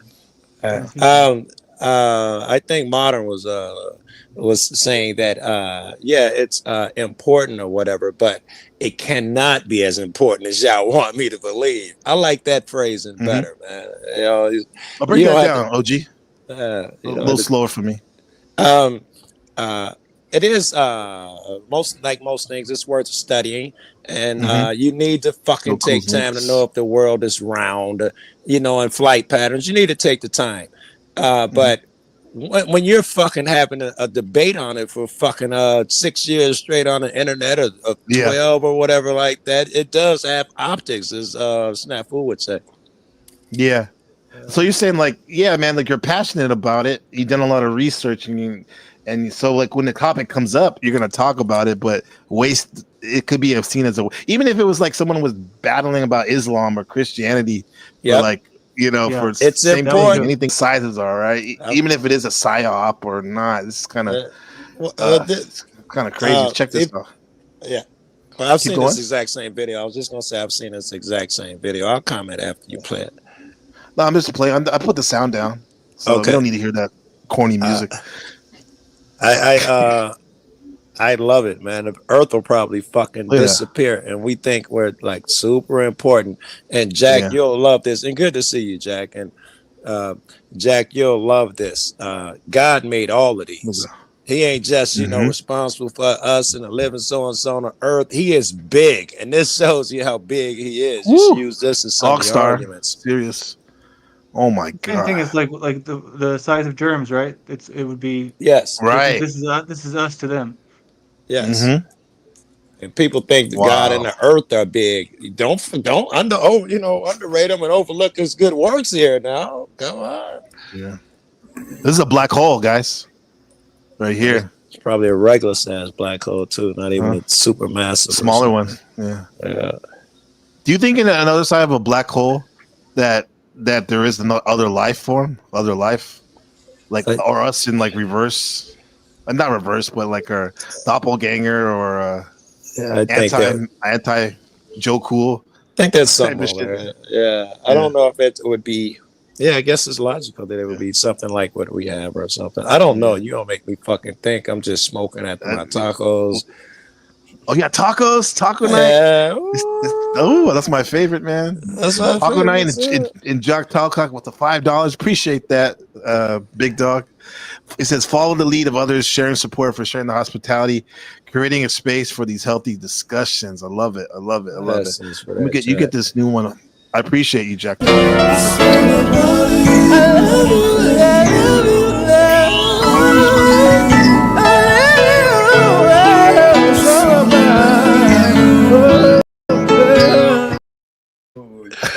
That's gonna be hard to top that one, bro. Yeah, That's amazing. That dude's Taiwanese, bro. I gotta show you this, the original. You guys are gonna flip, right? I always ruin it by that's like you I gotta can't believe he was Listen to this. really singing that. No, but you won't believe this, guys. This is a young Taiwanese man. Check him out. Check him out, dog. This is wild. You know, Like he had his heart broke by a black woman or something. He was feeling that shit. thank you, Heidi, for that. She says great stream. Appreciate that. Yeah, man. Like I'm telling you guys, with the Taiwanese, kind of like the Thai. Maybe it's a Southeast Asian thing.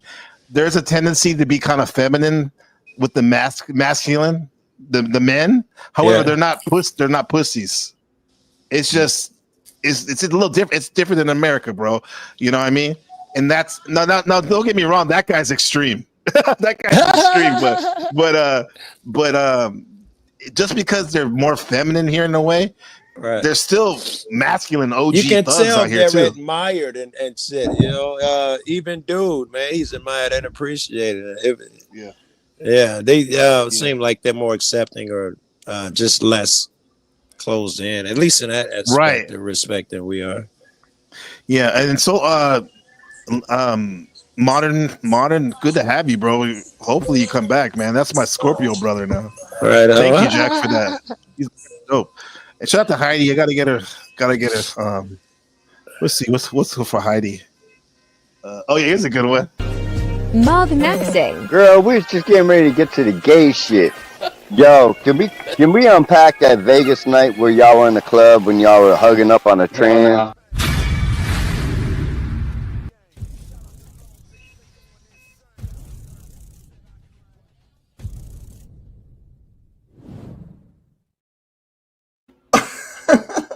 That's weird. That's from the flow yesterday. Locksmith Jeremy and Kevin. That was weird. Thank you, Heidi. Yeah. But yeah, man. Where we at? Dude, like this whole thing about I'm at all. I'll let you guys take it. We're living in an amazing world. I was texting. As you know, I'm never quiet. I was getting a I know text. you're not. One of my buddies is in the hospital. He's not feeling well. Poor baby. Oh no. No. Yeah. Where do we go so- next? What comes next? Jack Telcott? Yeah, I was gonna say ask Zach. Yeah. The future. The future is Okay. next. Give me the specifics. No generic shit. I'll jump you up here. But of course, the future is tomorrow. What do you see it? You know? Oh, brother, it's gonna be beautiful. The All right, talk to me.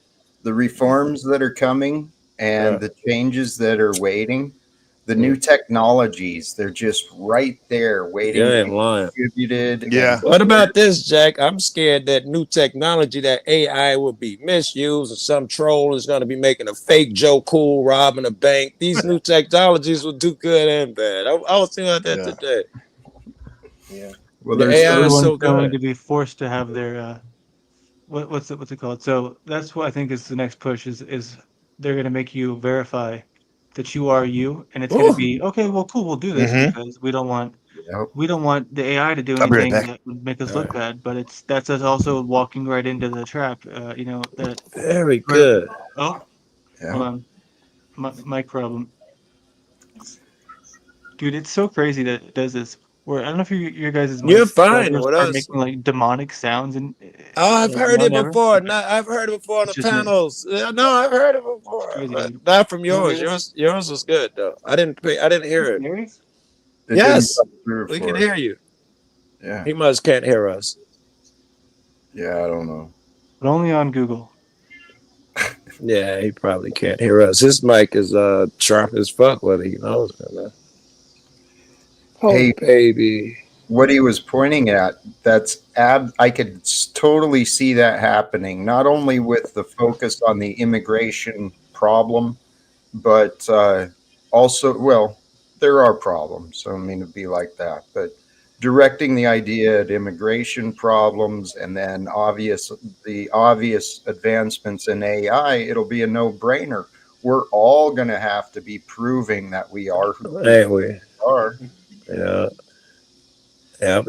It's just gonna be a given, especially if they keep making us so afraid that these damn immigrants are gonna kill you and shit. And it's so important that we identify everybody. They're gonna do it like right now. They're just grabbing everybody Hispanic. And so many cases being filed. They like, we'll sort it out later. I mean, they got them showing their driver's license and they still locking them up and shit. That sets precedence. Where if you got to catch a bad guy, you can catch anybody. Just grab anybody who looks like them. If you okay that, you okay the next step. Yeah, we're in the age of pushing the boundaries, bro. And on a geopolitical scale, it goes on here in Taiwan, where the CCP is constantly pushing the border of the line between China, mainland China, and Taiwan on the water over here to see how far they can push it. They keep inching and inching. It's because, like you said, it sets precedence, right? It's like the slow takeover, but in America, it seems to be very fast. Every day, my wife's sharing with me because she's all up on all that stuff. Right. She hates to see what's happening as an American, as a Taiwanese American, like all these people, the family's getting ripped apart. You know what I'm saying? I'm thinking about them pushing you. That was a great example. Them pushing y'all water, so and so. That is exactly the same. I had never thought of that. I know that they always cross into it and fuck with y'all, but now I'm seeing it like like Israel. If they're intentionally every day shortening it, and you know what I'm saying, and not ever going back to the original line, and they're shortening out shit. Now it becomes a lot scarier. They're chipping away, man. Shout out to Clue. Landry. He's back. He's what do they call it in real time? I'm on a mobile phone. Yeah, dude. Like, check this out though. It's like a flash flood. Oh, beautiful. Look at that. Oh, wow. Oh, look at this, raining hard. Yeah, dude. It's like crazy thunder. Did it just start? Yeah, it just started. They heard you talking, bro. They're like, I know, dude. Hey, what's up, man?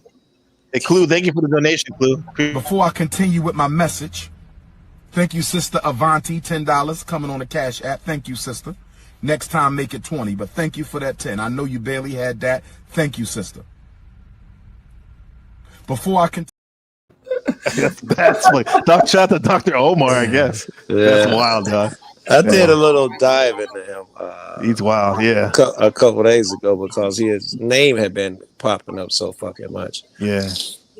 He's all over the place. Hey, Landry, are you gonna float away or what? Luckily, you're on the second floor or whatever, the third floor. Oh yeah. I hope I don't float away. Yeah. Oh wow, it's beautiful out there. Just it is. But that guy, the guy, I don't know if you're familiar with that. Joe and I were talking about Dr. Umar. Sorry. Oh, look at that. Yo. Wow. That's what I'm saying, dude. Isn't that insane? Get your ass in the house. I'm about to say he got some black in him. He didn't budge, bro. He got some brother in him, yo. Yeah, he don't give a fuck. They shoot it. They shoot it. I would stay right here. Right. That shit's crazy, dude. I love this. Yeah. It is cool. We got those big thunderstorms here too with the humidity. Yeah. You get that in Spokane back in the day, Jock? Check. Not really, huh? But I remember I went through basic training in Kentucky in July.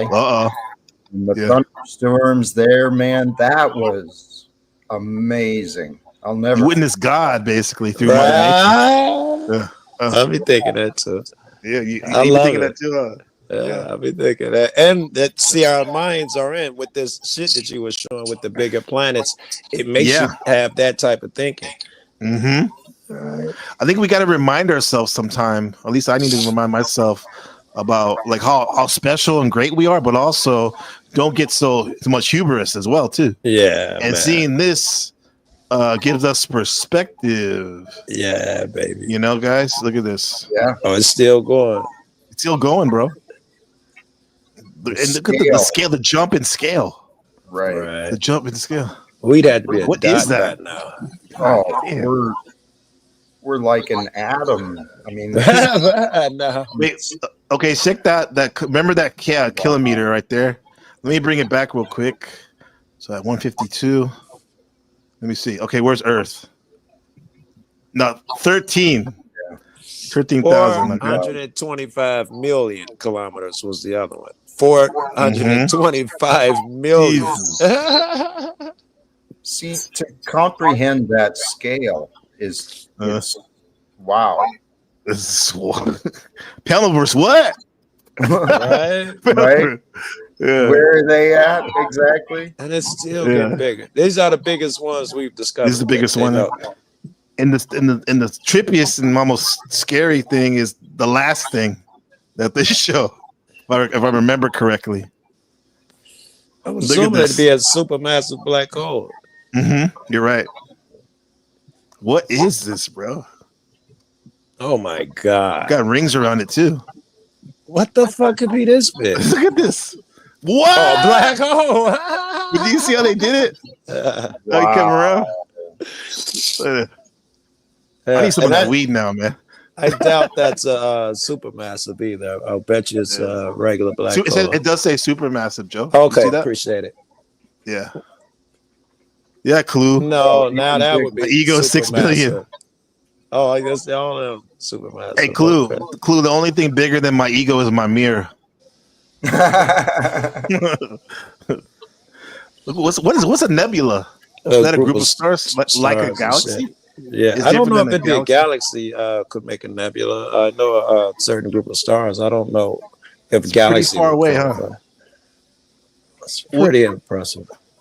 That's what this is to me. Like I'm under the like Dune science fiction theory in the sense that I don't maybe necessarily think that there needs to be extraterrestrials that aren't humanoids, but because like if you go out this far away from Earth, for example, like you may have humans, but they're so far away from us that it may seem alien with the way they look and the way they think and it's logical.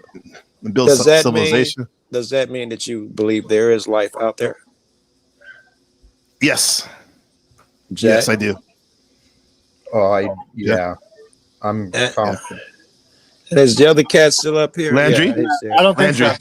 I don't think you don't think so. Okay, I don't let's think hear it. so. Why not? I mean, let's go. Go ahead. I don't know. I just I feel like chat. What do you think? As far as the flat Earth goes, I'm not saying that the Earth is flat, but I do think that these other places, I just don't think that they're. I just think that they're like their bodies, and that I think that we are. This is it. I think this is the big. No, plan. don't let them off here. the hook up in the jump here. Is all. I can't imagine that there's. I don't know. Just for me to think it's just a numbers thing. Oh, because there's all these numbers and these people so far away. There's got to be something. It's like that's. Most people say that, but I just argue. Will it ever interact with our lives? I'd say what do you think no. the planets are? I can't get past Wait, hold on, Joe. We'll get that, but new Guru maybe supports what Landry's saying. He says human is about as alien as it gets. I like that. Go ahead, Joe. Well, when I was asking you about the stars Jack's channel and stuff, I'm curious. What do you think they are? You didn't give a good definition. I'm assuming, Well, no, I mean, they're balls of fire. I mean, I'm not saying that they aren't real or that they are what they say they are. I'm just saying I don't think that anything that is beyond Earth will ever interact with Earth, and I think that if it does, it's going to be artificially generated, and I think we're going to start seeing that kind of soon. I mean, I think that there's going to be a lot of like virtual reality, like space trips going on, and I think you're right. I don't not about the very last part, virtual reality space trips. They will happen, but they won't negate that there will be real space trips as well. Thanks, Markella. And as far as us being able to reach those distant places, it may be more feasible than you think. And you saw it in those black holes, in those supermassive black holes. You can see Sub up to that Joe. the entire ring on those black holes, because it bends space and time. When they show them black holes, you're literally looking at the other side of the black hole. It bends space and time, meaning that there is a path to travel these long distances in no time at all. Yeah. And just before you respond, Joe Cool's old friend, but our new friend who's becoming a really good friend here, NBC the game Blue Texas Blue. She says, NBC the game Joe will keep on someone until they give him a direct answer. Dude, he probably know that. He's like he's like a bulldog. I know. See, though, I'd be like, I'm glad she Texas tolerate me. Yo, Blue, yeah. come on, man. You're right. She's right. Good to though, have bro. you. That's Good to have you, not what beautiful. I asked. Yeah. She's right. But dang, I mean, Jack, what is your thoughts on this, or anything else you want to get into? Like, Yeah, I'm so curious, Jack, because you're really I don't know if religious is the right word. Certainly spiritual, that goes without saying, but some religious parts, and I wonder if they restrain you from the ability to think in a galaxy or universal scales. No, I'm comfortable with the idea of infinite space, the expanding universe, and that we're likely one form of life amongst others. Because I actually think that life is it's a fundamental order within the universe, and I don't think Earth is unique. I just think it's ideal, and for us anyway. Yes, well, and even that, us in another form, a different place might be ideal, right? I mean, once you leave here and you're in that form, or you may take another form, now a different planet may be something that we might want.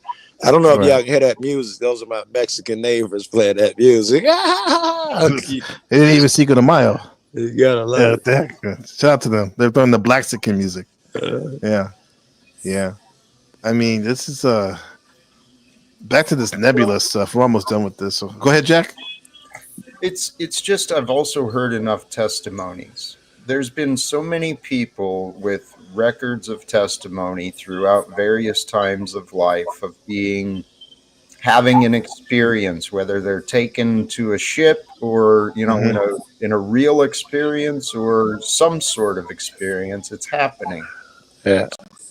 What do you call that? Where they astral projection? That would be like going to different places. Yeah, that's what's so fascinating about it is that I believe entirely to be real and kind of put in a box with when we think about it as extraterrestrials. I'd argue that these things are like more so demonic in a way. If they're taken, if there's these people who tell these stories, if they're experiencing something so horrible, and it's attributed to I don't know which stories you're talking about specifically, but the ones that I'm thinking of where it's like the anal probes and all this. That's the stereotype. That's the stigma. It's like that sounds pretty. Why would that be what they want? I don't know. It just seems like more so like a battle with evil. If we went, I think you're calling us evil. If we went to another planet, we wouldn't think nothing of kidnapping the motherfuckers as long as we had a drug that they can forget us and digging in their ass and stealing their eggs and doing. We would absolutely 100% do that. Well, I guess one question I do have though is so do you believe that there's like do you believe in the stories that you've heard? Are there people who've talked about alien stuff that you believe to be true, or do you think that's all kind of? No, this guy Bob Lazar, I definitely believe that dude. Used to work at Area 51, and the reason, one of the reasons I believe, not just because the story sounds so great and all that, but they tried to erase his ass. They say that he never worked there. His college say he never went there. His job at the Jet Propulsion Labs or whatever say he never went there. But pictures, they still got yearbooks and pictures from the newspapers writing about the lab. He's in every fucking picture. He was there and they erased him. Why would they erase him if there wasn't something to it? I definitely have to look more into it. I think it's on our list of things that we want to look into. His college denies him. They got pictures there and, with him and all the other students and shit. The Jet Lab, they got pictures from news articles and shit where he was working there. But when you call those places, they say no, he never attended. So what do you think about the 1940s wave of, like, I think there's 800 or so reports? That was where the term flying saucer came from? Yeah. What do you think that was? Someone else want to give it a shot first, because I have an opinion on everything. Using Occam's razor, meaning like basically the most like feasible thing that happened, the simplest thing. Government aerial tests, doing or maybe even doing psyops. Yeah, technology that the public didn't know existed, a craft the public had never seen. And then I'll give you this, and this is a theory. Maybe they did get a couple of these alien ships, and they reverse engineered the technology. That's what I think. 80-90% to make all that stuff was government. We think it's aliens and whatnot. But here's the thing. Let me just add this. Like, the great psychonaut Terrence McKenna, who he has his motivations for doing different things, saying what he says. I like his theory about extraterrestrial, and he would think that the extraterrestrial was sophisticated enough that they wouldn't need ships to travel. Maybe the way they travel is in a different mode that we're not that we can't do, but they can do. And of course, as we know, he loves his psychedelics and mushrooms and DMT. So he thought that the alien was communicating through that way. I imagine they do both. So there'd be different forms of aliens and different forms of life. I imagine there'd be some more based like us that do evil shit like we do. Grays, motherfuckers. I want something about what you just said. It's probably right. Most of that shit's probably government done. If they did get a couple ships, they're gonna propaganda that shit, confuse you, and come up with movies and everything to fuck you up, so you will be off of the real shit. That's logical. Yeah. What do you think it could teach us, though? This metaphor. I mean, maybe we can be okay with not knowing exactly, but I try to bring it back to what is this? The whole idea of extraterrestrials. What do you think it's trying to teach us from a consciousness, evolving our consciousness point of view? Was somebody else? I'm gonna throw it around in my head a little bit. Jack or Landry? For me, while religions just may find disagreement, I think it points to the universal creation, right? That we're all part of one mysterious experience. Right. Yeah. Right. I'd have went there too, Jack. If it is such a thing, it's probably trying to tell us that we are part of a bigger thing, cut with the ego and the big heads like your gods. Yeah. Right. Yeah, because even if we break it down and go to the quantum level, smaller, in itself may be like a whole new universe too. That's very foreign as well. Yes. Like for instance, they zoom in on your eyelash and show you that crazy. There are millions of fucking little tick-looking creatures that just have a whole society, don't know nothing about you. They've been just living their life, bro. Wherever you go, it don't fuck with them. They living their life. We could be the same shit. Yeah. Hey, along lines of this comment, you guys familiar with the work of Paul Wallace? Yeah, I heard of him before. His interpretations of the Bible about the Elohim being the powerful ones, and perhaps they are beings from another planet, that maybe there was physical beings involved with the design of or the alteration of how we came into being. You're talking about the Sumerians, Hems's comment. Yes, I was just looking into that shit too. That you call whatever dude's name is. That would be exactly what they're saying. Aliens came and they created us. That's just too much for our egos to handle, right? Most of us gonna dismiss that shit through the gates. And I'd dismiss it. I would. Well, that's good evidence too. We're doing science experiments on plants and animals. We're genetically changing them. So why is it not possible that it happened to us? I was going to say there is good evidence, and that is it. In the way some of our genes are turned off, like someone intentionally turned them off. I was wondering if that won't be some evidence in that direction. I'd still, I don't know. It's to me, it looks like the fossil record is too complete for that to happen. You can trace us back to Neanderthals and all these different humanoids. Because I'm high, none of them's coming to me. Australopithecus, Australopithecine, all these different. You can trace this back for I think 7 million years or something. You can trace that shit back. So wait, so we're all I guess everyone disagrees, has their opinion, but I'm curious where we all stand on that on the evolution. That's a big one. It's a good question. Origins, I love origins stories. Well, I'm a fan of the Bible, fan of God, and evolution. That's indisputable. Undoubtedly, it occurred. It occurs now and every day, and you see the changes in different people from different little places and shit. But however, I do believe that Adam and Eve shit would have been real too. It's logical. I think there is a line of king's descendants, put down here and mingled and all of that shit. In fact, I think it's in the first two stories when they say God created man and put him on the earth, blah, blah, blah. Then right behind he say God created man. He has a second story of creation.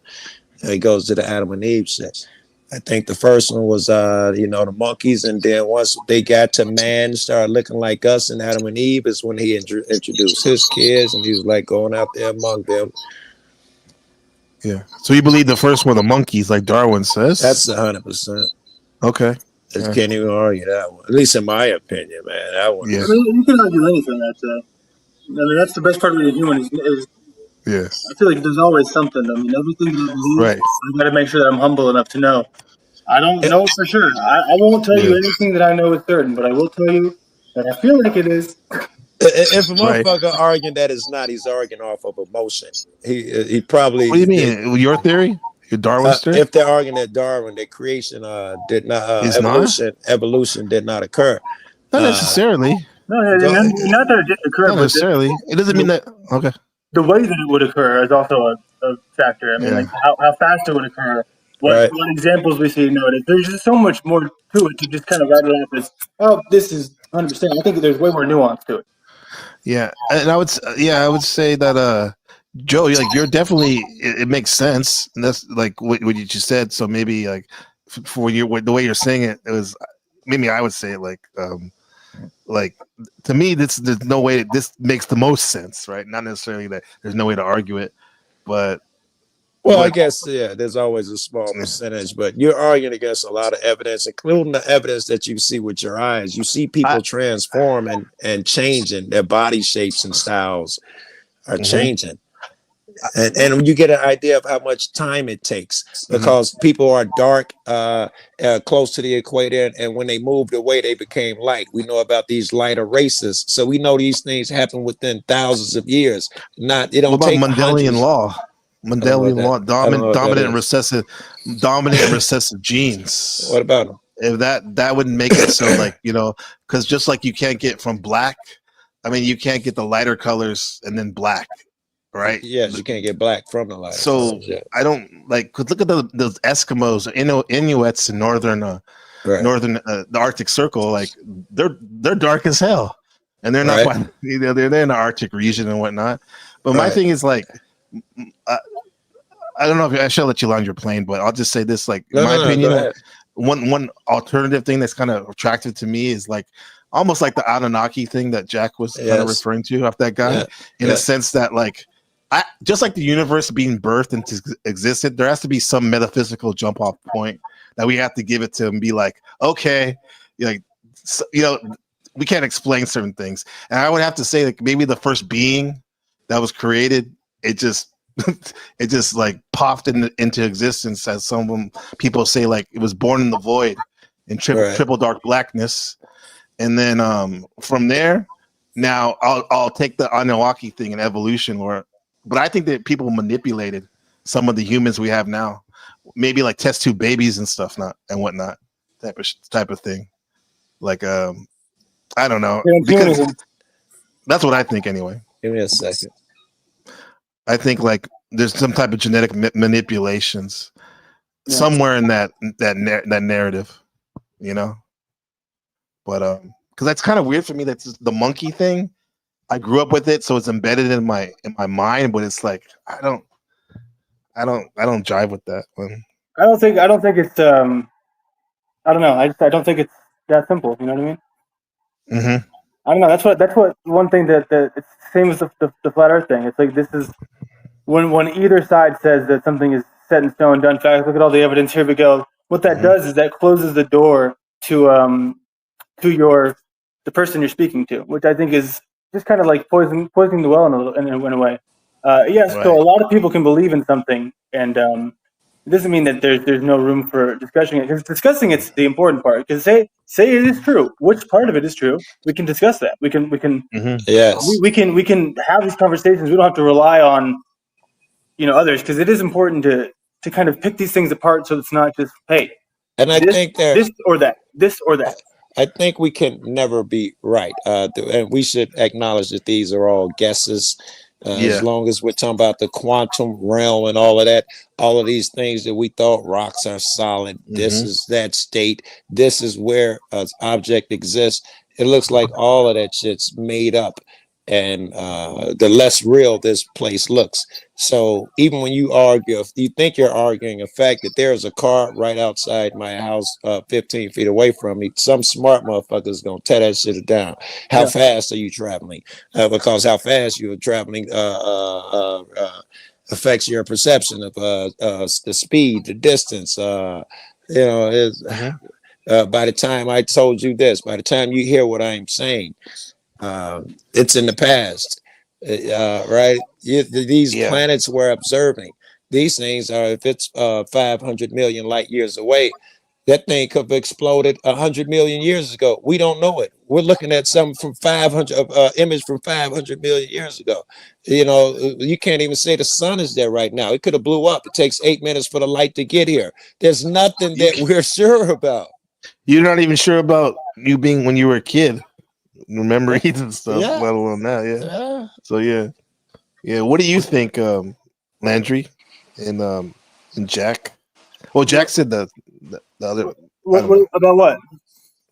About your question about the origin. Well, no, that's one of those things about me where I know that That's the question, but I don't have like I see strong like beliefs of one way or the other, but I've looked into them enough, because like I worked for somebody who I used to be a video editor for somebody who I won't name because I don't want to be associated with them, but I mean, not in a mean way, but I would rather just be fresh. You know what I mean? I don't. It doesn't matter. But so I kind of was able to be very much a participant in just absorbing a ton of information, and from both sides. You know what I mean? Being there and hearing them both talk, and I kind of see.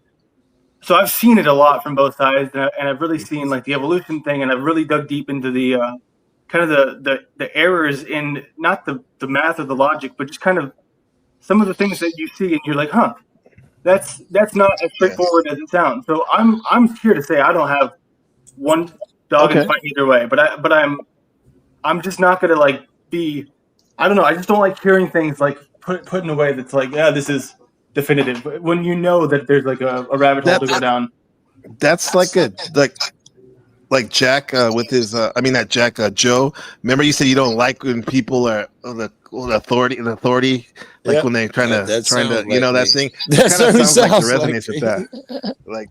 Well, I guess I get angry when motherfuckers pretend like there's equal evidence out there that the earth is flat and round. That tells me you just going off of emotions. You didn't want to do the research. You didn't want to do the obvious and shit like that. So when I hear conversations thrown around as if the two things are equal, when there's overwhelming evidence in the other way, I will accept that there's overwhelming evidence here. But the other thing, many other things are still possible. That I accept, but a person ain't being genuine if he telling me, we'll stick to the flat earth shit. Yeah, well, I don't know. It's not that important. I'm gonna jump all over you, man. You don't want to know. You want to believe what you want to believe. Well, I remember that though, like when I talked to someone else about this, because I'm pretty sure it come up that like just because I don't think it's not my top priority doesn't mean like that's other people, man. That's what they're into, Jack, with the whole narrative, bring it back to the segment on the narrative therapy and your life as a narrative. What do you think the benefit of knowing us as a human, our origin story narrative is, or do you think that it matters? I think it matters. I don't even know the question yet, but it sounds relevant. Yeah. I don't know the origin story yourself. Yeah, I'm talking about. Yeah, go ahead, Jack. Go ahead, Jack. That's an interesting question. And tying all these things together, time is this incredible mystery and factor that we really don't pay a lot of attention to. But the past and the future divided by time, we are here in the present together unless we're caught up in things, unless we're divided over things from the past or things from the future. Yeah, we're united in the present. That's dope. You're right. Those things can pull us out of the present. I didn't think of that, but they're keeping us from the present. Yeah. Yeah, you're right. Well, and this is what I've been focusing on, some of these ideas of the scripture and things. Oh, your question. Would it help us to know where we came from, how we originated? Would that help us? Absolutely. Because in modern day, right, for us to heal from the past, it swings this conversation all the way back, right? Yeah. Good job. Changing the narrative. Yeah. Oh. Right. I missed a large part of that narrative conversation, but I think I got some of it. How about this? Because Jack and I were in the chat, we're going over this narrative therapy mode of like healing, basically. And the second part of that, or the first part, remember he said picking out the negative talk. Yeah. Picking it out or taking it out. Those are two different things. Well, acknowledging it first. That's Keeping the first it out thing first, yeah. And acknowledging it first, removing it, and then creating their own version of the story, so we don't get tied up on shit that's not, you want to be efficient. I was about to say, the faster we can do that, the more efficient we would be. Yeah. Yes, streamlining it. Yeah. Right. Yeah, because the last couple of weeks, bro, like I'm glad everyone comes up here, but I'm glad we're not like talking about race so much and shit.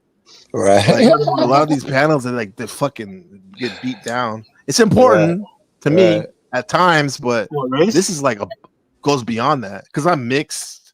I think that's for me personally. So this has always been in my mind whether I wanted it or I felt like people were like, singling me out because I didn't quite fit in or whatever. That's the thing. So maybe are it you was saying self-talk. it's because of uncomfortability? You don't want to talk about it? Is that what you're saying? Well, yeah, and not so much. I've grown a lot, so it's not so much uncomfortability for me personally as much, but I'm talking about in the group dynamic because race is an interesting thing to talk about, especially origins or even if it's real. Yeah. But when you're not doing it with people in good faith, it becomes very messy and it can be very you don't accomplish. You know what I mean? Thing too. I mean, you see it in jails, like the races stick together in jails, and it's like that's because they're broken down to their most tribal resources. They don't have any other options, so they just kind of stick together. Yeah, fear and that tribal shit comes out because it's a fearful, dangerous situation. That's very logical. I would disagree with you a little bit. NPC being go ahead, being here all my fucking time. I need that race conversation. Whenever it comes up, I'm going to try and push and do it for another half hour because the reason we can't get rid of racism and shit today is because no one will even have the conversation. The conversation doesn't look like, you go with yours and the black versus it doesn't look like what you hear on TV and shit. It looks more like shit you watch the way people from totally different backgrounds get along and all of that type of shit. And you'd have to tell how you are tricked by these things and they're not real. And the biggest part is it sucks, but there are different levels of this shit. like a caste society. There are people at the bottom, you know, the dark skins or the ethnic, and you know, and all of that bullshit. There is a level. If you're not at the bottom, if you get a nice little chunk off the table, you don't have a vested interest in fucking you know, looking out for the immigrant or for whoever's being oppressed at that fucking time. And so these niggas will be comfortable for, I don't know how long it's been now, but they're willing to be comfortable that entire time. You go back, I'm sorry, we're talking about race. You go back to the 60s, they was like, it's fine, everything's equal. Everything's equal. Everything's equal. You know, everybody's cool. That racism is a thing of the past. It's never ended because motherfuckers keep doing that weird shit. I think there needs to be some type of fine line, because on one end, it doesn't, I'll say for me, it doesn't matter, but then it does matter. And sometimes it's easy to say for people like, it doesn't matter. But for the people who does, it's like a slap in the face. Yes, I understood It's kind of everything weird, you but said. then again, but you don't want to, as a person that does matter too, because you want to change it for the better. It becomes sometimes it's ruminating and looping and looping and looping, and nothing gets done. I hate that, but you can tell the nonsense race bullshit. It's the guy using the hard R or whatever. That's nonsense. You know, that ain't even race conversation. That is a waste of time, and that's what most of it's about, divisive nonsense. The real conversation needs to be first the honest truth. Yes, motherfucker, you know, it really fucked up, and of course there are going to be effects. What would they be, and how do we stop them? And we work together and stop them because we're all brothers and all of that bullshit. Then that's just black shit.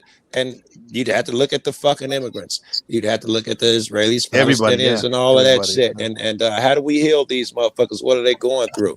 I guarantee you, if your daughter married a fucking immigrant he'd worked at your company for 27 years, and you know, y'all got kids together, you love him, he's such a upright, spiritual young man, and then they say, you know what, when he was born, he didn't sign the dotted I, he never came back and got that last piece of paper, he got to go. It's easy when you don't know that person in every day of your life to say, yeah, he broke a law, let him go, when he's right there next to you and in your fucking household, and it's gonna fuck with your child and your grandkid. Now suddenly, he's my brother. What the fuck am I thinking? Yeah, people have a hard time with empathy and stuff. What do you think about that? That's exactly what I'm saying. Yeah. It's the world we live in. It's tough to be compassionate for those who are stupid. It's tough to be forgiving for those who don't appreciate it. They don't respect it. It's tough. Very good. Good answer. It's good. It's whatever. Good. Very good. Landon, any thoughts? I mean, growing up, my best friend was an illegal immigrant. His mom got deported. He moved in with us for the remainder of the year. Wow. So you lived it. Right? Best friends, but I mean, even now we still have we're still friends. He's my lifelong best friend, but we still have sometimes he just gets mad about stuff that I do because I mean he's very successful and extremely. His dad works for him now, so he's so and you can tell he's still kind of he still kind of holds it against me that he had to earn it because I mean my dad was successful and I never had to really fight for my life, and I get that. I get where people kind of get that, but that's at the same time it's just envy, and it's envy and hate. That's negative shit. Be happy for them. That's when I hear motherfuckers, jumping on the immigrants. You know what I'm saying? And they get food stamps. And come on, man. If you was in a foreign country, don't know the language, you over here for whatever reason, you would want someone to give you a donut from time to time, help you out. What the fuck? Can you not put yourself in their shoes? No, and some of the people that are saying that, and probably I call this the all of the above sector of the Palaverse we're in. Some of them they took our jobs, but they don't even have a job. Yeah, they don't even have a job. They don't want one. Yeah, they don't want one. Yeah, there you go too. Even better. Yeah. If you're in a situation where you're surrounded by people that are say you're in a positive situation, not jail, where everyone you're around is a different race than you, you're gonna find a way to get along. It's gonna happen. It's just when you see them as a statistic or you remember one bad memory you had. It's just, I mean, people just they look at things from such a warped perspective, and they don't realize that it's just. Of course. It's just silly, but yeah, I realized you said you were then going to talking about race, so next thing you want to talk about, just say thank God we're not talking about it, and then we'll talk about we'll it. certainly drill I'll get a new into meme. Hey, what you just said about being around diversity, this is actually my personal testimony. When I left high school and joined the Army, I thought I was racist. I'd never really been around people that were different than me, different colors, or even disabilities. I was ignorant, not racist. But in my adult life, working in the military, working in the postal service with the unions, right? Diverse group of people. Jack, let me interrupt you. I don't think that's what got you where you are. And you're right. You know, if they threw a bunch of white motherfuckers, 100 white motherfuckers in there, and I had just met you for a date, you'd be the last nigga on the list. But it wouldn't be because of your diversity and background, because your philosophy. You know, you are about the people, God, good. That everybody falls into that category. You know, I never see you straight. So I would agree but with Joe, you that but when you are, think that made him who he is too, those people, those characters in his narrative, like the that was gentleman dope, he's gonna PC. That talk about, was dope. right? That would have got him there Yeah. to his philosophy that he holds now. That was dope. Of course, Yeah. yeah.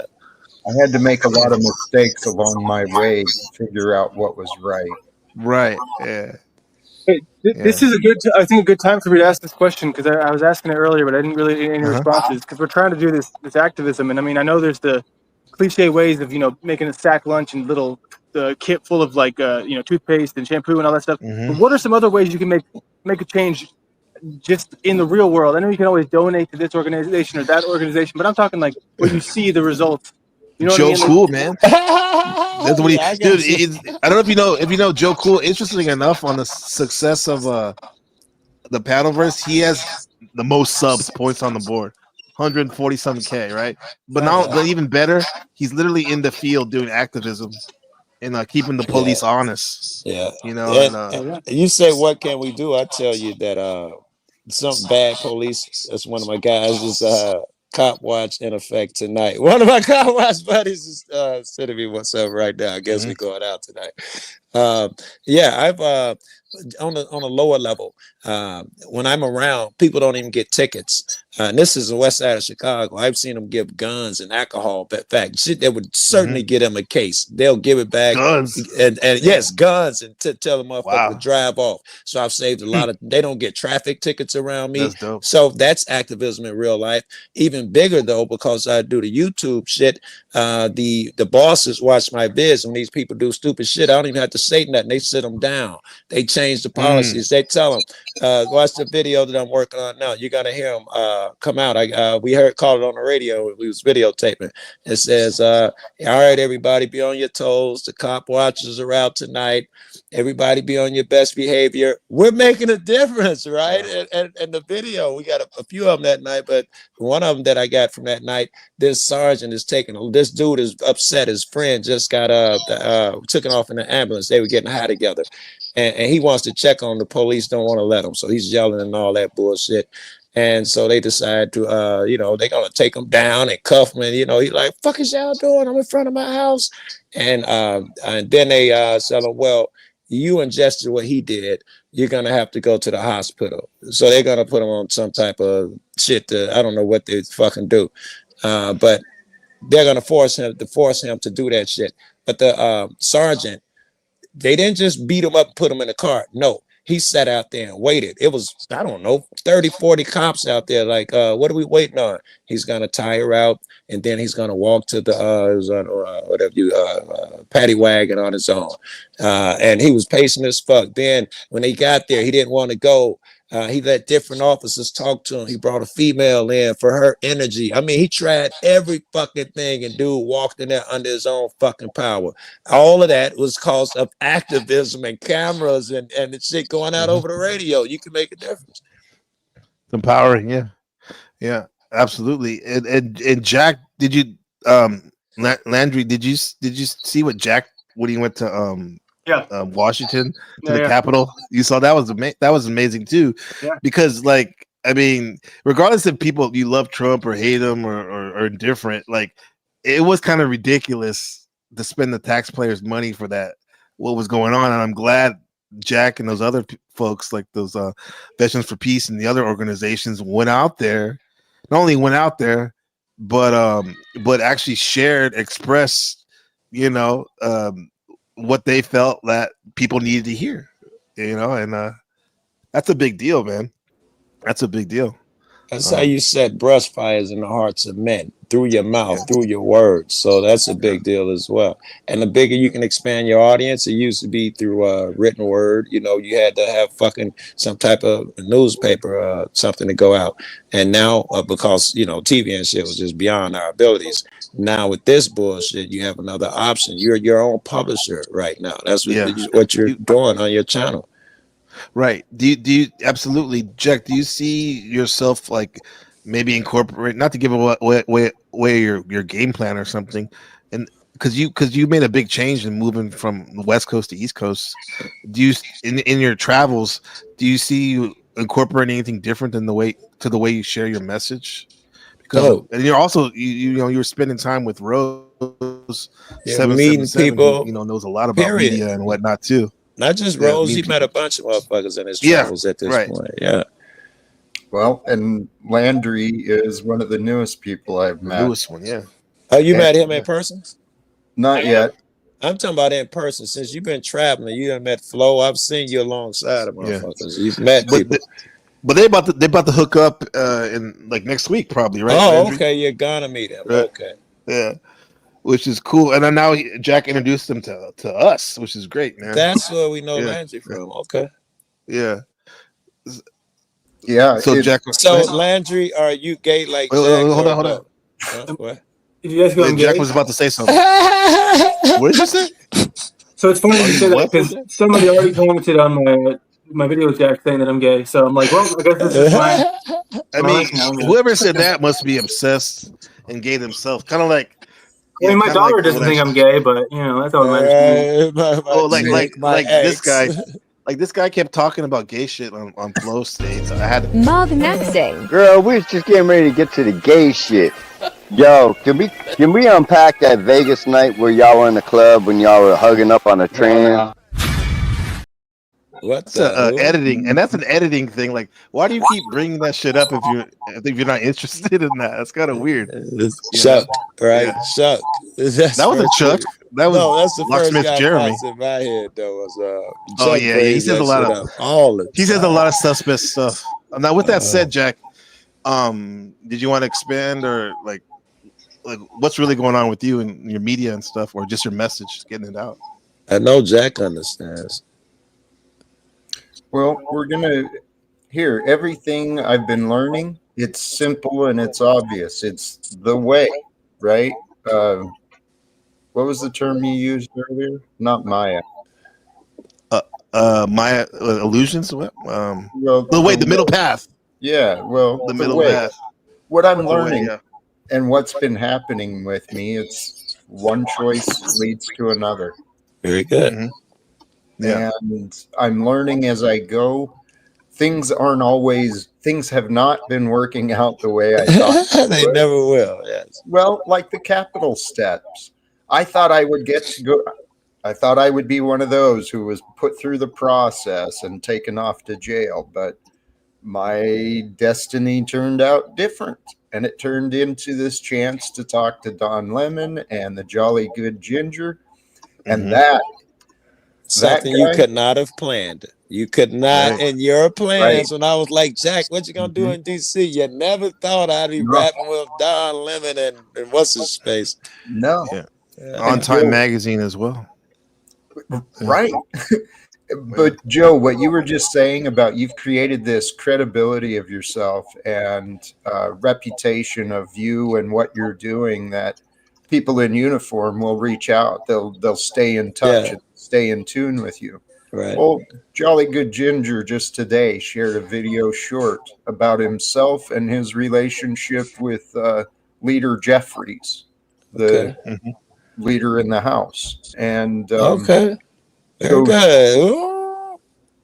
He's a dude in Washington. This DC. is great.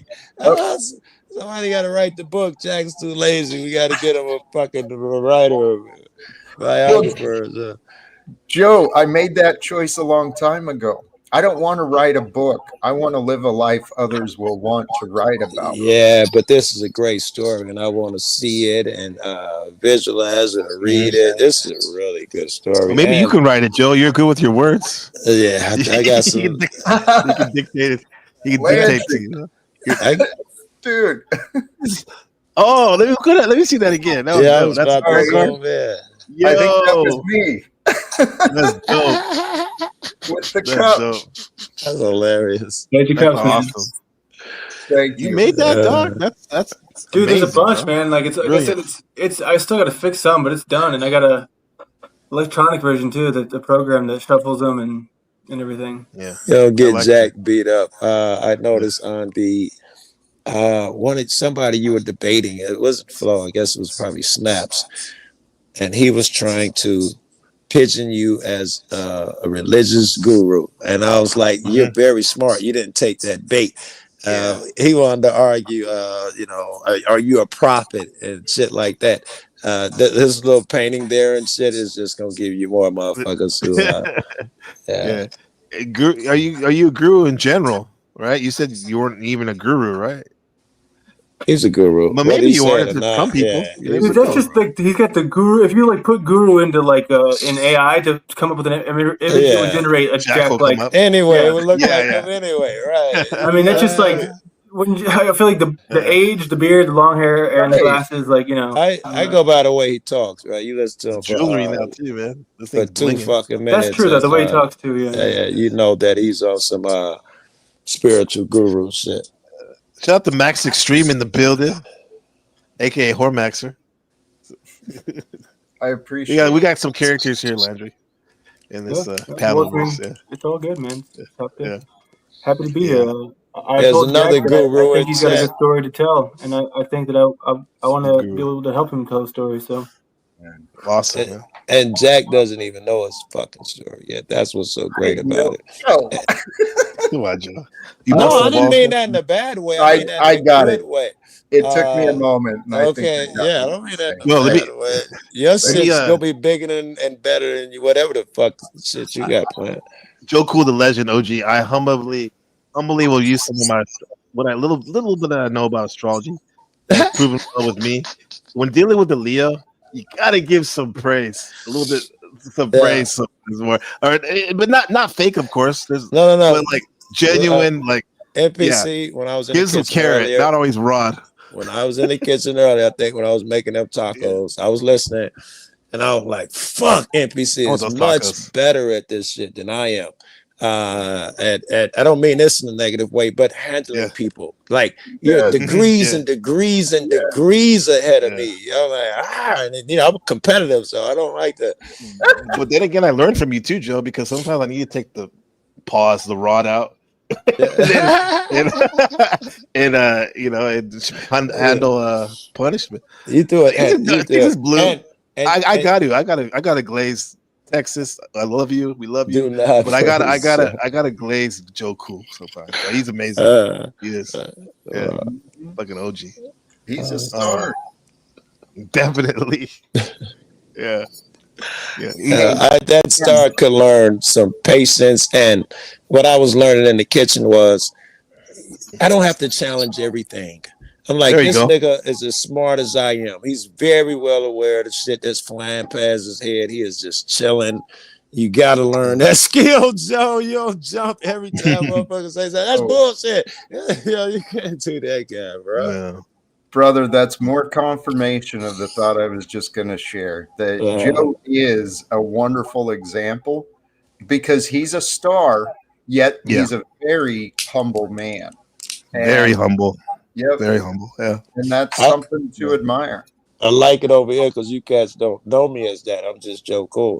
And my shit, I walk into some shit. The legend is like crazy. No man should experience that type of shit. It would blow your fucking head. Over here, motherfucker, I know nigga for months before they be like, so what do? You're a cop watcher? I prefer this shit. I don't want, because I'm a regular dude. All that shit is just the same. It's just the different effects of putting yourself out there. It's the same shit Jack is doing right now, is what I was about to say. As long as you put yourself on the field, shit will occur. I'm no fucking genius, but I go to work every day, right? I put myself in a place where things can happen every day. Right. Yeah. Right. Yeah, you can sit along and like just self-improve yourself or sit at home and do nothing. Right. But you choose to get up and get out and do something, man. Right. And this is where transformation occurs. And you go when you get to out. 20 shitty meetings before you meet what's his name, Lackey, before you meet a good guy, and shit. And you never know, them 19 be dull as fuck, waste of your time. And you don't know which one is going to be the one that gives you that connection to the next connection. And that, so you got to go through the bullshit in order to do that shit too. Yeah. Texas Blue, man, you're gonna make me verklempt. ABC the game. Joe talks very highly of you. Well, that's great, man. I'll keep giving them reasons to. You know? Right. He's the OG. All due respect to Orthodox guy, but come on, bro. This is our OG right here, man. You know, original gangster, original God, little G. Right, little small G. Yeah, small G. Yeah, gods. Yeah. Well, Man. I really do think this panel experience, it's been wonderful practice communicating, right? Very good, yeah. The real world application. Yeah, very good. And Joe, you were telling my story, sitting through one boring meeting, another boring meeting, but knowing you're at the right place for the right reasons. And what you said too, it's a lesson I learned. It's so obvious and simple. If you want success in your life, you got to create what you want. You got to create opportunities for opportunities to be found. You got to go through the minutia of returning that fall contact, taking the time to open your fucking mouth when you're somewhere and make that little connection. And you never know. You'll be sitting in the crib and it'll be a motherfucker who call you and be like, yeah, remember me? We're going to be in your neighborhood tomorrow. We're going to be. And that's where everything occurs from. It was some shit you did 6 months ago. You cannot plan this shit. Right. Yeah. But I have instant karma under the Scorpio Act in a sense, because I was literally talking to Buddha, Shadow Buddha. I'd be like, I don't know that many Scorpios right now, and then Jack brings us the new friend. This is a Scorpio thing. I don't want to scare him away, but I'm happy there's another Scorpio in this because everyone else is like a Leo, Aquarius, Cancer, and all this shit. So it's I don't know many Scorpios either myself. It's now that you mentioned that, that's true. I don't. Yeah. I can't think of any that I know. They're in their Scorpio den. They're in their Scorpio. I wouldn't know what sign my friends are. It's amazing that two people can have a conversation about that. It's like y'all speaking a different language, especially when you and that girl be talking, oh yeah, my house is in Jupiter's moon. And y'all understand each other. I'm like, crazy, they're bullshit with each other. Heemza knows way more than me. Surely they just making this shit up at this point. No, they're actually communicating about shit. No, it's just jargon. It's just like a four-corner hustler talking to another four-corner hustler. I've been looking you know what I mean? The civilian shit, might not understand what you guys are saying. Some of the stuff you're saying. Hey, but I'll be honest with you, dude. I have met a lot of people who talk like they know what they're talking about, and you can tell that they don't. Which it's not like I'm like getting one over on them or I'm better than them. I don't think it's that important, to be honest, but there's some people who, when they talk, like, oh, that makes sense, yeah, because you're this and that. Everything you say, they'll tell you, that makes sense, and you're just like, dude, take it easy. That's the tell. See, I was going to ask him, I'm like, what's the tell of that? That makes sense. Just do this experiment, and you just lie and make something up, and be like, yeah, I'm this sign that you're not, and they'll be like, oh, I totally knew it, dude, because this and that. Yeah, that's why we use the other word you said earlier, interesting, or Jack said, somebody said it, like interesting. My friend Jeff taught me that, like when you're kind of confused or you don't want to think that's crazy. Fair enough is always my get out of jail free card. Just, fair enough. Which one? Fair enough. Oh, fair enough. Yeah. To me, I put a link in the chat. Why don't you check that out? That's something you just came out of your mouth. You're gonna trip out. I ain't gonna tell you what it is. You'll see it. Okay, let me see. The blues is Aquarius, so that means that which is perfect because the moon's in Aquarius, and in my interpretation of astrology, whatever the moon is, which means like the vibe of the earth, the feelings, the people who have Aquarius sun sign or moon or whatever, they seem cooler to everyone because they're used to that vibe. because they're used to that vibe and shit. So Interesting. that's why Blues look. She's beaming today. She's illuminated today. Where's Actually, Joe, you see this in the chat? Yeah, it's in the chat. Actually, she has been exhibiting that energy for You a feel it while too? now. Yeah. I hate to believe in that shit and hate to give it credence, but Joe's coming around. right. Joe's coming around. I'll be like, it's because you're an Aquarius next year. I'll be all in. I said, don't worry about it. All Scorpios go through that. I'll be that too. Somebody's calling me right now. Yeah. Yeah. Hey, Ragamuff, if you're calling me right now, we're live. Can't pick up, man.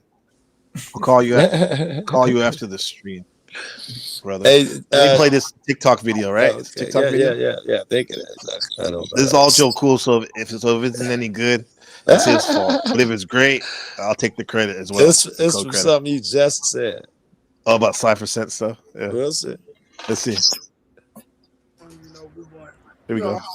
5% Nation. Man, Oh, Vice Lords. Here we go. Which branch is bigger?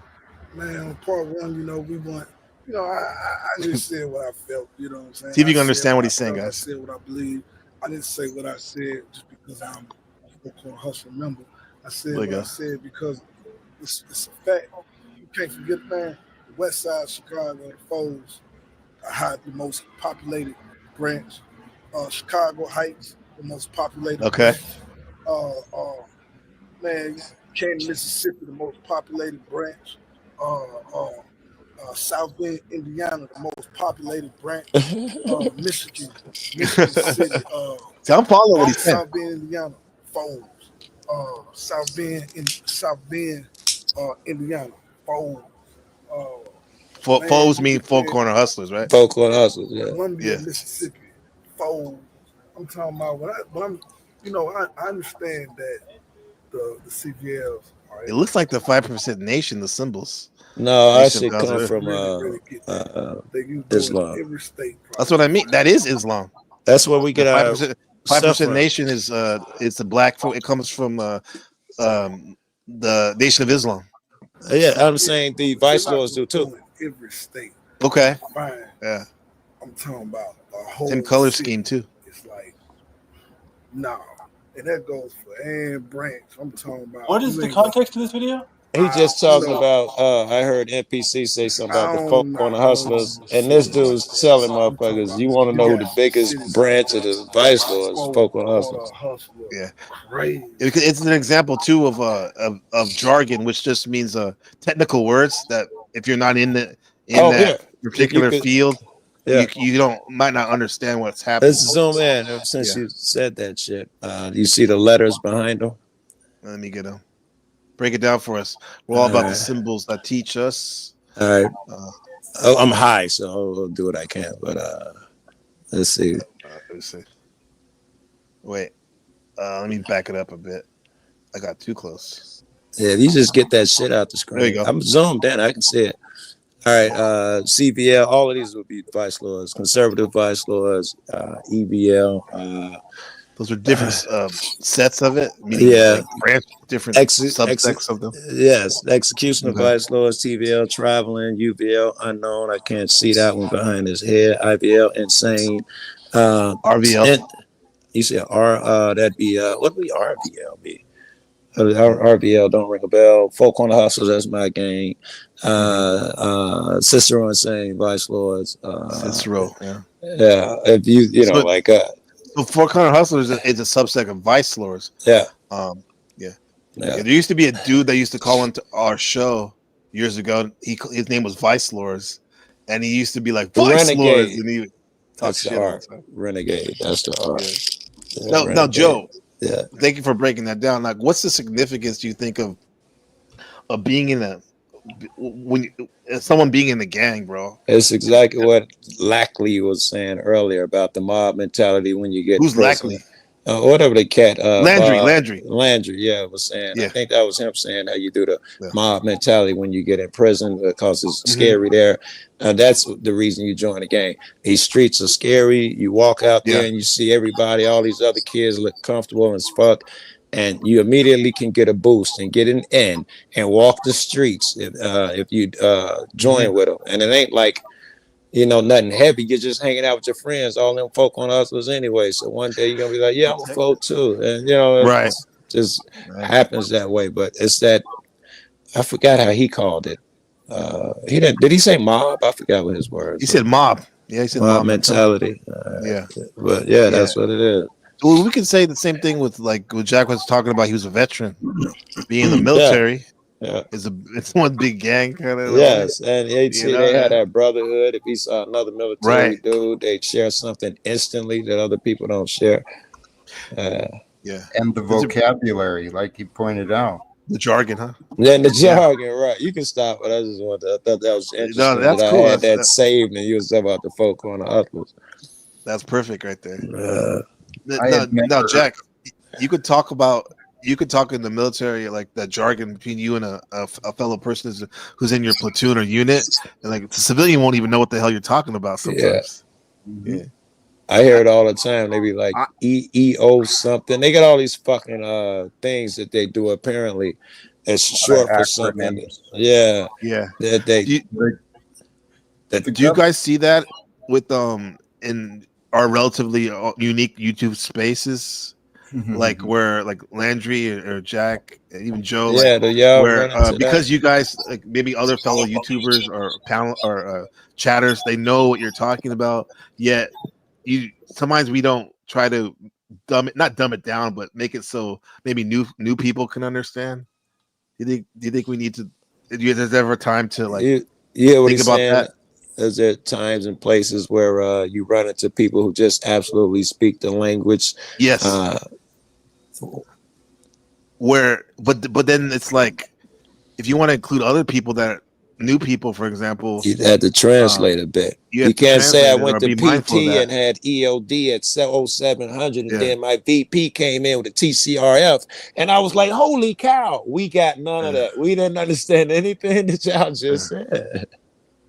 I think that like I'm not speaking for Jack. So many people want to do that. It must be annoying sometimes, Jack. But like I see sometimes with these Bible thumpers, they don't want to talk about the spirit of the word. They're more interested in like this verse. You need to know this verse and that verse, because that's a type of jargon too, right?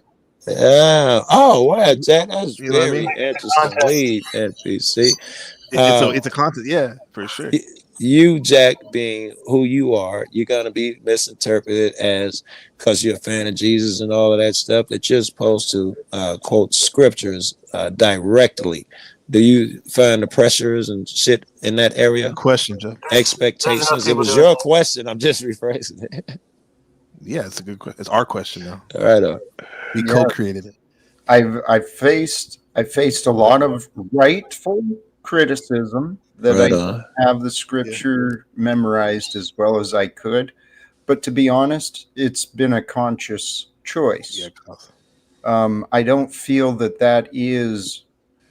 I have theories of what's happening in my life and what the purpose is meant to be for, and there's plenty of others who know the scripture better than me. And if it gets into real biblical, if that becomes a real issue, I Right. know who to turn to. I know where I can get support. So Right. The network, that's important.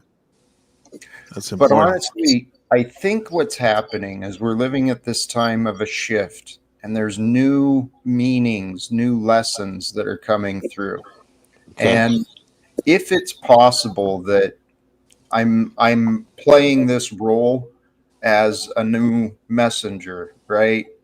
I'm hoping to play a leading role in whatever the divine plan is for the world to come to its senses. First of all, you are absolutely one of these messengers. You didn't have to doubt that. And you want to play a leading role. I'm going to assume that you're not going to ego, I want to be a superstar in here.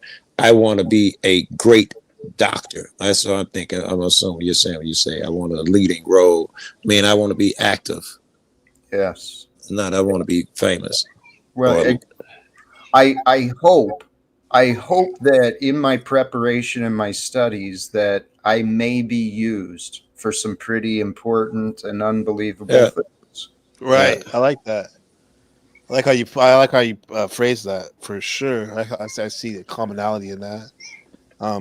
Landry, what about you, man? Because I was looking at your channel, Bruce, you have a lot of followers compared to a lot of us.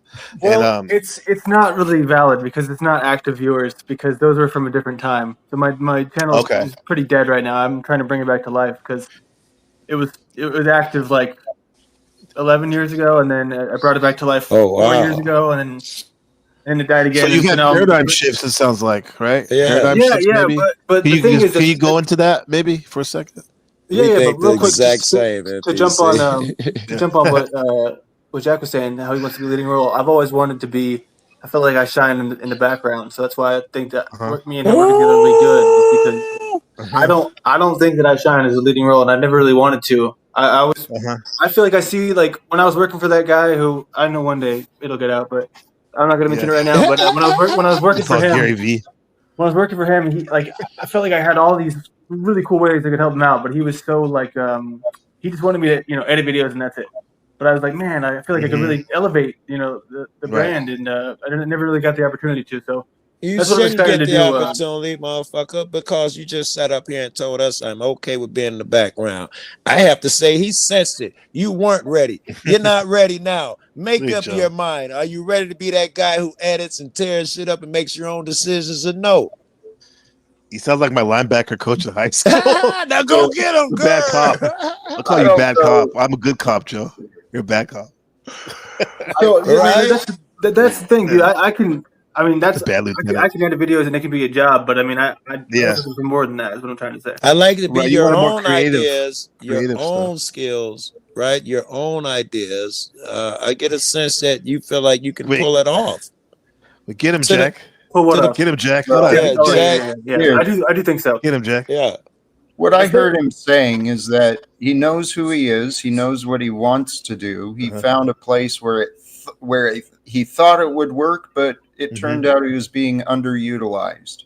Yeah, and so he was honest about himself, about what he wanted. And my hope is, the two of us, we use what we are most comfortable with, and let's see what we can do. I was going to say, let me run this by you, because this is something like that. I even offered to like invest, like into some projects. Like, hey, I told this guy I didn't even want him to pay me. I'm like, hey, I would rather invest in the future for a year what we can do. You know what I mean? Because that's my mentality. It's not I need a paycheck tomorrow. It's I need something I can be proud of in 5 years. You know what I mean? Yeah. How do we get closer to that? Because I mean, I'm not going to be proud that I sat here and edited videos to the point where I don't even like watching them. You saying everything without That's saying. not good, Spade. First, Jack, I'd like what you just said, and that understand, because we know a little bit of his history. If and when you and this guy deal together, if you don't allow his ideas to flourish, it will stifle the man. He will get mad and rebel. We know that because that's what he did last time. And you, I'm sensing this. You're not saying this, but I think you're ready. You got a project in mind. You see yourself at a certain place in the future. You think you have at least a hand on that ship and direction. Not only that, you're certain I got the skills to edit the vids. You just it's a little bit of hesitancy there that I figured out. You talked to me for 5 more minutes though. I'm gonna figure it out. Sure. Joe's great. What do you want to know? I want to know what's your vision of the future. Now, kick everybody out. You're alone. There is no other motherfuckers. Blah blah. You got to do your channel. Motherfucker gonna give you the bread. What are you doing? What's it look like? And what's it look like a year from when you launch it, or 2? I mean, that's the thing, dude. Is I'm thinking I'm honest enough to know that like it would never happen because so that's why I have a co-host right now. So here's what else happened. So I started this channel, not started it, but I'm trying to revamp it. And I met this guy on Reddit. We had all these ideas, and then what he kind of wants me to do is so I have all the ideas, and then he just pops on, and then we just talk, which I'm cool with that. But at the same time, there's got to be some sort of dual vision. And if you're working on a project where you want to be co-leaders, then it's got to be equal output. So what I'm thinking is, this is what I've always known to be true, is that if I see things from the outside, I see for example, this guy, I was editing his videos, and I could tell that nobody wanted to watch them, not even the fans, because it was just the same thing over and over. And I was editing it, and I'm like, and you told him, I had free reign to edit whatever I wanted to from the streams, however long they were. But then there would be times where he'd be like, "Hey, this part where I'm tearing this guy apart, clip that." And so that would be the request. So then I'm like participating in just the negativity. But it didn't used to be like that. 4 years ago, it wasn't like that. It was a good time. There was a lot of positive stuff. But what I'm saying I see is you that opening I my can't. eyes a little bit more. I see you've already had it good. You've seen what a good relationship is, and you want that back. Well, the other thing is that I just I don't know, man. I want to help other people, and I do think that I have something to offer. But at the same time, so if I have like a video of me that I'm just trying to make, like, okay, I'm going to make this video, it's going to be awesome. I'm not the front runner, dude. And I Why it got to be about you? Why it can't be about a topic? You decide today a worthy cause is so and so. It's not about you anymore. You're not even showing your face on a vid. You're narrating and you're deciding what clip goes where, what's important, right? You're making that decision. But I think now you and Jack are going to be perfect couple now. I think too, man. Yeah, everyone has their role. You're right. Yeah. Hey, Joe is one of those I can see. What I'm hearing is his independence. He loves the authority and the control that independence brings. Right. Myself, I'm comfortable with that, but I think Landry and I are kind of on similar pages in many ways. Yeah. Teamwork. Yeah, and you guys will be great. And Landry's been there before. He's done that before. Oh, yeah. You are the most talkative fuck. So your face will be out front. And Landry's okay with that shit as long as he gets his input and gets to make the art he wants. I don't give a fuck. We're trying to make something happen. It ain't whoever face on it, don't really matter. He's got that right attitude. Yeah. I've also, so another thing I've done is I had a lot of, I don't know if y'all ever did the mask free shopping, like in a big group. That was kind of a thing. But I used to do that, and I would film it and everything, and I was always looking for that person who would be like the character, because I'm like, I'm behind the camera, I can get the good shots, I can make this look great, I can see the vision, but you got to have, because every time you have someone, you have to like ask their permission, like, hey, can I film you? And most people aren't cool with it, you know what I mean? So it's a big group of people, you got to like kind of like be like, oh, I'm not looking at any of you specifically, but here we all are, and. Yeah. So I do the thing. I'm in that situation filming a lot. I start a conversation You don't with care the person. now, No, I wouldn't point it at him. I feel him 100%. But if you're there's many tactics you can use. You can start a conversation. I do this all the time. The camera pointing a whole nother way. Like I'm filming something, I start talking to him, and then you could ease over to him, or you could find something in common with them to talk about, and then as soon as they laugh or break, now suddenly it's okay to put the camera on. Then you could be like, hey, and you can say what the fuck you want to say. Yeah. That's certainly, I think, a crippling issue of mine is like that fear of just like, God, I know like people are going to be weirded out by this if I'm just, it's just one of those things that you just got to kind of face. My buddy just got his brand new $2,000 phone took the other night for putting his camera in the wrong people's face. Well, that's that's crazy because look at me. Like when I started media was like in 2011, and I was vlogging in San Francisco and then in Oakland and San Jose, where I'm from, and I would stick the camera in people's face, and it took a minute for me to be able to have the strength to do that because it's kind of intrusive. The way I used to think about it. And I remember this one time I was in the Haight and I was filming this drum circle and everyone was gigging and having a good time. And I panned the crowd and there was this lady standing there. She was smiling and I put the camera like towards her, not particularly on her. Yeah. And she got so angry with me. She's like, you never know. Some of these cameras, were used to abuse people when they were younger and blah, blah, blah, blah, blah. And that kind of freaked me out. Dude, and somebody said something like that to me once. It was so strange. It's like that exact same sentence. Like, really? You said that too? Dude. Yeah, and I didn't know what it meant. Probably abused with it. Yeah, and for that reason, this is why I like stream and stuff. And I kind of want to put myself, even though I don't show myself all the time, I used to on the streams. I wanted it to be because I used to edit myself like very, you know, I would rather be the editor.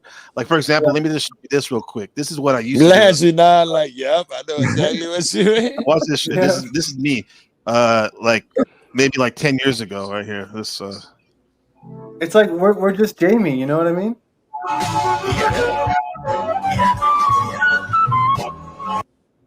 Camera as well. Yeah. Okay, this is a little different. Took a minute. Okay. Wait, are you filming too? Huh? You're filming that too? Yeah. Did you just do that little pull away shot? Yeah, I did that. Okay. I'm still trying to learn that shit. Because I didn't even know what to say. I mean, he's right. It's kind of embarrassing sometimes to put the camera in your face. Yeah, dude. I mean, you children don't the plane. Yeah, you're Like not even looking into the camera. It's embarrassed, you know. So I know exactly what he's talking about. Look at Snoop's first video, deep cover with whoever the fuck he was with. He is not looking in the camera. He is not the Snoop that we all came to know. He was shy as fuck. Never done. Never done. It had some cold lines. So I'd rather do this. This was my thing to edit it like this type of stuff.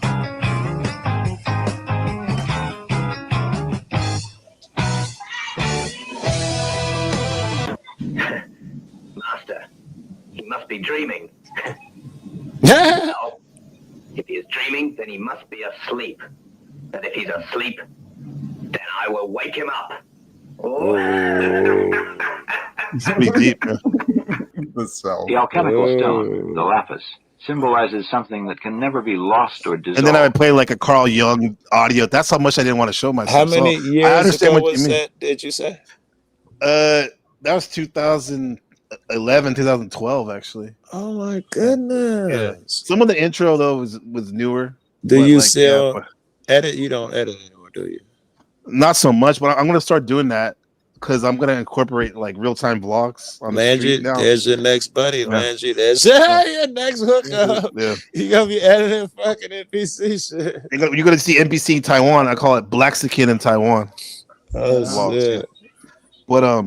But yeah, man, like there is something to be said about being behind the camera, but I truly believe in order to get your voice out, your message, I think you gotta at least show yourself or let people hear your voice. Yeah. Or both. Because whatever you're talking about, it just makes it so much real. It's And it got to hits be harder. from you and yours too. Yeah. It's not until you say it or they hear you or see you.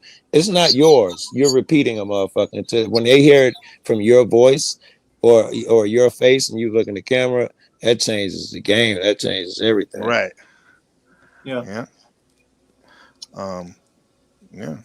Yeah, man. I also used to be 100 pounds heavier, so that used to be one of my roadblocks. I would be like all confident and cocky, and then I'd like do the video, and I'd be like, you know what I mean? Do you still have some of I'll that pull this video right there. bullshit, Joe? Because you're a good-looking dude. Clearly, you have ideas, and there is. I don't believe in the in that, and you know, we all got to be partners and do blah blah. Every man got to carry his own Thanks, shit. Darwin. No man can get his off of another man. You must put forth your best and all of that shit. You cannot. There is none. I mean, everybody can do what they want to do, but you must put out your message, your best on your own. It's great if you can team with Jack and NPC, and I suggest and I hope and I think you will do that. But you got to put your original shit out there. You got to put your ideas. That's a better way He's to put it. working on Your it, right? ideas. He's doing it. He's doing it.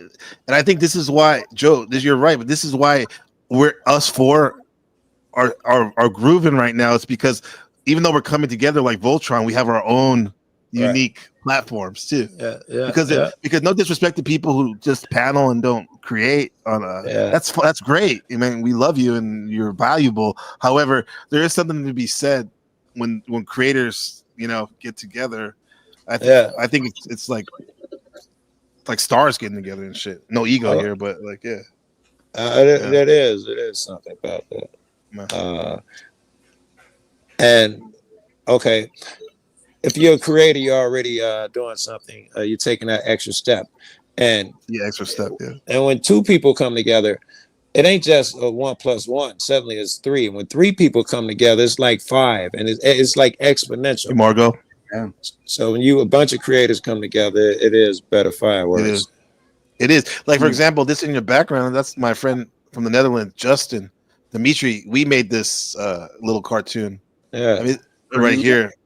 Yeah, we made that. And we made a video game too. This is why my channel is called NPC the Game, is because we made a video game off his cartoon character he made named Dimitri the Sheep, who's waking up to the craziness of the world, how there may be a controlling hand to everything that's going on, right? Hey, Dimitri can see it. Dimitri the Sheep can see what's going on. You can see, like, get it, a sheep, like sheeple, right? So he woke up to this, and he was an NPC, quote unquote, a non-player character, and now he's trying to navigate through the world. Very good. Can play.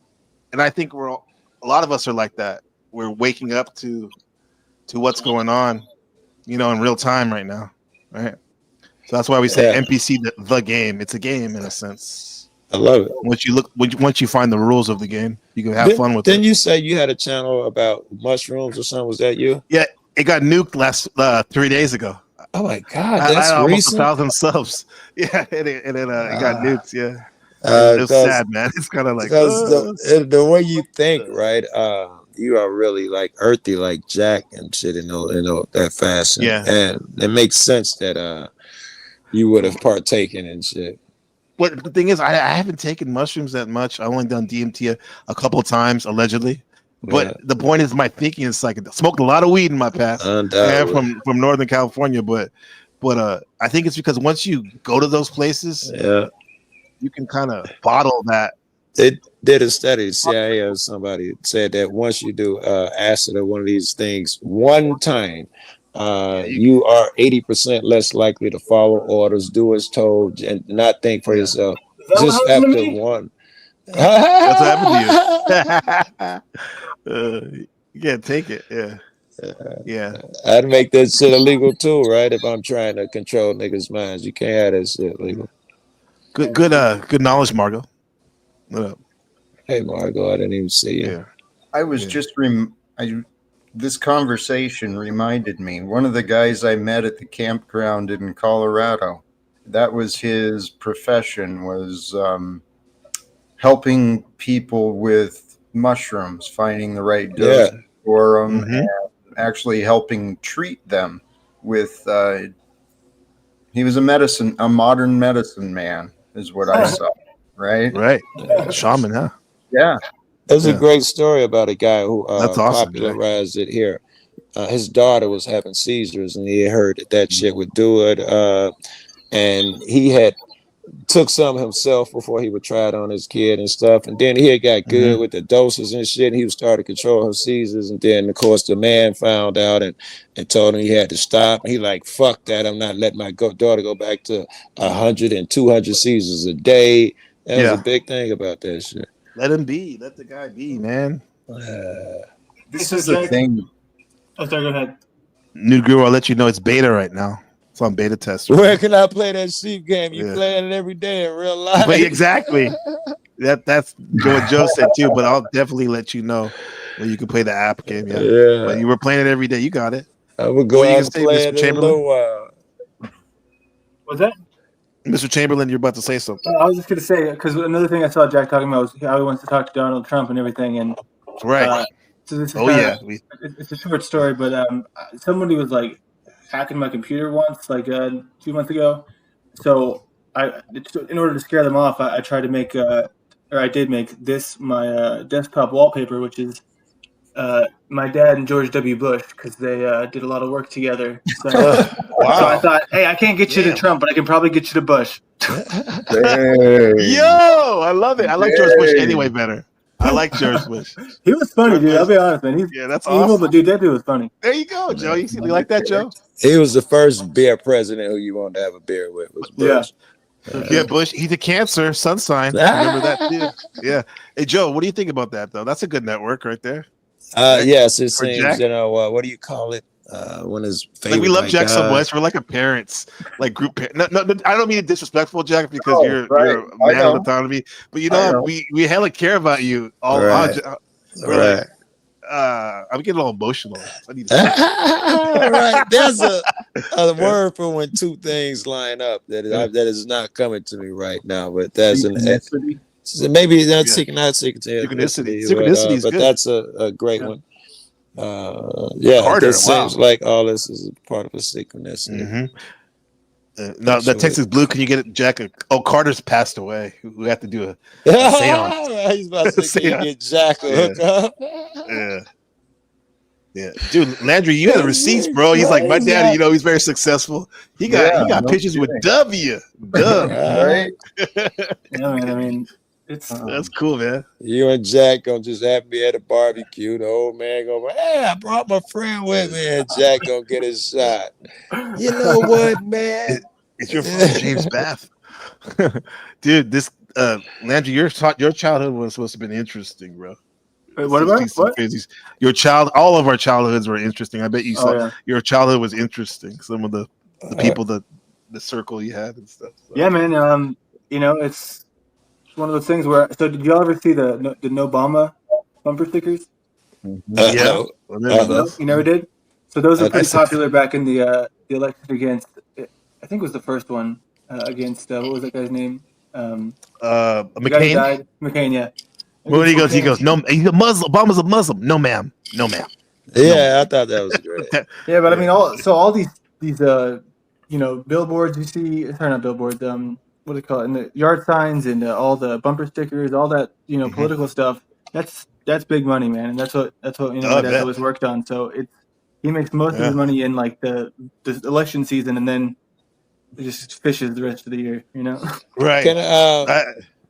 You don't seem like the type, Landry, that fall for either left or right. Oh no, I don't, and neither does he. That's the thing. But it's that's where the money is. Yeah, but I mean, he makes a good living, so that's right. Does that mean that also do with local elections? Mm-hmm. He does that type of yeah. Everything red. I mean, because you can't print for both. If you print for both, you'll never print again. Oh wow, it's true. Interesting. I never considered that, the politics of print. I know, right? Who thinks of that, right? Yeah. Dude. Hey, man, and they thought it was going, out of style, out of business, but it's coming back because people realize they don't want everything to be digital.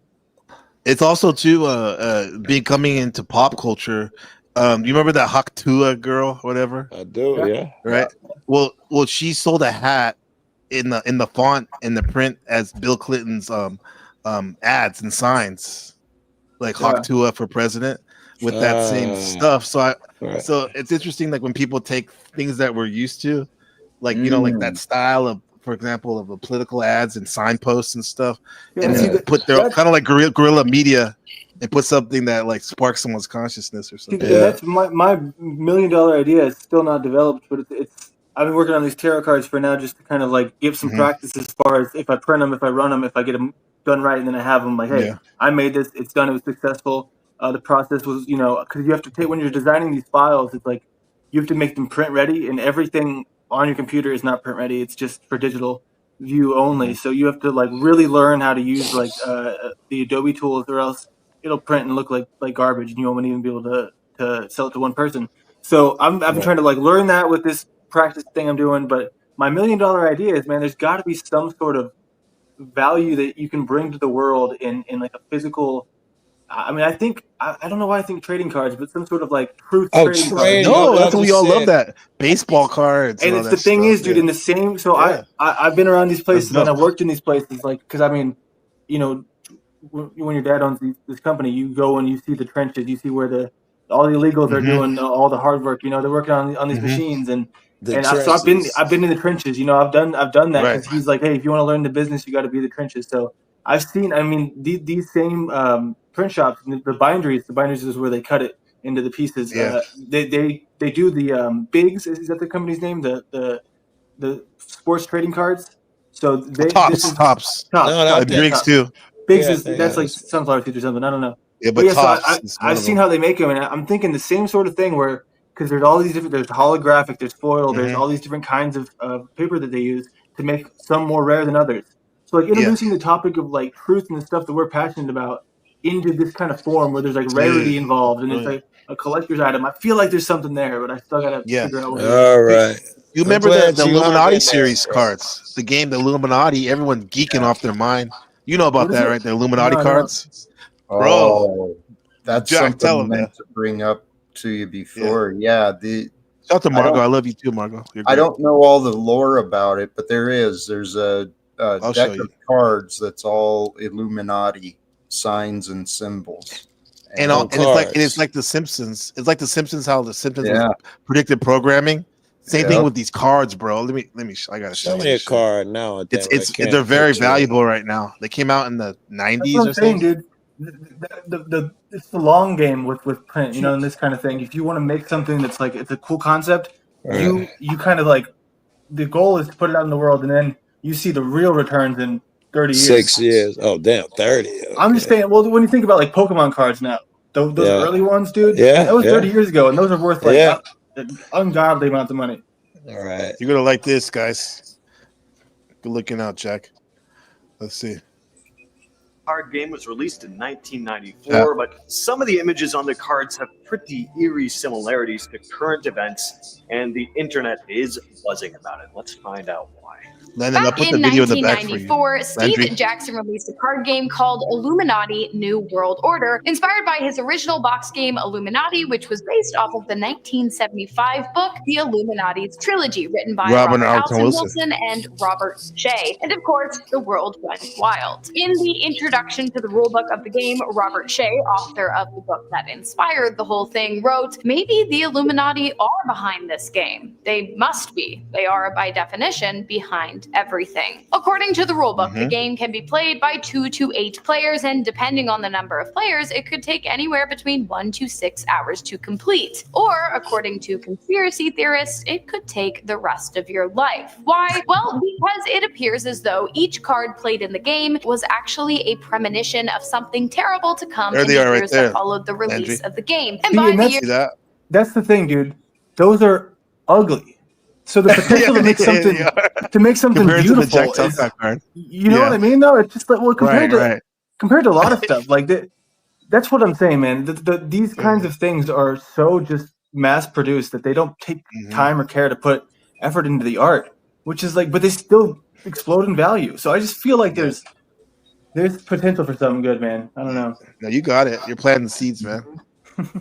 years that followed, I mean from the day the game was released until now and presumably beyond. The cards, thought up in the early 90s, seem to depict then outlandish fantasies, but today very real, tragic, and terrifying events that have taken place or are currently taking place or will take place around Name the world. one. Perhaps Robert Shea was right. They're about to Also, talk if about you're it right watching now. this, you just lost the game. Aside from all the ominous card games in this game, which we're going to get to, there's another reason why people are talking about it online right now. They were raided by the Secret Service. And for a Wow. game centered on controversial conspiracies, it definitely gets people thinking. So back on March 1st of 1990, the Secret Service rolled into the offices of Steve Jackson Games in Austin, Texas. They swooped in and took a bunch of hard drives and documents, some of which were about the board game they were making. Now, your first thought might be that the government was trying to cover up some deep Illuminati secrets that the game was about to expose, but that wasn't actually the case. The real story is that one of the guys working at Steve Jackson Games, Lloyd Blankenship, was also a hacker, and he ran a message board that had posted some stolen files about how the 911 emergency system worked in the US. The Secret Service got a tip about this, got themselves a search warrant, and raided the place to get their hands on those files. So That has nothing to do with the card game, really, though. That's what I Like, would've it's- figured, It's good for media, though.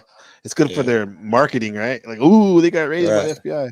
Right. You know, this thing cost $29.99 in '95 when it came out. Oh, now wow. it's cost on Amazon like $300. That's what I'm saying. Once pretty you make something, it's done being made, and there's no more, so the value just increases. And also the Mhm. return on investment. If you want to make it like the cheapest you can make it, like a deck like this, and you get it printed, you're still, if you print like 1,000, for example, you're going to print them at like $5 a deck, and this is without the box. So you got to take the box into consideration elsewhere. But so $5 a deck and you sell them for 20 to 30 each. I mean, it's just the profit margins are insane. Right. It's insane, bro. Check this out. Any worse. Let's see what the card has to say. The earth is degenerating today. Bribery and corruption abound. Children no longer obey their parents, and every man wants to write a book. And it is evident that the end of the world is fast approaching. That's unpleasant. But that's not a stretch. all. The card is Right. used to paralyze opponents in the game, and playing it requires Illuminati or liberal actions of No, the power. next one I looks have like- to say, who does the I'm next not one look like liking to where you? this is going. The internet's been buzzing about this card called Enough is Enough. The image here is more abstract than a lot of the cards in the game, less in your face than some of the more bluntly violent or disturbing imagery that's used, but there is something oddly familiar about this picture, isn't there? Looks kind of like someone we all recognize. See it It's a little now? bit Yeah, like it's pretty Trump. uncanny. Actually, sort of looks like the artist had illustrated the image directly from this photo of Trump, like he was posing for it. But again, this game came out in 1994, Oh, yeah, 2 decades 94. Look at this. So check out this card. Wonder why people have been talking about this one lately. Not only do you have a card titled Epidemic, but you have a very disconcerting image of all the hits from 2020 to 22. You have a face mask, a needle with some Also type of not a vaccine. stretch. Yeah. But also, too, to keep it fair, books like Behold the Pale Horse by Bill Cooper was kind of talking about this type Medicine, of stuff. a clear bottle of disinfectant, rubber gloves, even the stretch, you're word right. quarantine in big bold letters is plastered across the card. And to top it all off, it's hard to tell what those green shapes are in Body the background bags, at huh? first, but look a little closer and it's clear Well, they're asparagus. corpses and body bags. Yeah. This is an attack card which can be used to destroy any place, as written at the bottom. It's not surprising that people look at this. You know, you guys would have. I would have played this game probably. I would have played it. I would have enjoyed it and all of that shit. Yeah. But as Yeah. far as Have some pretty the vivid- prophecies and shit, they ain't impressed Right. me yet. You haven't seen anything yet? How about this one? Even the word Illuminati is like one of those things that I kind of take issue It's with. loaded, huh? Well, it's such a, it's because there are people who have extreme power, and there are groups that you can kind of point to. I'm not even talking about like racial groups. I'm talking about like these organizations. And it's mostly this. There's a book called Tragedy and Hope that you can kind of read about. Oh, and by it's- Carol Quigley. Yeah, it's one of the ones that really shows who this group is. But there's like the word Illuminati it's kind of like Alex Jones. It discredits the reality hear of where you're these going. things. You know what I mean? I hear you. Yeah. Then you can flip it. People go, "We are the illuminated ones." You know, we are all illuminated. Great, and by Are you that talking about like NGOs, Landry? So there's those, but I mean, I guess it would mostly be at this point the Council on Foreign Relations, Foreign Bilderberg Group, Relations, yeah. these things. World Economic Forum. And then the thing is now they're like merging with the power of the data brokers and the AI companies is so strong that I'd argue that they might be getting taken over by these people. Yeah, who are- Silicon who are Valley data. elite. That Silicon Black Valley elite. Rock Vanguard shit. Yeah, You can't yeah, leave that's them it. out. They own stock in every fucking thing. Everything. But I mean, it's really bad. It is the We're terror not even talking about the Chinese companies. nuke Dude, we card. don't even And know about all the I think Chinese we can all companies. agree what major Right. event And Discord is owned by that 10 cent, 10 which is basically a CCP company. Discord, so everyone's speaking on Discord. All your information is Well, hey probably- man, they're just doing the same thing that our government's doing. Just right. we don't speak their Exactly. same language. They learn from us. It's like when we tried to ban TikTok for doing what we do. Yeah. Right. Yeah. So I think this one card, it looks like 9/11. This one. any time to They're not give showing. plus Well, so 10 does the power tower. or plus 10 resistance to any violent group you control. If you believe the conspiracies regarding the devastating event that took place on September 11th of 2001, those words should literally terrify you because it insinuates that the Illuminati were in control of whatever group did the terrible this thing they channel? did, which I cannot explicitly. This is called it's very slick, huh? It's It's called just, I don't know, it's like most popcorn amazing top 10 conspiracy. That is just the most amazing. They probably have like all kinds of stuff. I don't think it's conspiracy only. It got 7 million subs, so they probably talk about top 10 celebrities you want to meet or some stuff like that too. Right. Say because I don't want to get kicked off this platform. secret base built. One more. Let's see. Of developing high technology weapons designed to disrupt brain functions and influence government leaders or even entire I know Joe doesn't populations. believe in this shit. Yeah, we're doomed. And the Illuminati card game called it. The orbital mind control lasers card reads, by using lasers action, you may add, remove, or reverse an alignment of any group in play. And the change will last for Brown's always talking about HARP and the weather modification over there in Texas. Yeah. the rest of the We're going players. conspiracy out. Zeitgeist of today than it was back in 1994. Here we see a dude clearly freaking out while wearing a pair of VR goggles. That's crazy. That looks like the optical stuff, I right? like that VR. one. Yeah. This is in 94 too. The card description features probably my favorite Just segment. that damn this bill behind them with the truncated pyramid and then the snake skin in the back. There's a lot of weird shit. But anyway, that's the card, guys. That's the thing. So yours is gonna be better. It already is. That one card's already better. Well, the other thing is like I feel like you could do something like this with some pretty shocking accuracy now. Just looking into what we think is going to happen, I think you could do it. Like, and you could get like maybe 50-50 right. Untrackable. You Because damn no one's right. done it, You bro. get 5 out of 10. You know, you look like a genius 10 years from now. Exactly. Yeah. Because you think about it, like this story has been hot for a minute, yet I haven't seen anyone market it or published any cards to my knowledge. I think we would have heard of it. I know it's like I'm saying it's like and someone's gonna steal my idea now. Damn it. Once you put it out there in the ether, man, I think it's fair game, bro. No, I mean, I don't think people like are really thinking about these kinds of things because what you see now is it's crazy with all these metaphysical shops where the kind of place where if you wanted to make these things where you would have to go sell it to these stores so they sell it for you. These places, all they have is like diversity decks and gay decks, and I swear to God, dude, it's like Illuminati will be not Illuminati, but your So, style. You will don't be have pretty an idea unique. yet, though. Oh no, I have an idea. I mean, I have a rough. Did you draft, show too. him? Did you see it, Joe? His card? I mean, it's not just one card. I got 78 cards. Okay. Okay, so you do have an idea. He's But this wouldn't be the conspiracy deck. This would be it's a surveillance capitalism tarot deck. I like that. Did you say That tarot? hits harder even. Yeah, it's tarot because the reason it's tarot, and I'm not a tarot guy, but it's because this is something that gives you clear inspiration. You have the first ones that they made are so far into the public domain that there's no worry about copyright. So when you kind of emulate those with modern day themes, you can make the art with kind of something to guide you. And yeah, go for it. You're bringing tarot cards up to date. There's obviously something about them, the mystique and all of that, and there'll be a whole new generation who can grab onto it and benefit from it, who's not going to pick up the old tarot cards. Yeah, because the way I looked at the tarot, little I know about it, it's like those symbols they hit your subconscious very hard. Like that's what they have a lot of the power, man. They're hitting archetypal themes and stuff. In this case, you're creating it. We can put whatever you feel like you want to share with people. Yeah, better. Let's kind of show you one of my favorite ones. This one right here. Hold on. It's for the devil. It's and if you see that he's got the elephant in the That looks good. Oh wow! Look at that. And so yeah, it's a lot of like political kind of like theater elements. A lot of like the hanged man. He's hanging from. He's tied up in like electrical cords.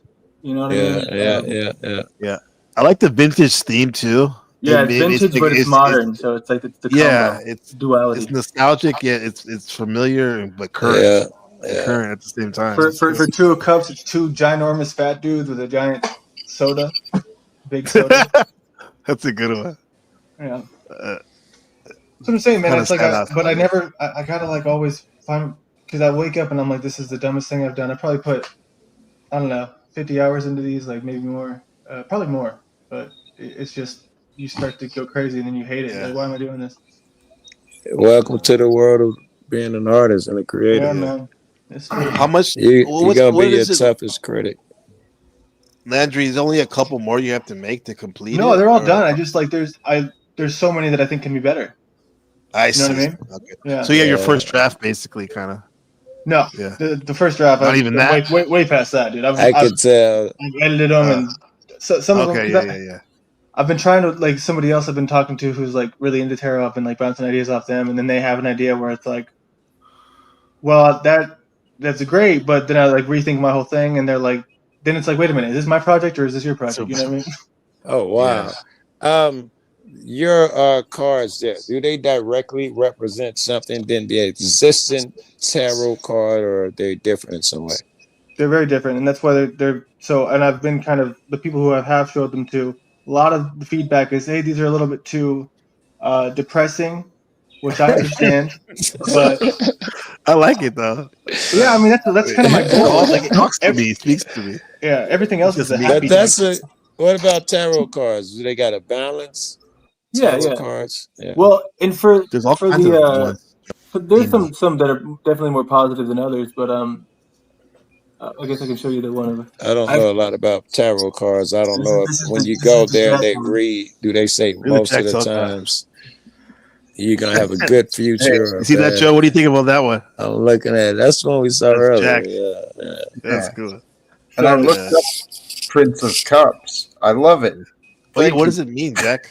Do you know what it represents? What comes to mind? From Yeah. AI, it came up that the Knight or Prince of Cups card represents romanticism, creativity, and emotional depth. It signifies a time for pursuing passions, exploring new ideas, and expressing emotions authentically. And But it's certainly yeah. got some of that shit right there. You know. The Yeah. last part, Landry, I don't want to sure. be like, oh, I see, that makes sense, but it makes sense. For Jack, that makes sense. It does. It does make Maybe it was meant to be. I mean, Yes, I can roll with that. I'd be honored. yeah. Yeah. That's dope. I mean, it's a good with the dichotomy of Jack with the political and spiritual knowledge, and Joe with his surveillance and activism. Both the activism. That's actually a really good. These are archetypes, I think, of tarot cards, and especially the way you describe it. Yeah, yeah, that's cool, man. Show You're us more the than willing to use positive my one, my man. avatar if you ever want to. Show us the positive Yeah, one. I think you're that's what I'm lying. saying. I got to get more people who would be like who I can turn into, some of the cards. So they're like, hey, look at this. I'm interested in this now because I have my faces in it. Yeah, right. I'm thinking. Untrackable. I'm thinking your positive card is going to read easy. something like, "You didn't get robbed today. You didn't get beat." That's your positive. Is your positive? Show me something positive, man. It's a very utopian, dystopian vibe in a sense. Show me what positive looks like. But did you ask that question already, Joe? Is there any positive slanted cards? There's, I guess some of those too, but they're positive, like a modern day twist. Like for the Ten of Cups, it's like that's one of the most positive cards in the deck, where it's like a family waving, and it's like a happy family, and they're all together. And there's 10, like the cups look like trophies in that card, but for me, it's they're playing beer drones pong or something. and there's Beer- 10 cups oh, on the God. table. They're happy that The red cups. It's not a plane in Yeah. the back about to crash on top of the picnic. No, they're happy playing beer pong. They're getting drunk. What do you have for the Wheel of Fortune? The Wheel of Fortune, I got there's one of the original, not the Rider-Waite decks, but there's an original theme that they had where it's called La Rue de Fortune, and it has these I don't know, I guess they're anamorphic like creatures. They're not animals, like animal combinations that you'd have to show you what I mean. It's like not quite a cat and not quite a dog sort of thing. So they're all hanging off of it. And I first had it like as a slot machine with like credit score and approved for this card, denied for this, you know what I mean, that sort of thing. But I don't know. I think the original one is so powerful because what it represents is in life you are either on top and you're like making it, or you're falling down and you're failing, or you're trying to get back on top, and that's like the constant cycle of life. So I thought that one deserved to stay more true to form. Yeah, which is like what we've been talking about on this channel lately, like the Buddhist wheel karma, the karma wheel, and a lot of people want to hop off of it completely. Yeah. Wait. So real quick, just because this is, I haven't really gotten to talk about this publicly yet, but I have the program that's got all the cards in it that just does the same thing digitally. So we should do a reading for someone here live on the air. I saw Not for me. Jack eyebrows go up. I think it's Jack is gonna be your guy. I'm curious to see what this looks like. Yeah. Yeah, it's a very generic program, but it's just cool that it's the art that I made. So that's the cool part about it. But let me pull it up. And what do you want to know, Jack? What do you need guidance on this week? What's my next step? What's your next step? That's a great question. Another thing that I got that I think you might like if you do a lot of streams NPC is I put 500 topics that I find interesting, like into a random generator. If I ever don't know what to talk about, and a lot of them I've never even heard of. So it's stuff That's that awesome. It's similar to stuff that I like, but it's I don't know anything about it, so it's like good opportunities to learn. That's great. Though you have you the generator, you have the software for it or something, or Dude, yeah, I don't know if y'all realize how easy it is to make programs now, like with AI assistant. Like you just tell it what you want. Not ChatGPT, but you kind of got to use some of the better models. But and you got to fix it, touch it up. It usually gives you a very lame one at first, and you got to be like, hey, no, this isn't what I want. But and you kind of got to get there. Yeah, but it's so you get the code at the end, and then if you wanted to, you could turn it into an app. And there's so much potential right now with. That's great, man. With this technology, I mean, it's crazy. AI generated shit, I think it's Google VO or something. I'm sure I'm saying that wrong. No, that's the video. Yeah, the video generator. That shit's good too. Oh my goodness, man! Joe, imagine all the topics we can find. All the topics. Yeah, and imagine if you put it on something like a streaming system, which you could easily do now, so that those 500 can be updated in the app, to a new 500. The game can go on and on. You can keep putting new shit in there. Right. Hey, and I want to point something out too, Joe. After hearing him talking about technology and stuff, now you understand why I really want to help him shine. Yeah. I want to work with him. I think he absolutely needs you at this point. And I hate to say this. Be independent. Need each other. Do it on your own. It's not a need. We have such an incredible opportunity to be blessings for each other. Yeah. We've got fire and water. Actually, Jack is a rising sign Scorpio too. So don't get that twisted too. Yeah. You guys have connected in a lot of ways. I mean, more than just astrology, but this is awesome, man. Even for me, I'm glad I know Jack, so I can. What are we looking at? This is just my little software that's going to give him a reading with my card. So I said, "What's Jack's next step? We're going to get past, present, future." Okay. Using your cards, right? Using my cards. Awesome. So we got. This is good, dude. President, King of Wands. That's nice, dude. You're JFK. Does that mean you gonna get killed? Hey, Joe. So we have a Marilyn Monroe. So these are supposed to have because at first I had as almost like a mean deck, and I was like, that's horrible. Nobody wants to do that. Where everything was negative, where it's literally like, you think this, you fool. And I was like, I gotta fix that. It's funny. All right. But so read some of that shit out loud. Can you read it for us? So it says for your past, you got the 9 of Wands. And so you are weary from past battles, but still have the resilience to face one more challenge. Your perseverance has made you strong. This card honors your defensive strength and reminds you that you have the reserves to see this through to the end. Present, leadership, vision, control. So you got the King of Wands. You are a visionary leader, able to see the big picture and inspire others to follow. Your control and vision can shape the world. The challenge is to remain connected to people you lead and not to become isolated by your own perspective. In the future is the Ace of Wands. A spark of inspiration ignites a new passion project. This is raw potential and creates creative energy. Seize this opportunity and act on it. That's me. I'm the opportunity. But be mindful of how the system can take a pure idea and turn it into just another signal in the noise. Yeah. All right. That's awesome. Man. Amazing. Hey, man, I did one earlier just to test it out. Landry, I got garbage, so it's good to see positive.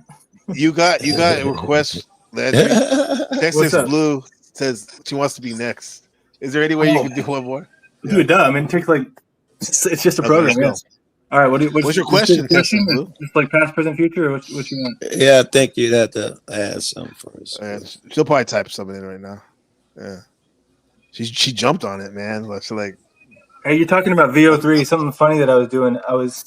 Kind of goes back to race, but I was prompting it, and I was saying person over and over, and every time it gave me a black woman.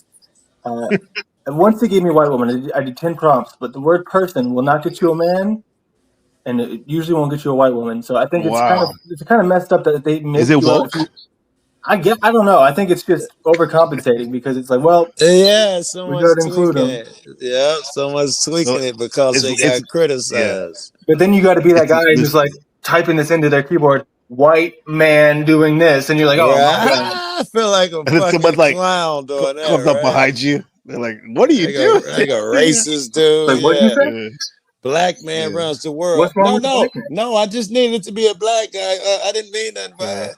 Hey, this is another funny thing. If you go to these AI image generators of any kind and you put something person in poverty or low income person, I think is what it was, it'll give you a black guy every time. What? Yeah, I mean, you won't believe me? Go test it and tell me. It's okay. Yeah, no, I probably will test it. No, I'm thinking Texas Blue. I say it's okay. No, let's do it now. What should we do? I'll just do past, present, future. It doesn't have to be that. Yeah, let's go. Yeah, let's do it for that specific. Texas, is that the real name? Texas? It is. It's not a real name. No. That's her government name. No, no. But she's really from Rhode Island. Word on the street.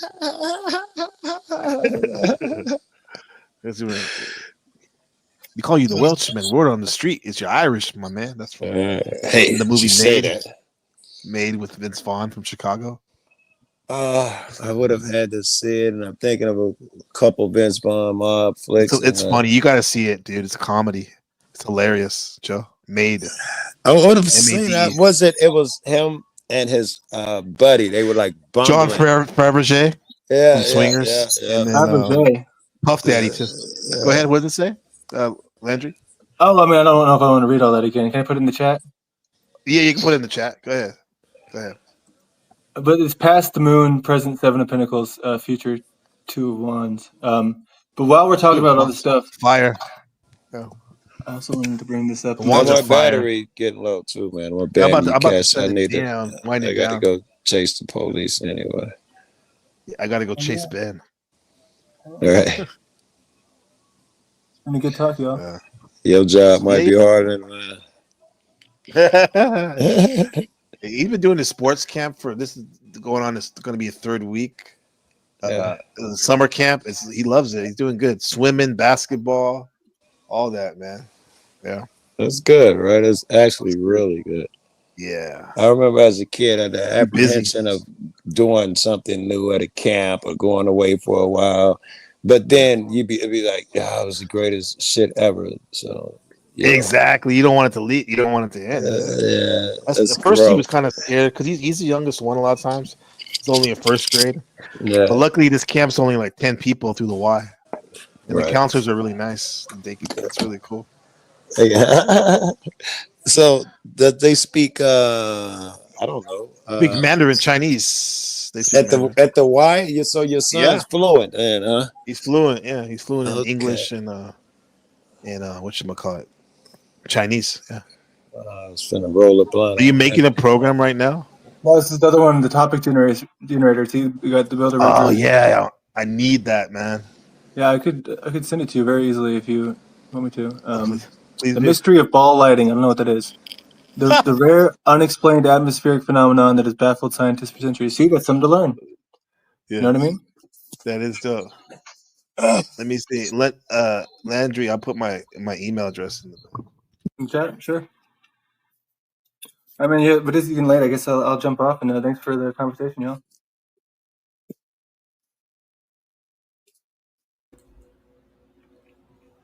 I'm about to head out too. This has been amazing. I had so much fun with you guys. Did Joe leave too?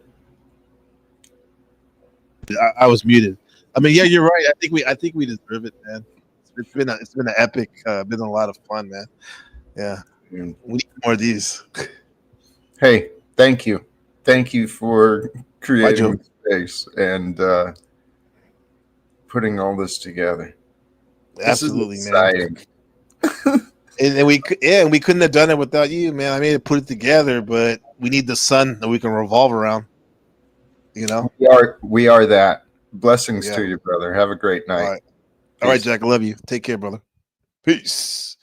NPC the game live. NPC the game. What was it in my email? MP3 the game 93 at Gmail.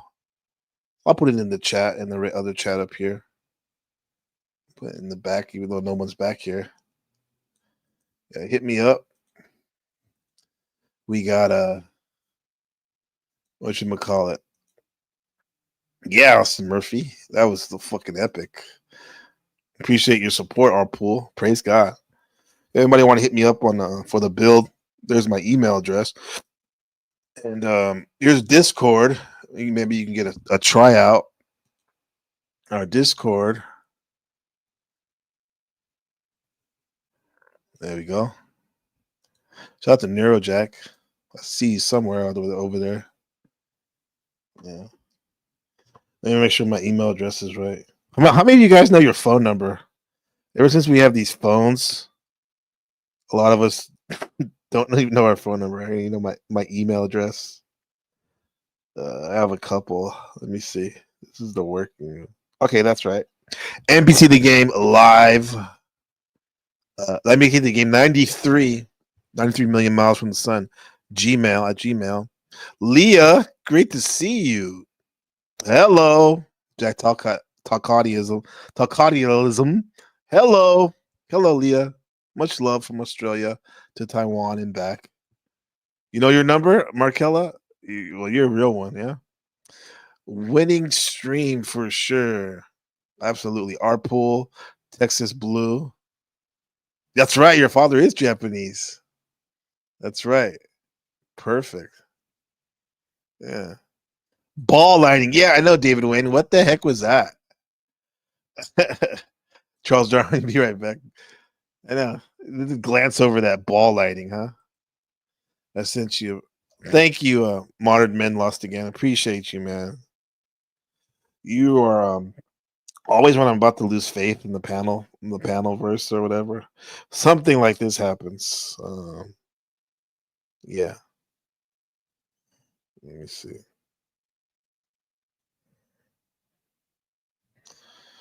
Let me see. Did I get your email?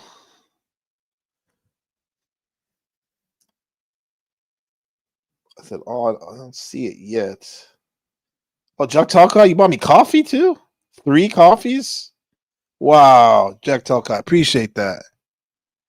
Damn. Shout out to Jack Talcott, man. Thank you so much. Sanders, yeah. Thank you, Jack Talcott. Very generous of you, man. You didn't have to do that, man. That's a lot. He already gave a lot. $15. Yeah. Oh, wow. Okay. Thank you for support. Thanks, Markella, for sharing that. You sent me the program. Let me see. Landry. Let's see. Make sure I got my email, right? Yeah. NPC the game. Yeah. NPCthegame.com. NPC the game 93. Yeah, I guess it'll probably catch up. Okay. Yeah. So we're winning here. It's been a beautiful stream. You know, we started off talking about my dog. Got a little emotional 6.5 hours ago, talking about my dog Fin. There she is. Rest in peace. Rest in hyperspace. Fin. Jack says, I remember my grandma telling me stories of ball lighting. What the? David Wang, what is ball lighting, man? Ball lighting.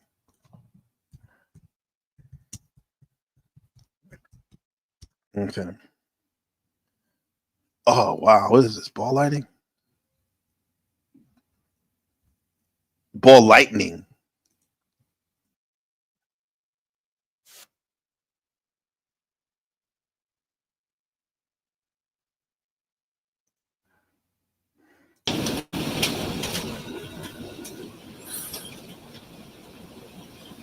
that ball of light right there. Okay.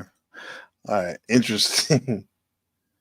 Yeah. Like lightning. Yes. Thank you, David Wayne. Jack Talcott says, yeah, I think we know that it feels good to support those who support others. Our friend and brother MCC the Game represents the example. Hey, learning from you guys, man. Especially you, Jack Talcott.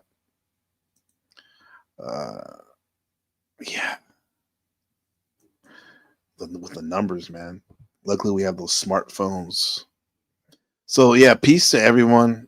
And that's my dog, Fin. This has been, that's my dog, Fin. Enjoy the Aquarius moon. Be different, be quirky. And think about your group, your collective, right? And how you can make it better, how you can bring value to it. And why was Johnny Carson important? Well, he was important because he showed us to share our narratives, because your life is a narrative. Your life is a narrative. Hold on.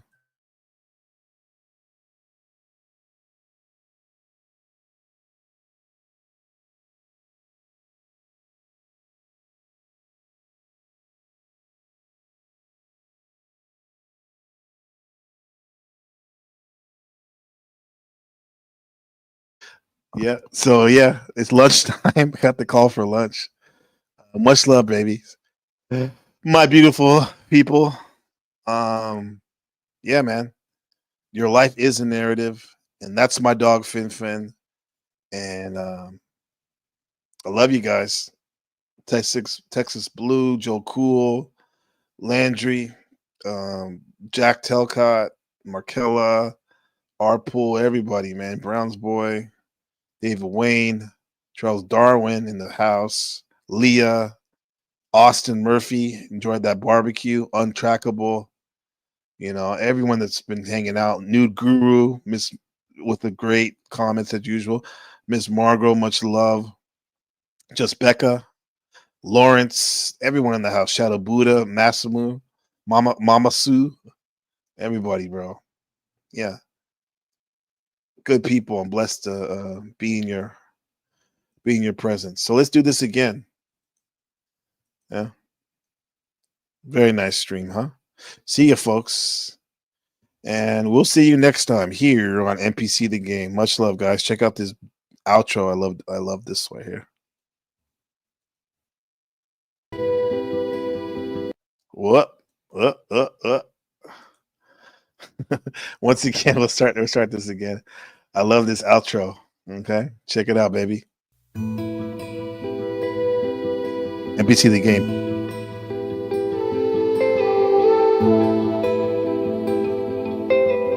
NPC the Game. I love you, Ben. Peace.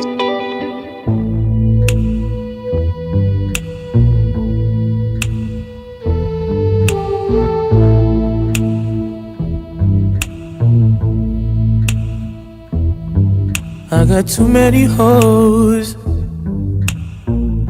but they ain't you. You like to put that shit in your nose, but I still love you.